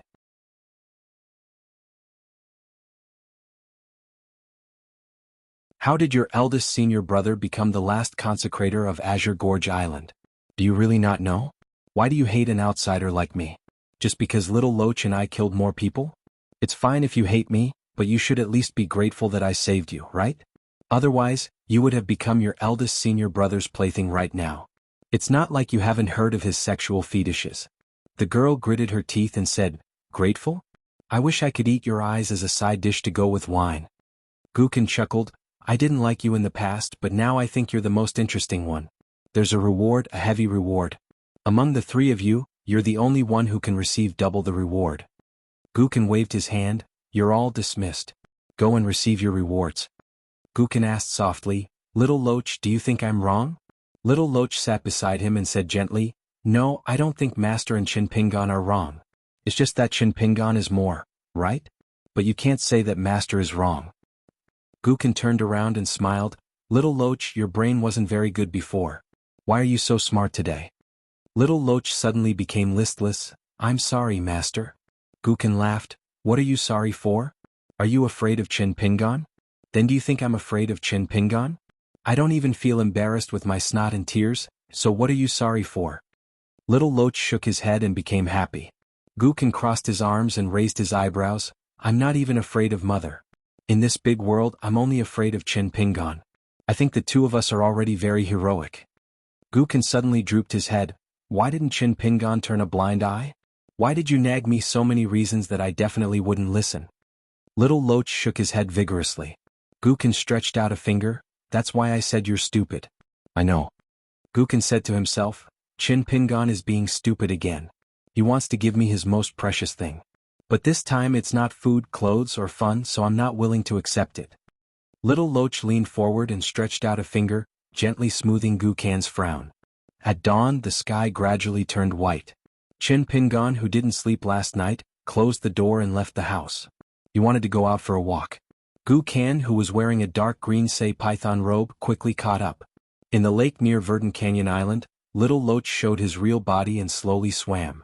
Chin Pingan said, I said so much yesterday because I wanted you to admit your mistakes. But later I found it difficult. It's okay. I hope you can remember what I'm going to say next because I'm not talking about F*** King you. I'm just telling you some possibilities that you may not have thought of. If you don't want to listen, just remember it first. Maybe it will be useful someday. Can you do it? Guken nodded. No problem. I also remember what you said yesterday. Chen Pingan gently poked the ground with a branch in his hand and walked slowly. In the world, not everyone can be me, Chen Pingan, and not everyone can be Guken. It's wrong. It's because there are so many good people in the world. There are many good people that we have seen and many more that we haven't seen. That's why Guken and I are alive today. We can sit there and talk about our own principles yesterday. I'm not saying all this to prove that you, Guken, are wrong. Instead, I hope that you'll understand more about this world and know more about it. The world of martial artists isn't just Book Slips Lake. One day you'll have to leave this place just like how you left your hometown. Speaking of this, Chin Pingan walked out of the white jade flagstone path and walked toward the lake. Guken followed closely behind. Chin Pingan squatted down and used the branch as a pen to draw a circle on the ground. Let me tell you a principle that I came up with blindly. It's not perfect yet. It's because I heard from a good friend I met in Jianghu in Tongya continent. I accidentally heard about the division of sages, gentlemen, and saints in the academy for the first time. Guken muttered, why didn't I meet any good friends in Book Slip Lake? Guken wished that he was Chin Pingan's only friend in the world. Chin Pingan smiled and wrote 2 words in the small circle he drew, sage. The academy has its own rules on how to become a sage of the 72 academies. That is, the knowledge that the sage has come up with through reading and thinking can be applied to the land of the country and become a strategy that will benefit the country's mountains and rivers. Then Chin Pingan drew a slightly larger circle and wrote down the word gentleman. If the knowledge proposed by a sage of the academy can be applied to a continent, he can become a gentleman. Finally, Chin Pingan drew an even larger circle and wrote down the word saint. If the gentleman's knowledge becomes greater and greater and can propose universal knowledge that covers the world, he can become a saint of the academy. Chin Pingan pointed to the 3 circles. Look, just by looking at these 3 circles, it seems to be saying that even the Confucian Academy advocates standpoints. Sages, gentlemen, and saints each have their own standpoints. Then, why is it wrong for the common people, officials, soldiers to fight mountain cultivators, and immortal masters to talk about standpoints and not right and wrong? Do you know why? Guken felt a headache coming and shook his head. Chin Pingan said, first, you can have standpoints and it's difficult to not have one. However, it doesn't mean that you can ignore everything just because you talk about your standpoints. That kind of clear conscience is narrow. Whether it's knowledge or conduct, the most fundamental foundation is the same. Sages, gentlemen, and saints are the same. The common people are the same as the emperors, generals, ministers, and chi cultivators. Therefore, in the temple, the Confucian sages of the past generations asked the most important questions. The more important it is, the more unbreakable it is. I heard that even so, there have been cases in history where the golden words of the great saints began to lose their brilliance with the passage of time. Guken became more and more confused. Chin Pingan twitched the corner of his mouth and smiled. I thought about these words for a long time last night, but in fact they are more for myself. Chin Pingan stood up and looked around. The Verdant Gorge Island is a circle. The rules of the sect are set by Lu Jimao. The place where you and Aunt live is also a circle. Many family rules are set by you and Aunt. To put it more broadly, the Book Slip Lake is also a circle.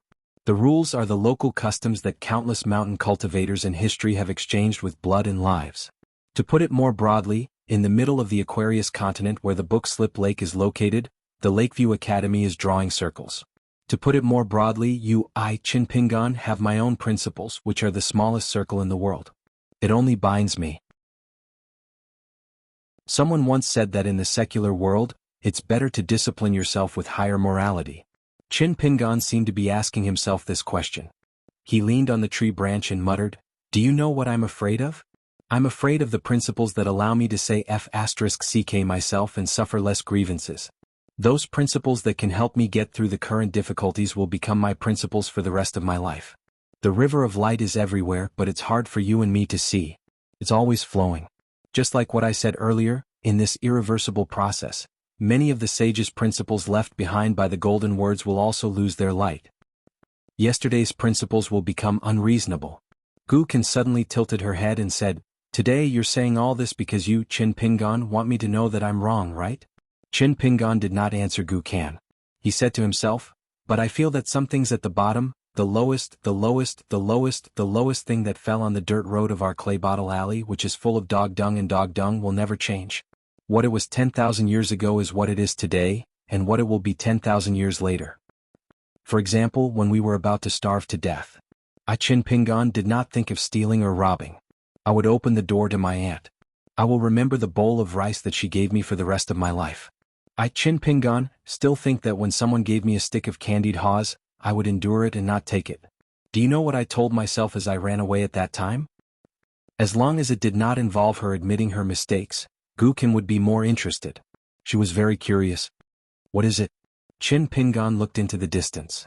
If I took it, it would be wrong. Because at that time, I still had J copper coins in my hand, so I wouldn't starve to death immediately. I couldn't take that stick of candied haws because I was afraid that after eating such delicious food, I would feel that a bowl of rice was enough to satisfy my life. It would be very unbearable. It would make my life even more difficult in the future. I would be unhappy even after eating a meal of rice that was 60% full. Did I have to ask that person for candied haws every day? Even if he was still willing to give me alms every time, one day his stall would disappear. What would I do then? Chin Pingan was absent-minded. But do you know? At that time, these principles could not resist the temptation of that stick of candied haws. At that time, I really wanted to turn my head and tell the person who sold the candied haws that he regretted it and that he should give me another stick. Do you know how I stopped myself from turning my head? Chin Pingan answered his own question. I told myself, Chin Pingan, why are you so greedy? Sai, maybe one day your father will come back. When that time comes, I'll eat until I'm full. Dad promised you that he would bring candied haws the next time he came home. So later, when I secretly ran over there and didn't see the vendor, I was a little sad. It wasn't that I didn't get to eat the candied haws for free, but that I was a little worried. If Dad came home, he wouldn't be able to buy candied haws anymore. Gukin reached out and wanted to tug at the sleeve of the person beside her, but she did not dare to. Chin Pingan muttered, as long as you're alive, you have to have some thoughts, right? Do you think I don't know that my father definitely won't come back? I know. But I still think that way. Do you know that when you were young, you always asked me why I wasn't afraid of ghosts at all when walking at night? It's not that I wasn't afraid at all from the beginning. It's just that one day I suddenly thought that if ghosts really exist in this world, would I be able to see my parents? When I thought of this, I became much bolder. It's just that I'm a little worried. My parents are so good. If they really become ghosts, will they be bullied by evil ghosts? They won't be able to see me because they're good ghosts. After Chin Pingan said this, he turned around and rubbed Gukan's head. Let me walk by myself. You go do your own thing. Gukan nodded and left quietly. After Gukan had walked far away, he turned his head and looked back. Suddenly, a very strange thought appeared in his mind. It seemed that Chin Pingan was not as angry and sad as yesterday. However, Chin Pingan seemed to be even more disappointed. But it was not towards Gukan. That night, Gukan found that Chin Pingan's room was still lit, so she knocked on the door. Chin Pingan walked around the desk and walked to the table in the main hall. He asked, "Why aren't you sleeping?" Gukan said with a smile, "Aren't you the same?" Gukan saw that the table was full of paper filled with writing, but there was not a single paper ball in the wastebasket. She asked, "Are you practicing calligraphy?" Chin Pingan shook his head and said, "I'm just thinking about it and writing casually. All these years I've been watching and listening. I still haven't thought about it enough." Gukan asked, "Have you come up with anything?" Chin Pingan thought for a moment. "I was just thinking about a sentence. The freedom of the real powerhouses in the world should be limited by the weak." Gukan rolled her eyes and said, "What kind of powerhouse am I? And I'm only J years old now." Chin Pingan said, "It has something to do with how old a person is, but it doesn't necessarily have anything to do with it. I've encountered many powerful opponents in the past. Empress Dali, an old flood dragon who was even more powerful than Little Loach's current cultivation base, and an ascendant realm cultivator. I can't say that they are purely bad people. In the eyes of many people, they are also good and kind people. But at least they don't understand this principle. This is one of my most precious principles. I'm telling you because you are Gukan. It's your business whether you want to listen or not. But it's precisely because you are Gukan that I hope you can listen carefully. You're so young, but you're able to protect your mother. You're a powerhouse. Many adults can't compare with you." Gukan leaned on the table and said with a smile, "My mother said that you did so many things for her when you were young. She always used this to say that I have no conscience. She said that she gave birth to me for nothing and raised an ingrate. Chin Pingan said slowly, let's not talk about right and wrong, good and evil. If everyone in the world thinks like you now, what do you think it will be like? Guken shook her head and said, I never think about these things. Chin Pingan nodded. This was Guken's true thought. Guken was afraid that Chin Pingan would be angry, so she explained, I'm just telling you the truth. Chin Pingan said it himself. Chin Pingan changed the topic. If it's all you, Guken, then there won't be Mr. Chi in the school in our hometown. There won't be our neighbor in Mud Bottle Alley, Grandpa Lu, Grandma Lu, and Uncle Zhao who often helps your mother harvest rice and snatch water. I think it's fine without them. It's fine even if there are those things. Mom and I are alive now. At worst, I'll get beaten up by the police. Mom will get scratched by the police. Sooner or later, I'll kill them one by one. If it's the former, I'll repay them one by one. Immortal money? Rich and powerful houses? Beautiful women? I'll give you whatever you want. There won't be me in Mud Bottle Alley. Guken glared at him and said, that won't do. Chin Pingan, whose face was slightly pale, smiled. After a moment of silence, Chin Pingan said, Guken, I know you've been telling me the truth. That's why I'm willing to sit here. Now, I hope you can still tell me the truth about my last question. Sure. Do you like to kill people? Guken hesitated for a moment, but the corners of his mouth slowly rose. In the end, a smile spread across his face. His face was full of smiles and his eyes were burning with sincerity. He said resolutely, yes. Guken's smile was bright, but she began to cry. Chin Pingan, I don't want to lie to you. Chin Pingan also smiled. He reached out his hand and helped Guken wipe her tears. It's fine. I think I'm wrong. My principles can't tell right from wrong. But I'm still Chin Pingan and you're still a slug. Guken asked worriedly, are you angry with me? Chin Pingan shook his head. I'm not angry with you. Guken muttered, but you're still angry. Chin Pingan said, I'll give it a try. I won't be angry with anyone. After Guken left, Chin Pingan stood up and walked towards the desk, but he stopped. Just as he was about to turn around and sit at the desk to rest, he didn't want to go. He just stood there. Chin Pingan folded his hands in his sleeves and bent slightly as he thought. The old monk in the small temple in the Nanyuan kingdom once said, lay down the butcher's knife and become a Buddha. However, Guken didn't feel that she was wrong. She held the knife in her heart tightly in her hand, and she had no intention of letting it go. Then what she said to Pei Qian about yesterday's death and today's life was empty talk. It was easy to break the thief in the mountain but difficult to break the thief in the heart. Now Chin Pingan felt that this thief in the heart had walked from Guken to his side. He opened the door to his heart and stayed there. He couldn't kill her or drive her away, because he couldn't cross the threshold of his heart. Guken was the person he would definitely not abandon. The eldest sword immortal, the old man named Qin Qingdu, said that he was reasonable in everything he did so that he could be unreasonable occasionally. Using the inner vision method of cultivators, Qin Pingan's spiritual consciousness came to the gate of the mansion where the golden wine robe was. The gate slowly opened. After successfully refining the second natal item, the little man in the golden robe with a sword and a book on his back said something to Qin Pingan that even Mao Xiaodong couldn't understand. It's great that you can admit your mistakes and correct them. That was actually deep in Qin Pingan's heart. Qin Pingan had a deep hidden concern for Guken. That was Qin Pingan's hint to himself. If he made a mistake he couldn't not admit it. If it wasn't someone close to him, Qin Pingan, he wouldn't think that he was wrong and he would side with him. However, those mistakes could be made up for. However, so many people had died. Guken wouldn't be wrong. Now how could he make up for it? Right and wrong were right there. Qin Pingan could make an exception if he couldn't do it. He couldn't deceive himself. Many people were doing and saying things but they might not be right. The gate of the mansion slowly opened. Qin Pingan bowed to the little man in the golden robe to say goodbye. Originally, the gold Sei Wendan, who had already formed the embryonic form of his gold core and was expected to reach the realm of having morals in his body, the gold Sei Wendan, who was dressed in a Confucian robe, had a million words to say. He only sighed and bowed respectfully with Qin Pingan. There was a bang. In the small world of the little man, it sounded like a funeral bell, resounding between heaven and earth. The golden Sei scholar's gall shattered with a bang.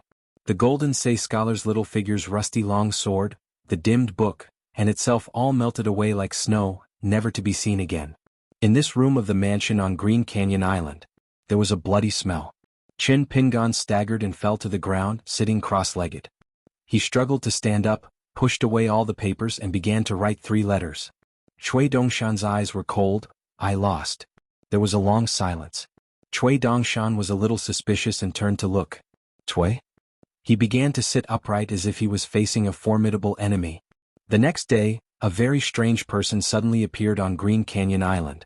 First, 3 secret letters were sent by Flying Sword. As for what was written and who was sent to, this person was Gukan's distinguished guest, who dared to pry. The 3 letters were sent to Wei Pai of Longquan County, Zhong Kue of Tongya County, and Fan Jun Mao of Old Dragon City. He asked if there was a shortcut to quickly master the immortal spell of condensing and gathering souls. There were many things about how a person became a ghost after death or how to reincarnate. Was there a long-lost ancient secret method that could summon the ancestors of Yixing and help the people in Yixing to talk to them? After that, the person asked for a small house near a mountain gate on Green Canyon Island. There was a pen, ink, paper, and an ordinary abacus on the table.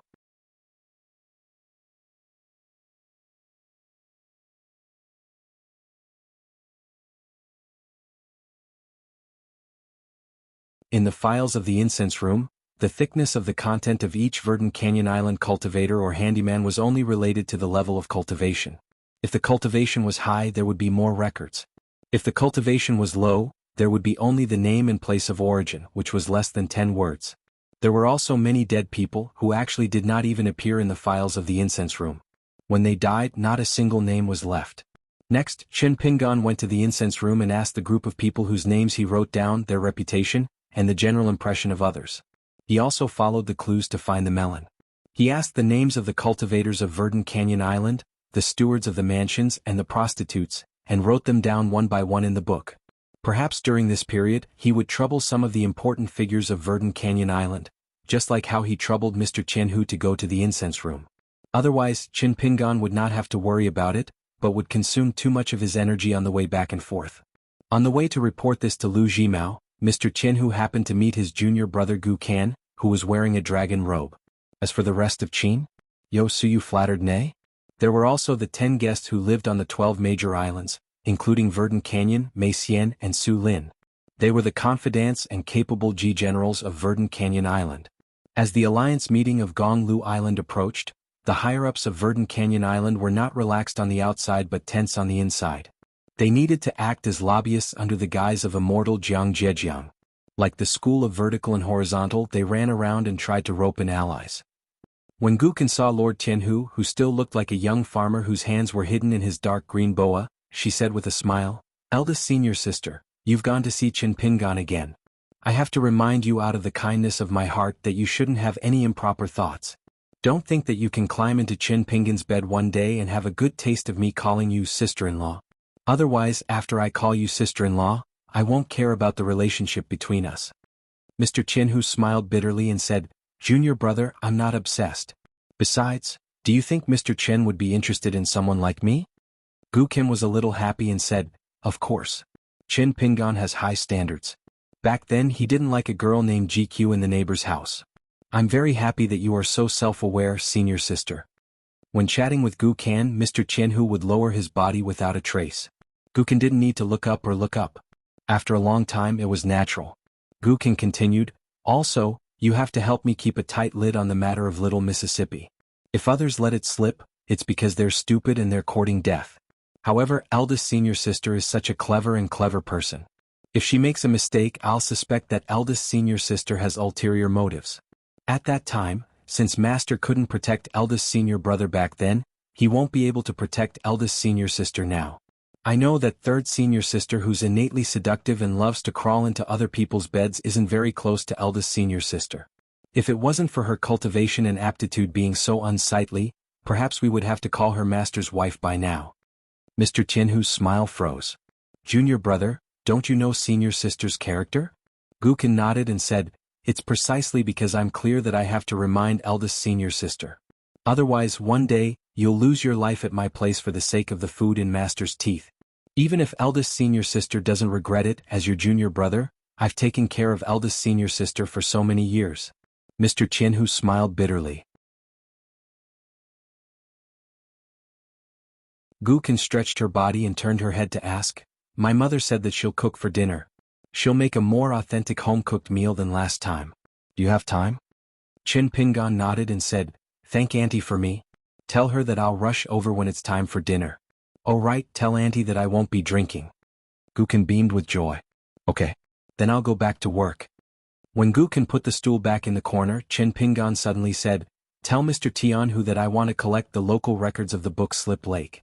In addition to the collections of the islands, I may also want to collect the records of the Pond Water City next to the book Slip Lake, as well as the records of the states and counties further away. I'll pay for all the expenses no matter how much it costs. Also, remind her that when the final price is quoted, she should include the premium off the book, including the manpower and material resources of the Verdant Canyon Island. Everything is business. I believe the book Slip Lake will be familiar with this. Guken smiled and said, It's no big deal. Now the 12 islands of the Verdant Canyon have raised a bunch of cunning guys who only know how to wave flags and shout but do not put in effort. It's a good time to send them out to do something serious. Chin Pingan looked at Guken thought for a moment and said, I'll tell you in advance that business is business. I dare not use the name of the Verdant Canyon Island to force people to buy or sell. Chin Pingan said, If there are any accidents, tell me immediately and I'll deal with it myself. Guken smiled brightly and said, Don't worry, there will be no accidents. This is the Verdant Canyon Island, the book Slip Lake. There are many rules here and many people like to break the rules. But if you really break the rules, everyone knows what kind of price to pay. Guken left the mountain gate of the Verdant Canyon Island with Little Loach. Guken suddenly said, Little Loach, why do I feel that Chin Pingan's last look was strange? Were you nervous at that time? Little Loach said timidly, A little. Guken swaggered, I've said it before. Chin Pingan is suitable to stay in the book Slip Lake. With him here, I'm afraid of him at most, but I'm really not afraid of anything. Who do you think will benefit more from this deal? Of course it's me. Little Loach smiled shyly, Charcoal Snow thinks you're right. Guken turned her head and saw Little Loach lowering its head and twisting the corner of its clothes. Guken laughed and scolded, You're so shameless. You're so eager to use your name now? Guken suddenly put on a sad face. But Little Loach, we have to take it easy these days. We can't fight and kill like before. Chin Pingan may have become an accountant, but he's been watching us. Little Loach patted its stomach, I'm not hungry for the time being. Guken rolled her eyes and said, You just ate that golden core F man. If you say you're hungry again, who will I catch for you? My master? Little Loach's eyes were shining. Guken smiled and looked up with her hands in her sleeves. Little Loach, I'm very happy. I'm happier than killing people. Little Loach learned from her and recently learned how to be honest with others. Before I go hungry, I'm very happy when my master is happy. Guken asked, What do you think Chin Pingan is doing? Little Loach shook its head, I don't even dare to get close to Chin Pingan and his desk. I don't like to think about things so I don't know. Guken sighed, It doesn't matter.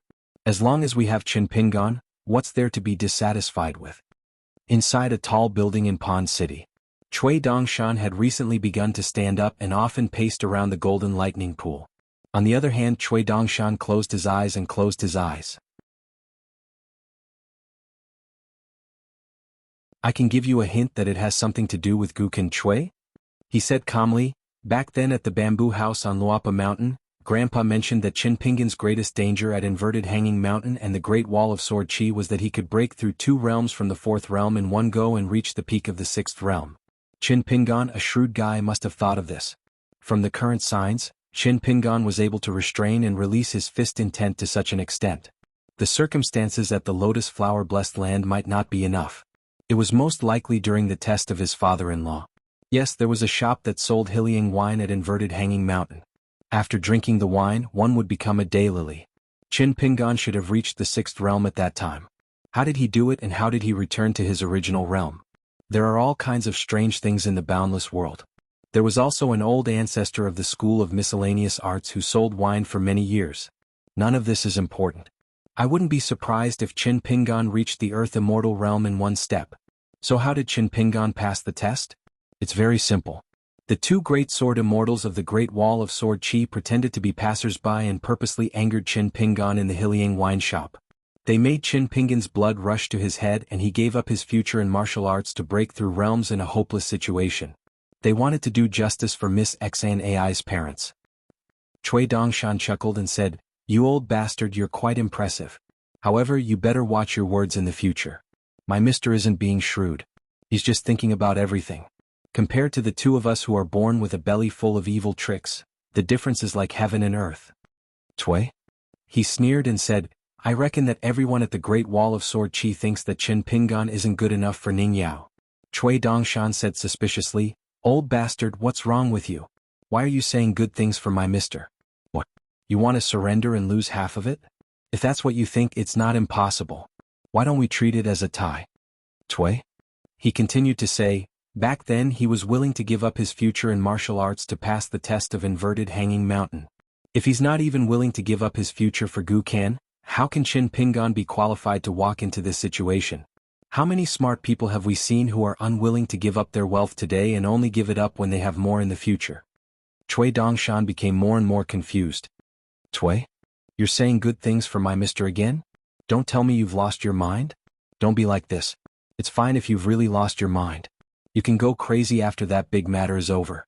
At that time, I'll just put a small rice bowl in front of Luopa Mountain's bamboo house. Cui? He pointed at the room in the painting and turned to look at Cui Dongshan. The corner of his mouth curled up and he sneered, What did I tell you before? The fourth difficulty lies in the countless difficulties. Do you know that the fourth difficulty has just begun? The more effort Qin Pingan puts in right now, the more worries he will have in the future. At that time, I reckon you'll be asking me to surrender and lose half of it. You'll have to worry about whether Qin Pingan has completely gone mad. Cui Dongshan no longer pretended to be relaxed like before. He sat back down and said slowly, Victory or defeat for a moment depends on strength. Victory or defeat for eternity depends on reason. Cui? He smiled and said, If this moment is 10 years or 100 years, it's the lifetime of a mortal teacher. What will you do? What will Qin Pingan do?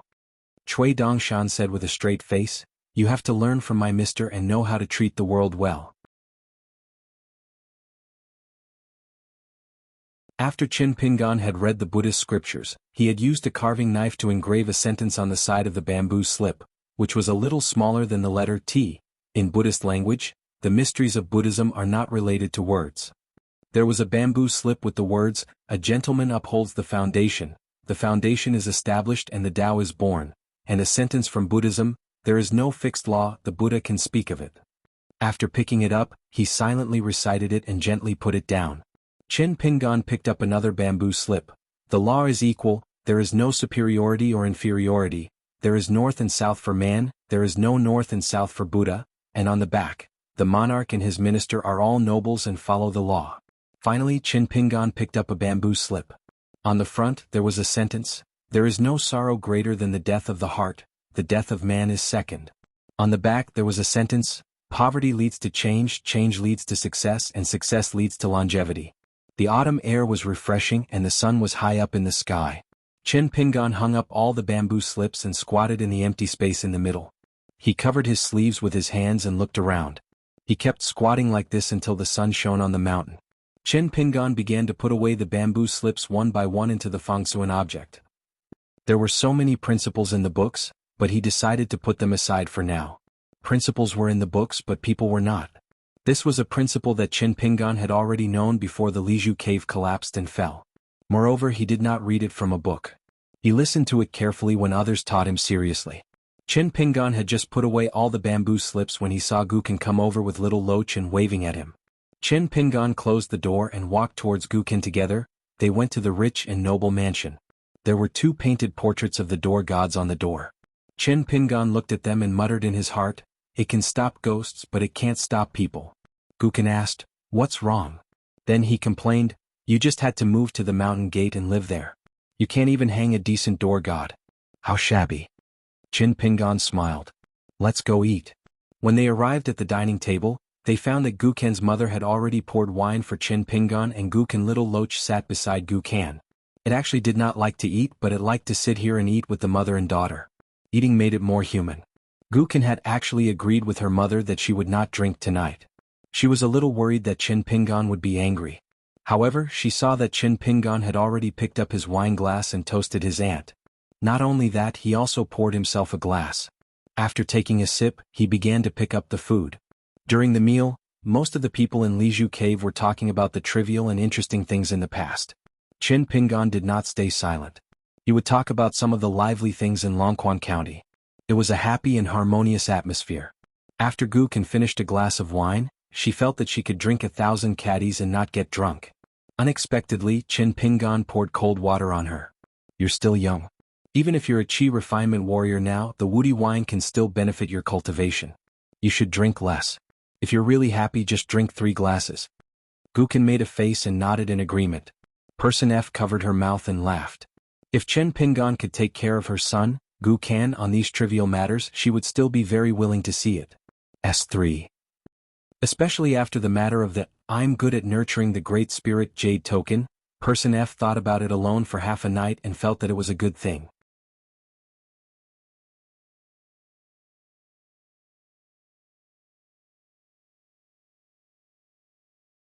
For 33. Chin Pingan exhaled softly and patted his cheeks. He stood up and returned to the house at the entrance of the mountain. Go. Looking from afar, the light from the lamp on the table shone through the window. Chin Pingan subconsciously wanted to quicken his pace, but he suddenly slowed down and laughed involuntarily. After the age of 4, there was never a time when he went home. There was always a lamp waiting for him at the ancestral house in Mud Bottle Alley. After he became a teenager, he violated his oath and became an apprentice of the dragon kiln to earn some copper coins. However, how could he not turn off the lamp every time he went out? Today it was time to go out. He had already forgotten to turn off the lamp. What could he do if he hurried to the house? Blow out the lamp? However, he did not feel sleepy at all. He was destined to study under the lamp at night and then light the lamp again? Then what was the meaning of turning off the lamp and lighting the lamp? Chin Pingan walked slowly into the house and closed the door. He sat behind the desk and continued to flip through the archives of the incense room and the records of the ancestral masters of the various islands to fill in the gaps. If his heart was not calm, he should not practice martial arts. As for the cultivation of qi, it was even more impossible. Chin Pingan knew in the lotus flower-blessed land that when his heart was not calm, it was meaningless to practice martial arts. Therefore he often went to the small temple near Zhuangyuan Alley to chat with the old monk who did not talk about Buddhism. Moreover, Chin Pingan could not lift his spirit and qi. It was more complicated than having a disturbed heart. His spirit and qi felt like they had fallen to the bottom of a well and were tied up by a huge rock. How could he lift them up? However, this state of mind could be considered as having a calm heart in another sense. Chin Pingan closed the badly preserved Panage files and picked up the small carving knife that the shopkeeper had given him when he bought a jade hairpin in the capital of the Great Sui Kingdom. He gently drew a dotted line on the table with the handle of the knife. After thinking for a while, Chin Pingan took out a piece of rice paper that he had cut to the size of a book cover. He drew a straight line with a pen and wrote, Gukin made a mistake, and, Gukin is kind, at the beginning and the end of the line. The letter T was bigger. Then between mistake and kind, he wrote Book Slip Lake is a place of folklore in small characters. Just as Chin Pingan was about to write the laws of a country, he erased the previous 7 words. Not only that, Chin Pingan also erased, Gukin is kind. In the middle of the line with a slight gap, he wrote, know your mistake, and correct your mistake. Then he quickly erased it for Chin Pingan. S3. In the end, Chin Pingan crumpled this piece of paper into a ball. However, he did not throw it into the bamboo basket but kept it in his fangsuan object. Chin Pingan folded his hands in his sleeves and leaned back on the chair. He turned off the light and closed his eyes. He seemed to be asleep. The next time he opened his eyes, it was already dawn. A general often sleeps for 1,000 years in the middle of the night. Chin Pingan stood up. He did not stretch his arms and legs. His muscles and bones loosened automatically, making a series of creaking sounds. Chin Pingan walked out of the house and planned to walk around the Verdant Canyon Island. The Verdant Canyon Island was the largest island in the Book Slip Lake. He estimated that it would take him half a day to walk around. Now, there was a young female cultivator on the Verdant Canyon Island who was responsible for his food, clothing, and shelter. Chin Pingan went to an old cultivator who lived nearby and guarded the mountain gate. When he met the young female cultivator, he told her that she did not need to send food boxes here today. The old man was a cultivator of the cave-dwelling realm. He quickly agreed. Chin Pingan suddenly smiled and said, I think she will still prepare. If I am not here, she will not dare to walk into the house without permission. So let her send you 3 meals today. Let Senior Zhang enjoy the good food. Just eat to your heart's content. Senior Zhang has told me a lot of old stories about the Verdant Canyon Island. Take it as a reward. The old cultivator said nervously, "Mr. Chin, I won't lose my life because of gluttony, right?" Chin Pingan shook his head and said, "No, you won't." The old monk was still not very happy. Indeed, he had seen too many ups and downs in Verdant Canyon Island, so he could not help but be as timid as a mouse. "Mr. Chin, please don't deceive me. I know Mr. Chin has good intentions. Seeing that an old man like me is living a poor life, you've helped me improve my food. However, those delicacies are exclusively provided by the mansion of Spring Court. If Mr. Chin leaves Verdant Canyon Island in 2 days, some bad guys hiding in the dark will make things difficult for me." Chin Pingan said, "Then leave the food boxes here with Senior Zhang. I will come and get them later." The old cultivator smiled and said, "That's safer." After Chin Pingan left, the old cultivator complained that this young man did not know how to be a good person. If he really pitied him, why didn't he say hello to the Spring Court mansion? At that time, who would dare to give him a hard time? This bookkeeper was a hypocrite. Every day he would deliberately mystify things in that room. In the book Slip Lake, the old cultivator had seen many such tricks to fish for fame. He would not live for long. As soon as the old cultivator started to complain, it was like a flood bursting through a dam. He began to complain that after that guy stayed at the mountain gate, he caused him to lose a lot of money. He no longer dared to make things difficult for some of the cultivators of the lower 5 realms. He would spend money by seducing 1 or 2 snowflakes. When he met some of the younger female cultivators with graceful figures, he did not dare to indulge in his mouth and hands like he used to. After he finished his dirty talk, he would secretly pinch their PG balls. He thought that if he could get close to this bookkeeper and get familiar with him, he might be able to get a blessing in disguise. From then on, he could get a connection with the Spring Court mansion. Although he did not dare to say that he would make a name for himself, he could get a job in the government office of the Verdant Gorge Island. He did not expect that the bookkeeper was a stubborn person. No matter how he tried to please him, he was either a Jianghu newbie who did not understand the hidden meaning of words, or he was pretending to be stupid. His intention was to be punished.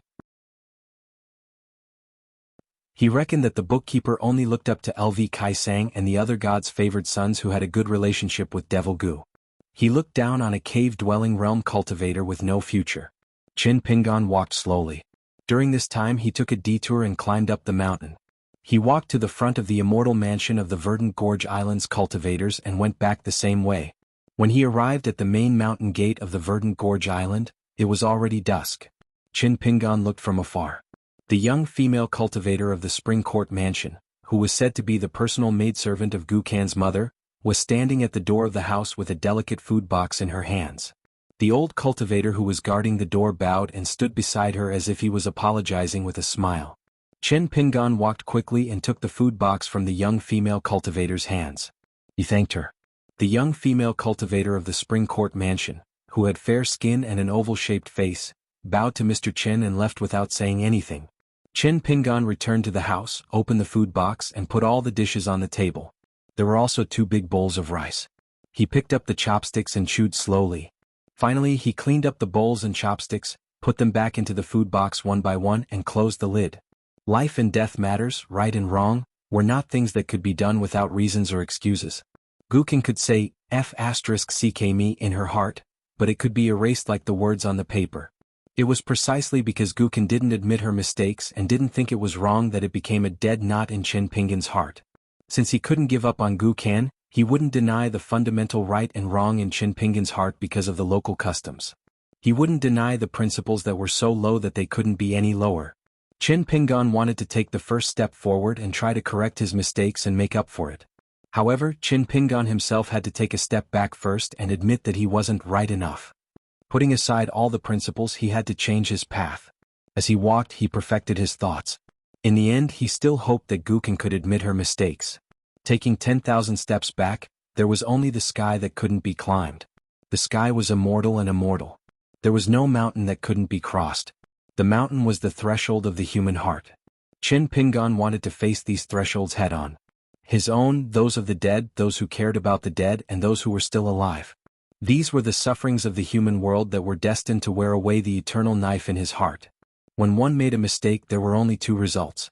One was to make a mistake all the way to the end, and the other was to correct it step by step. The former could allow one to have a moment or even a lifetime of ease and contentment. At worst, before one died, one could say that one had no regrets in this life. The people of Jianghu also liked to shout that they would be a hero again after 18 years. The latter would be especially taxing, and it might not be beneficial even if it was strenuous. If one person pulled out 10 poplars, there would be no living poplars. Qin Pingan wanted to try to verify the pros and cons of this sentence first. As for whether it was right or wrong, no matter what the final result was, it would be set aside from the principles in the book. In the meantime, what Qin Pingan could do at the moment was to ask Guken to restrain himself a little and not continue to kill unscrupulously. He had said so much to Guken, and in the end Qin Pingan felt as if he had spoken for a lifetime. Fortunately, even though Guken was unwilling to admit that he was wrong, Qin Pingan was not an ordinary person in his heart.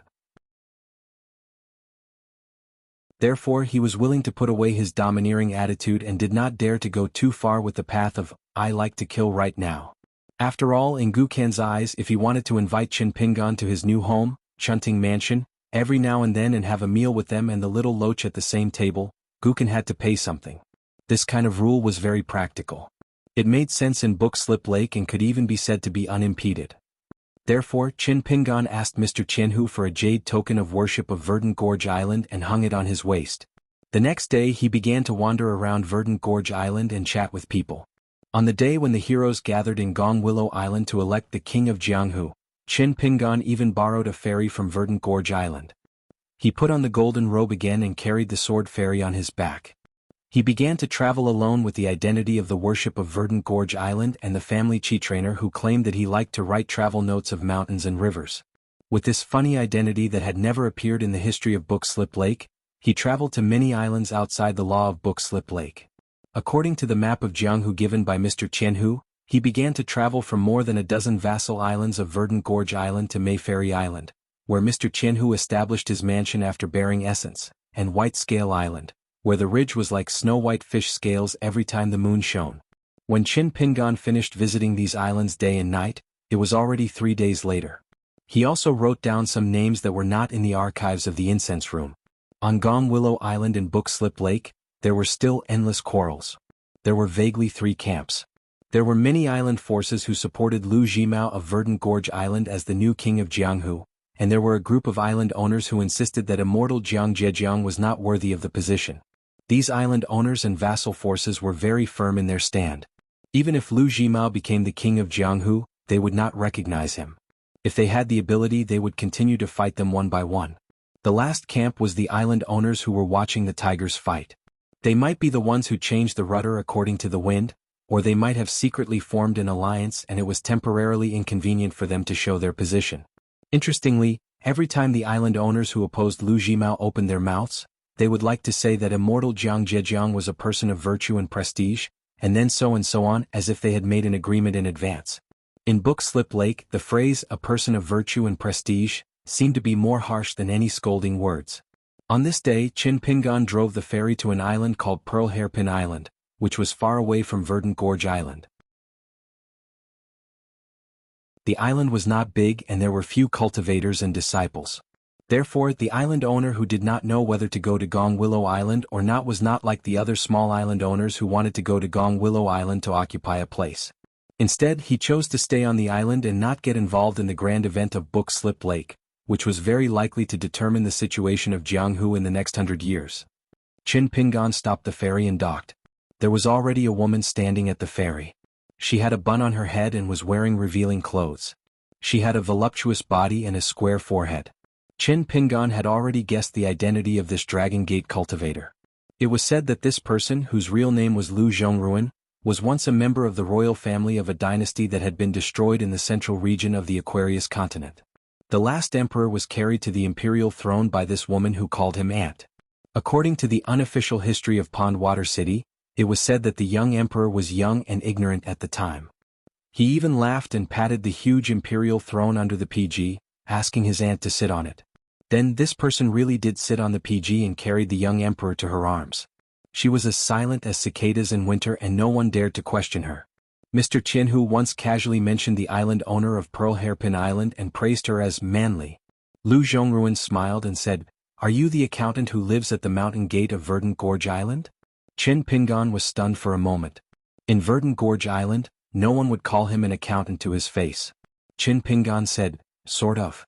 Lu Zhongruan asked directly, Is it that you people of Verdant Gorge Island find Pearl Hairpin Island an eyesore and take advantage of the time when the nearby island owners go to Gong Willow Island to do something?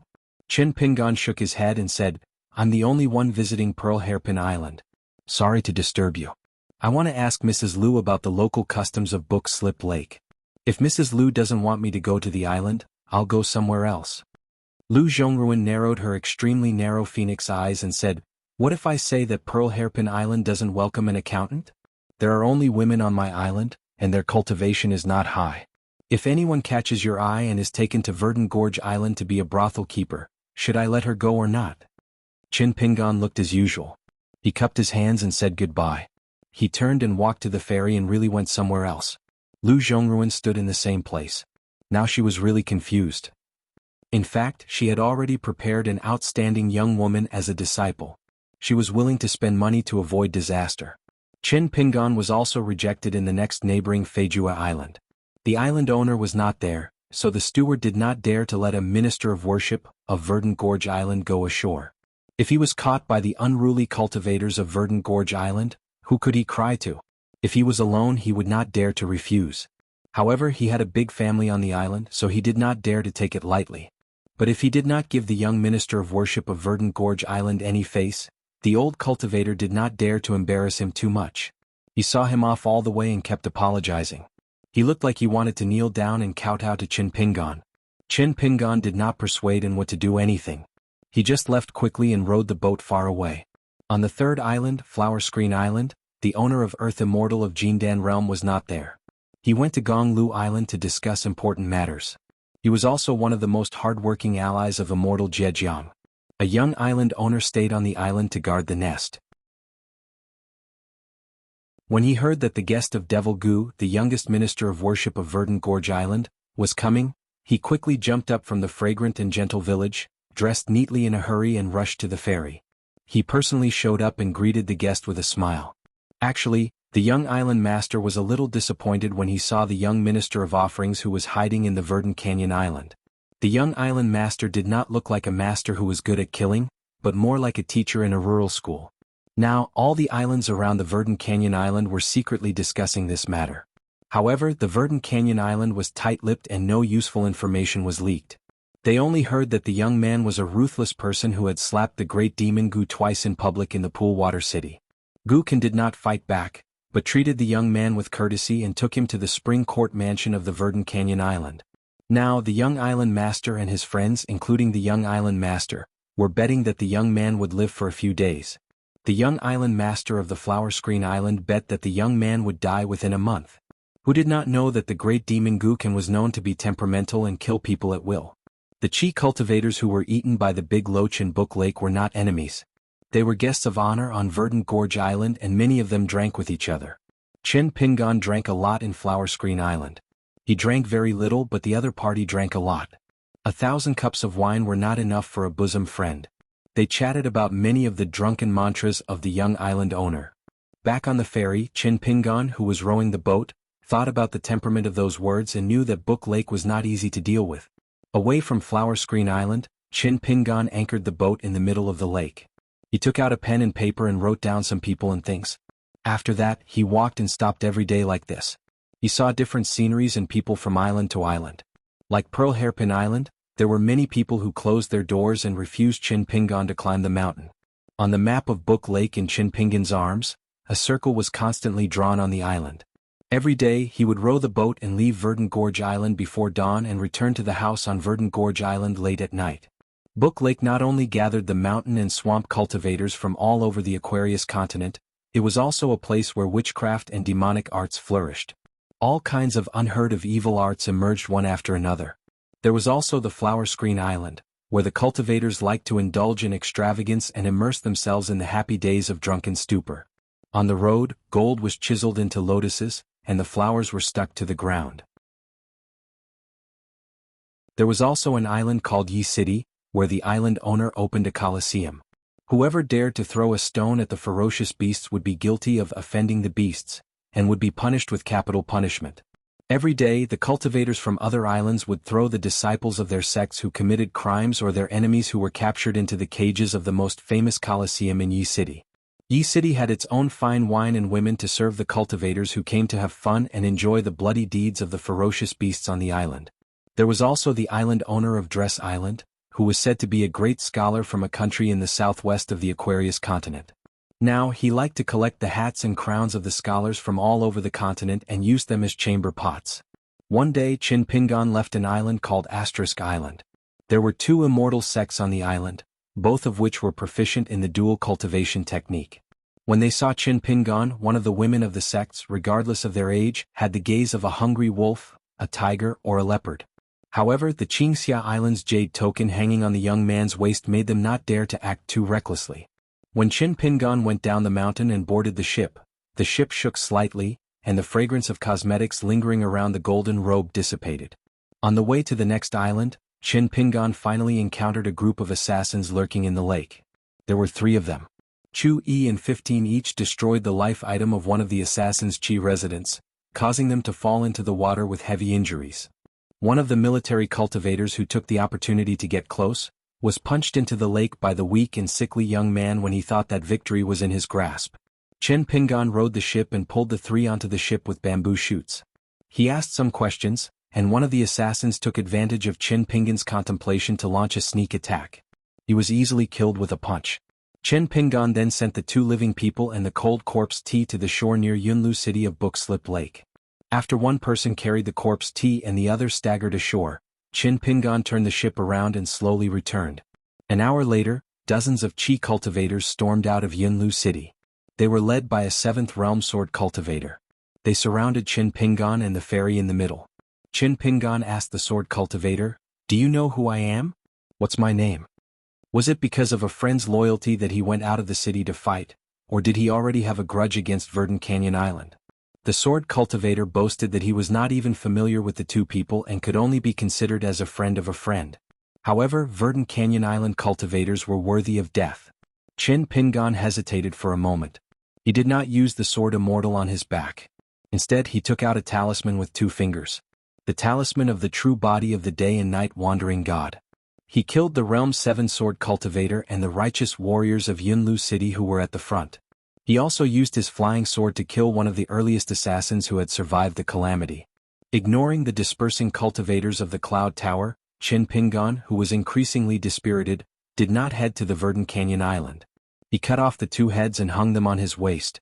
Instead, he docked the boat again and tied it to the ferry at the ferry port. He walked into the Cloud Tower and came to a mansion with a high gate. He said he was looking for someone, an acquaintance he had just met near the Book Slip Lake. No one stopped him. After Chin Pingan crossed the threshold, he found the assassin who carried the corpse ashore in a courtyard. Beside him was the flying sword Chu Yi that had quietly followed him into the city. Chin Pingan turned his head and looked in a direction. He called softly, "Charcoal Snow." A young woman appeared on the wall. S3. Chin Pingan said, "Don't follow me anymore. Protect Gukan. Also, tell Gukan to stay out of this. He is not allowed to vent his anger on Yunlu City." The little loach nodded vigorously. As if he had been pardoned, he hurriedly flew away. Chin Pingan placed the 2 heads on the stone table in the courtyard. He sat aside and looked at the assassin who did not dare to move. He asked, "What do you want to say?" The man probably knew that he was going to die. After his last bit of hope was gone, he was suddenly full of courage. He laughed loudly and said, "I will be waiting for you underground." Chin Pingan asked, "What if I go back on my word and kill everyone who knows you in Yunlu City?" The man stared at Chin Pingan. "I am going to die. Why should I care about this?" Chin Pingan turned his head and looked at the people of the mansion standing at the gate of the courtyard. He retracted his gaze and stood up. "I will come and see you again in a few days." Chin Pingan tiptoed and stepped on the wall. It seemed that he had left Yunlu City. However, when he left, the flying sword Chu Yi destroyed the remaining life aperture X of the assassin. In fact, Chin Pingan secretly returned to the mansion after that. Then he saw a farce. It turned out that the assassin was not a member of the mansion, but an immortal who had a close relationship with the previous family head. He was a cultivator who escaped from Book Lake and his whole family was killed. He was not lurking in Yunlu City where his whereabouts could be easily exposed, but in the border city of Shirhao Country, which was more than 300 miles away from Book Lake. However, this time Chin Pingan put them here, so the assassin came to the mansion to recuperate. Coincidentally, the other assassin was quite popular in Yunlu City, so he gathered so many cultivators to go out of the city to hunt down the young man from Green Canyon Island. Besides the grudge with Green Canyon Island, they also wanted to take this opportunity to kill Lu Jimao, who was in the limelight at Gong Willow Island. If they succeeded, the forces of Book Lake, which were hostile to Green Canyon Island, might shelter them or even rise again. Therefore, when they discussed in the mansion, they felt that this plan was feasible. Wealth came from danger. They had a chance to make a name for themselves and kill an extremely powerful cultivator from Green Canyon Island. This old immortal of sea-viewing realm, who was once respected by everyone in the mansion, was immediately worshipped by two cultivators of the fourth state. They joined forces with a pure warrior of the fifth state and dilly-dallied for a long time.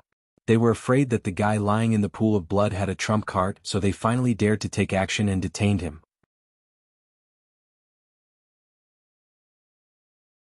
Not to mention the abode on the mountain, she couldn't be considered a young girl in the streets. He felt that there was nothing wrong with letting her tell the old woman who was about to die. If he was too childish, it might arouse her suspicion. So he changed his original intention and accompanied the beautiful girl to wait for the old woman's arrival. As a result, when the old woman with a vegetable basket entered the door, his face stiffened just as he was about to smile.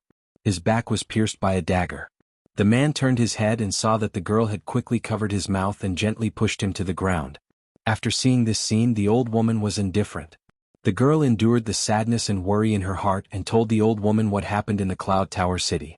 The old woman nodded and only said that it was most likely that the family was adding insult to injury or showing their allegiance to the enemies of the Verdant Canyon Island. The girl begged the old woman to go to the Cloud Tower City. Even if she died, even if she couldn't see her father for the last time, she had to go to the Cloud Tower City. The old woman sighed. She said that her peaceful days had come to an end.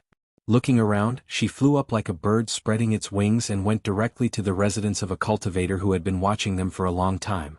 After a bloody battle, she covered her fatal wound and returned to the courtyard. She told the girl that she had gotten rid of the hidden trouble here and that the old woman would definitely not be able to go to Cloud Tower City. She also told the girl to be more careful. She even gave her a pill why. If things came to a head, she would die with a single bite.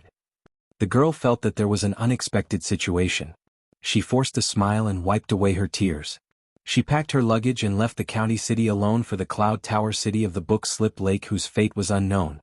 The girl hired a carriage and drove out of the county city gate. She didn't know that on the other side of the courtyard, a middle-aged man with a long sword on his back knocked out all the remaining people in the Cloud Tower City in an inn and then went to the courtyard where the old woman was coughing up blood to cook why. When the old woman saw the man who appeared quietly, she was ready to die. She didn't expect that the ordinary-looking man with a sword on his back who looked like a Jianghu vagabond threw her a pill and then squatted down in the corner to help cook why. While watching the heat, he asked about the origin of the dead cultivator. The old woman looked at the fragrant green pill and answered the questions carefully. She said that the cultivator was a heretic from the Book Slip Lake who coveted her young lady's beauty. He was good at hiding. Her master had left for a long time and the heretic only revealed himself recently. It was very likely that he came from the Jade Island or the Golden Island. He probably wanted to kidnap her young lady and offer her to the great cultivator in the sect. She originally wanted to wait for her master to come back and then solve the problem. She didn't expect that her master, who was good at spells, had been killed in the Cloud Tower City. The old woman was getting more and more confused. It turned out that the middle-aged man took out a pen and paper to write down what he saw while he was cooking why. After the middle-aged man finished cooking why, he stood up, but before he left, he pointed at the corpse that he didn't have time to hide and asked, "Do you think this person deserves to die?" The old woman hesitated for a moment and chose to be honest. "If he doesn't die, my young lady will suffer. When she reaches the Cloud Tower City, she will suffer a fate worse than death. Maybe this person will be among the people who make my young lady suffer." The middle-aged man didn't say anything and left the courtyard. In the middle of the night, a graceful figure jumped over the wall of the mansion in the Cloud Tower City. Although she only stayed in the mansion for a few days, she had a good memory.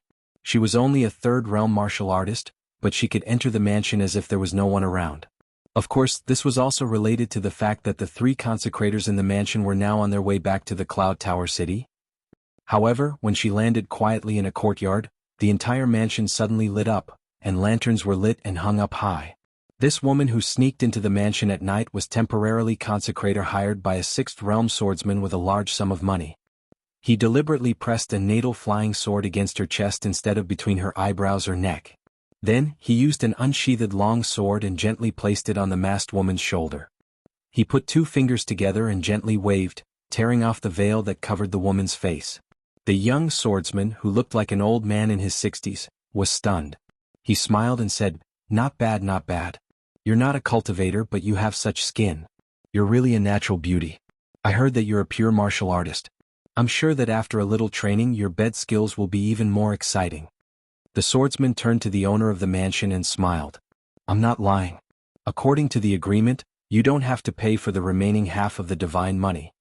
The woman only said that she wanted to see her father for the last time. After that, she was at their disposal. S3. The swordsman put his sword back into its sheath and nodded. However, he moved like lightning.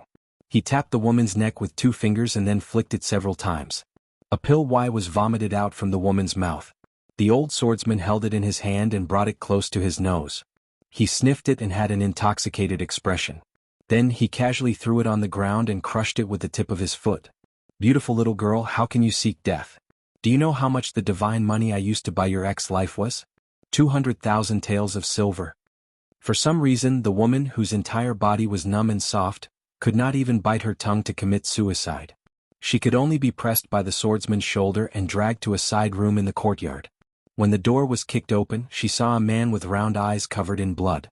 The woman cried out. The sixth realm swordsman said proudly, after reuniting with father and daughter, "It's time to." At this moment, the swordsman's body instantly tensed up. His natal flying sword had just left his vital chi residence when it made a trembling sound. It turned out that it had collided directly with the tip of another natal flying sword. At the tip of the sword, the swordsman's flying sword was caught between 2 fingers. Swordsman Zombie Y turned his head and immediately gave a fist salute. Junior Du Shu of Cloud Tower City greets the Sword Immortal of Verdant Gorge Island. It turned out that a pale-faced young man with a sword and a gourd was standing beside the sixth realm swordsman at some point in time. The man released his fingers and handed the swordsman 2 small coins. The sixth realm swordsman Du Shu trembled as he accepted the 2 small coins. Without another word, he immediately left the mansion. The tip of his natal flying sword was shattered. It was not something that could be repaired with 4 small coins. How could the divine coins used to repair the natal flying sword be more valuable than his own life? However, it was a pity that the little girl with fair skin was destined to not have the fortune to enjoy it. That night, a carriage slowly drove out of Cloud Tower City towards the city gates of Shurhao Nation. It was already far away from Cloud Tower City in the early morning. Chen Pingon stopped the horse and jumped off the carriage, preparing to return to the ferry outside Cloud Tower City. He hoped that the ferry tied to the shore had not been stolen. Otherwise there would still be some minor trouble. The girl lifted the curtain and sat in the driver's seat. Her father was already fast asleep in the back carriage. Her life was not in danger, but it would be difficult for her to return to the middle 5 realms in this lifetime. She looked at the young man's back and held back her tears. She said in a deep voice, "One day I will find you for revenge." However, the young man did not pay attention to her at all. He did not even look at her. This made the girl even more bitter and resentful. Suddenly she felt a chill down her spine. That was because the man stopped and turned around. Chen Pingon said, "I might have to stay at Bookslip Lake for at least 2 or 3 years. If the time is too short for you and you're not confident in your revenge, you can come to Dali's Longquan County to find me in the future." The girl was stunned. Chen Pingon said to her, "You can bring more friends to help you collect your body, because I will only kill you when the time comes." The girl stared blankly at the man gradually disappearing. In the carriage, her father seemed to be awakened by the noise. He coughed and said, "Don't think about revenge."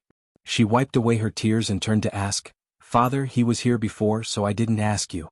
How did we become enemies with him?" In the carriage, the man was speechless. They went around Cloud Tower City and came to the ferry. Not only was the ferry still there, but there were also 2 cultivators who were not recognized by Cloud Tower City. They were specially guarding it to prevent the blind thieves from killing themselves for the sake of money, which would cause the Qingxia Island's consecrator to vent his anger on the entire Cloud Tower City. Chen Pingon thanked the 2 cultivators and left with the ferry. As they went further and further, Chen Pingon's thoughts drifted away.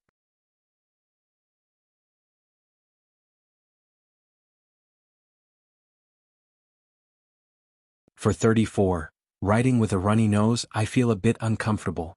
When he arrived at the Verdant Gorge Island, Qin Pingan went to the sword room to retrieve the reply letter that Wei Ba had sent from the cloud-padding mountain. The flying sword flashed and disappeared, returning to the Longquan County of Greatly. After parting ways with Gu Kan, Qin Pingan went to the room at the entrance of the mountain alone. He opened the secret letter and saw that it was a reply to Qin Pingan's questions. As expected of Wei Ba, he answered 3 of the questions that Qin Pingan had asked the gentleman Zhong Kuei and the old Fan Junmao of Dragon City. The letter was filled with more than 10,000 words. It explained the rules of the separation of yin and yang, how a person could become an otherworldly item after death, the reason and opportunity of reincarnation, the many complicated procedures that involved the 2 forbidden lands of Fengdu and Hell, the deviation of the entrance to the Yellow Springs Road caused by the local customs of various places, the difference between ghost servants, and so on. It explained everything in detail to Qin Pingan. At the end of the secret letter, Wei Pai added 2 secret techniques that he had written himself. One of them was a heretical technique that Wei Pai had collected in the royal family of Holy Water Country. It used the essence of water between heaven and earth to quickly find the light of the true spirit, condense the scattered souls and reconstruct the soul. After this technique was completed, it could be used to order all ghosts near water. Therefore, it was a secret technique of Holy Water Country that only the imperial tutor and the consecrated immortal masters could study. The other secret technique was a heretical Taoist technique that Wei Pai had inadvertently obtained from the armory of Holy Water Country. This technique was similar to witchcraft, but it was mixed with some sword techniques of the ancient Shu kingdom. It was used to break the barrier between yin and yang, and use the area where the sword light reached as a bridge and a path to connect the world of the living and the underworld to communicate with the deceased ancestors. However, it needed to find a living person who was born with a strong yin qi as the resting place for the otherworldly item to return to the world of the living. This person was called Xingting by Wei Pai in the secret letter. It had to be a person with a strong ancestral yin qi or a cultivation genius who was born with a good talent to cultivate ghost techniques. The latter was the best. After all, the former would damage the ancestral yin qi, while the latter could use it to cultivate and turn a disaster into a blessing. Qin Pingan repeatedly browsed through the secret letter from Cloud Mountain. What the bookkeeper didn't know was that the Verdant Gorge Island would soon be exposed after the 2 battles in the Yellow Moon Island and the Cloud Tower City. Now, the Book Lake was abuzz with the news that there was a young foreign consecrator in the Verdant Gorge Island with amazing combat capability. Not only did he have 2 talisman divine puppets that could easily kill a 7th realm sword cultivator, but he also had 2 natal flying swords. The most terrifying thing was that he was also proficient in close combat. He had once killed a 6th realm military cultivator with 1 punch. Talisman Immortal Master, Earth Immortal Sword Cultivator and Martial Arts Grandmaster? What was the background of this bookkeeper of the Verdant Canyon Island? For a time, Lu Jimao's momentum on Gong Willow Island skyrocketed, and many fence-sitters began to flock to Verdant Gorge Island. At the Spring Court Manor, a woman said to Gu Kan, who rarely came home for dinner, "King Kan, don't learn from Qin Pingan." Gu Kan was wolfing down his food. He said vaguely, "No, of course I won't." The woman smiled with relief.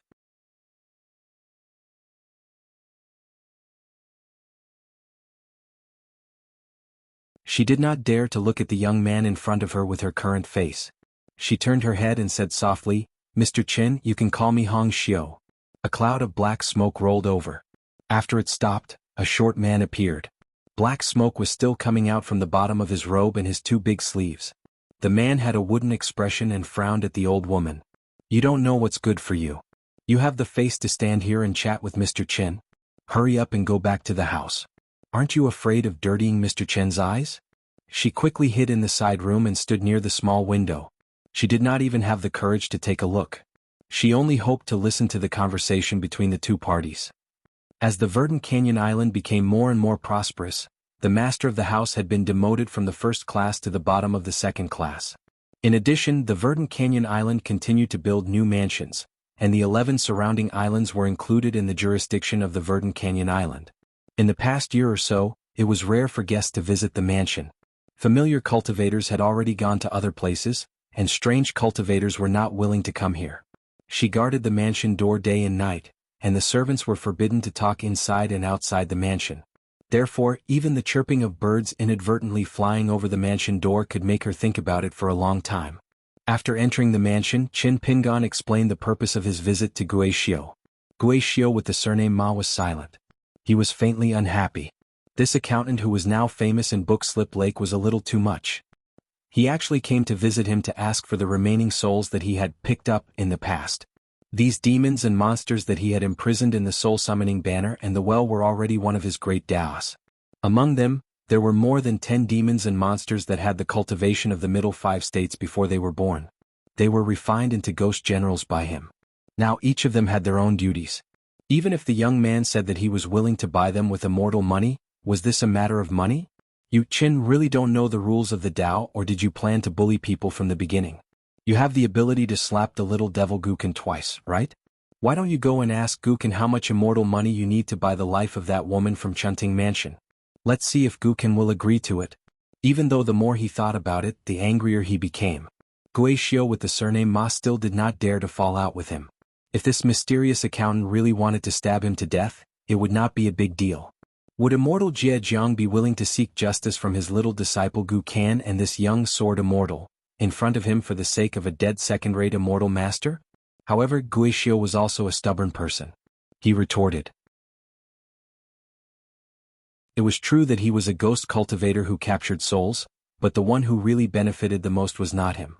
Instead, it was Yu Hui who called himself the Ghost King of the mountains and lakes on Moonhook Island, one of the vassal islands.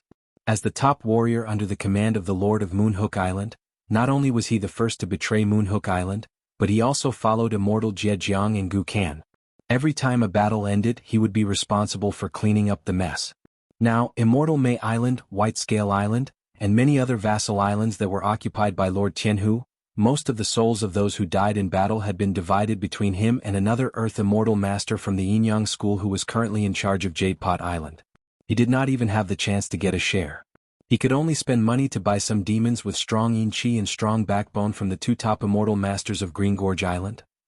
There was no business deal in the world that could not be negotiated. In the end, it all depended on whether the person who paid was sincere enough and whether the person who paid was ruthless enough. In the end, the ghost cultivator said that since Mr. Chen gave the price according to the realm of the otherworldly items and souls, it was fair. However, it was an important matter related to the great path of the ghost cultivator. It was not a matter of giving face to the ghost cultivator. The ghost cultivator would only agree if Mr. Chen could accomplish one thing. After that, he would have to slowly select the otherworldly items and ghosts in the spirit summoning streamers and the chilling wind well before he could start his business. After Qin Pingan learned about that matter, he nodded and agreed. When he left the mansion and passed by the gate, Qin Pingan bade farewell to the old woman, who was called Hong Su. When Qin Pingan returned to the mountain gate of Green Gorge Island, he did not return to his house. Instead, he went to the ferry and rowed the boat to Pearl Hairpin Island. Once again he saw the owner of the island, Lu Zhongruan, a tall and plump beautiful woman. It turned out that the ghost cultivator surnamed Ma came from the same country as this woman, but there was a world of difference between their identities. One was the aunt of the last emperor, a woman who was so powerful that she almost ascended the throne herself, while the other was a packman in the palace. As for how they knew each other and what happened, Qin Pingan did not ask in detail. Anyway, the reason why the ghost cultivator turned to Lu Jimao and chose the Verdant Gorge Island as the place where she set up her mansion was to get close to Lu Zhongruan, the owner of the Pearl Island. Lu Zhongruan, who was praised as manly by Lord Tianhu, originally wanted to make up for her mistake today. However, because she did not know the cultivation level of the accountant in front of her, she refused Qin Pingan's visit out of caution. As a result, Lu Zhongruan regretted it when the result of the battle between Pearl Hairpin Island and Pearl Hairpin Island came out. With this person's unfathomable cultivation, it would not be difficult for him to kill more than half of the people of Pearl Hairpin Island. Therefore, she quickly sent an invitation letter to Green Gorge Island and took the initiative to invite Mr. Chen to visit the Pearl Pavilion of Pearl Hairpin Island. It was a kind of mending the pen after the sheep were lost. She did not want Lu Zhongruan and Pearl Hairpin Island to leave a bad impression on the accountant. However, when Lu Zhongruan heard that Guizhou of Green Gorge Island wanted to see her, she immediately turned hostile. Leaving Qin Pingan aside, she turned to climb the mountain and said coldly, "If Mr. Chen wants to visit Pearl Hairpin Island, I, Lu Zhongruan, will accompany you all the way."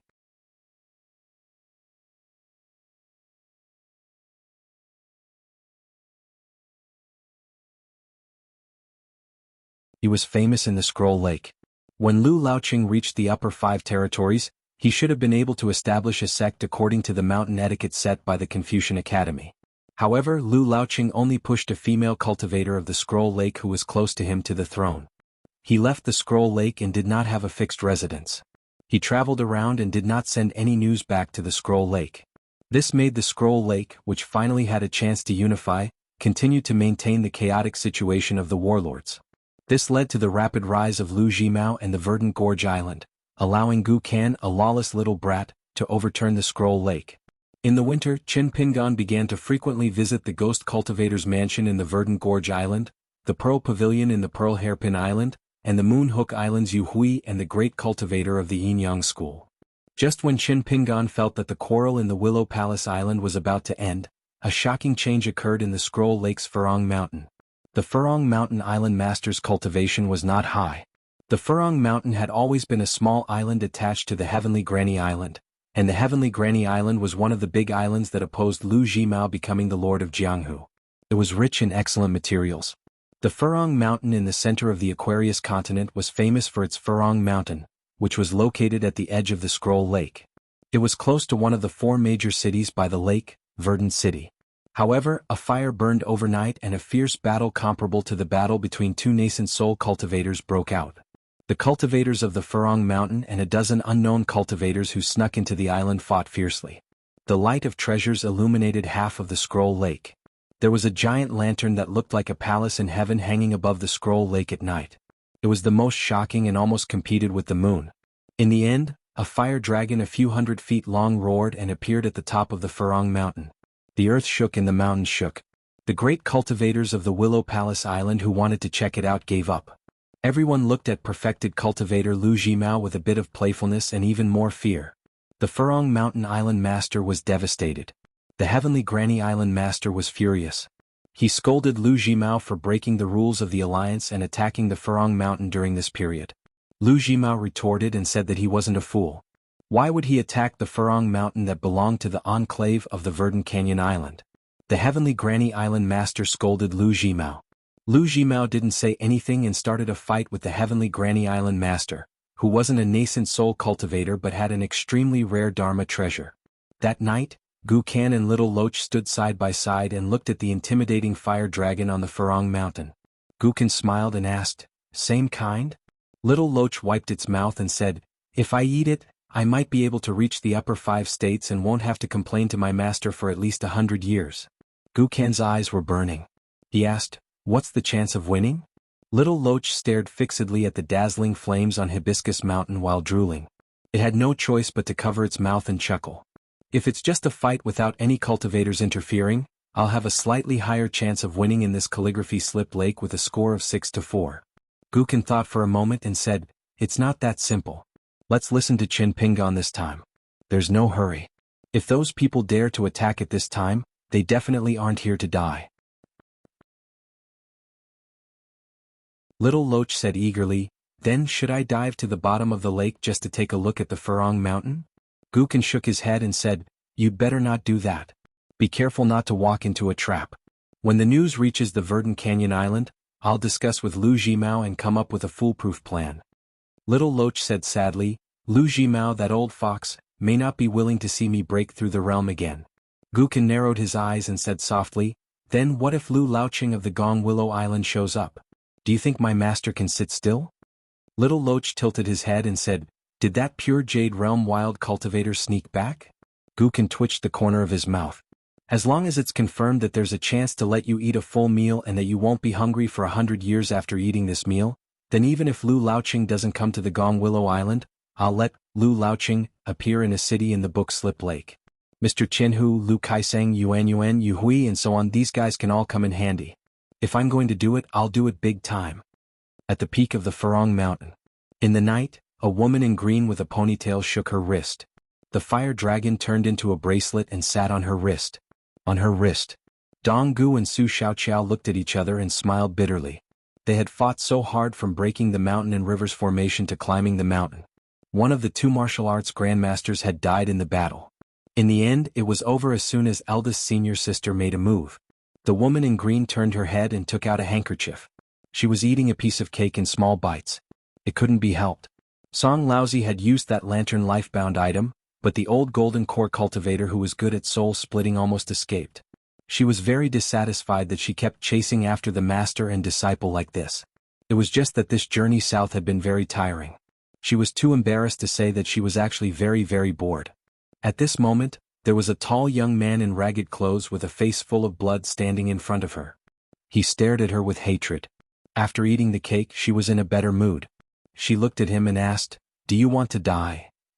The tall young man spat out a mouthful of blood. Thinking of the miserable master who was swallowed by the fire dragon, the young man's heart was filled with hatred. The determination in his eyes was moving. He clenched his fists and sneered, "You've chased us for so long. What do you Dali cultivators want? Don't you want me to return to Dali and work hard for you? To increase the martial arts fate of your Song clan?"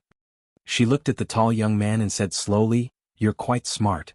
Actually, you don't want to die at all. You just know that Dali clingy people will never kill you.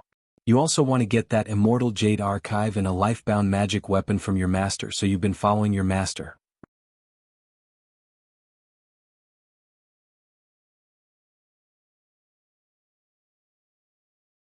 435. Ruan Xiao put away the bracelet again. A seemingly exquisite and cute fire dragon wrapped around her wrist, making a slight snoring sound. In the Battle of Furong Mountain, there were 2 Earth Immortals of the Jindan stage, and it even ate a young man with good martial arts, which made it a little full. Ruan Xiao asked a question that caught old Master Song off guard. "Can I move some Furong stones back to Longquan County? I want to open a shop in the alley of the town. I want to open a shop with feng shui stone." Dr. Song of the Ministry of Rites had always been known for his quick thinking in the Dali imperial court. He once had a conversation with His Majesty about 37 questions and answers between the monarch and his minister within 30 minutes. At this moment he couldn't keep up with Miss Ruan's thoughts. After thinking about it, he smiled and said, "Miss Ruan, as long as the things nearby are big enough, it doesn't matter even if you empty Furong Mountain." After Ruan Xiao got the answer, she immediately let Dong Gu and Su Xiaoqiao start to dig the mountain. When the 2 junior brothers and sister were digging the old farmer, Ruan Xiao said to the old man, "Mr. Song, don't worry, I won't let you come here for nothing. In the book Slip Lake, the Green Tong city we passed by, and on the way back to Dali, if we still follow the original route, I will help you find 3 suitable candidates for cultivation. Together they can almost fill one." "Su Xiaoqiao, what's his name?" In the distance, Su Xiaoqiao whispered softly, "Han Jin." Ruan Xiao nodded and said, "Yes, he is not worse than this Han Jin. One is the grandson of the old man who sells crisps at the Earth Temple in Green Tong City, which is the closest to us. Another is the little girl who I gave a candy to at the Sweet Dew Temple stall in Shihao Country. She is the cute little girl with 2 blushes on her face. The last one is at the immortal fairy called Liujidu. When I bought a large bag of yellow osmanthus persimmon pancakes, I met a local child. At that time he was competing with me to see whose appetite was bigger. As a result, he had a toothache and ran home crying to find his parents." The 3 Dali men couldn't believe it. Was it really not a joke? Unexpectedly, Dr. Song nodded and said, "When Mr. Dong and Miss Su have dug enough Furong Mountain, we will return to the Earth Temple in Green Tong City and find the child named Tong Shan." The men immediately knew that since Dr. Song remembered the child's name, it was obvious that he must be a piece of jade with good aptitude. Ruan Xiao raised her head and looked in the direction of Gonglu Island. When she made this movement, the fire dragon on her wrist, which had originally planned to hibernate, opened its eyes and looked in that direction with her.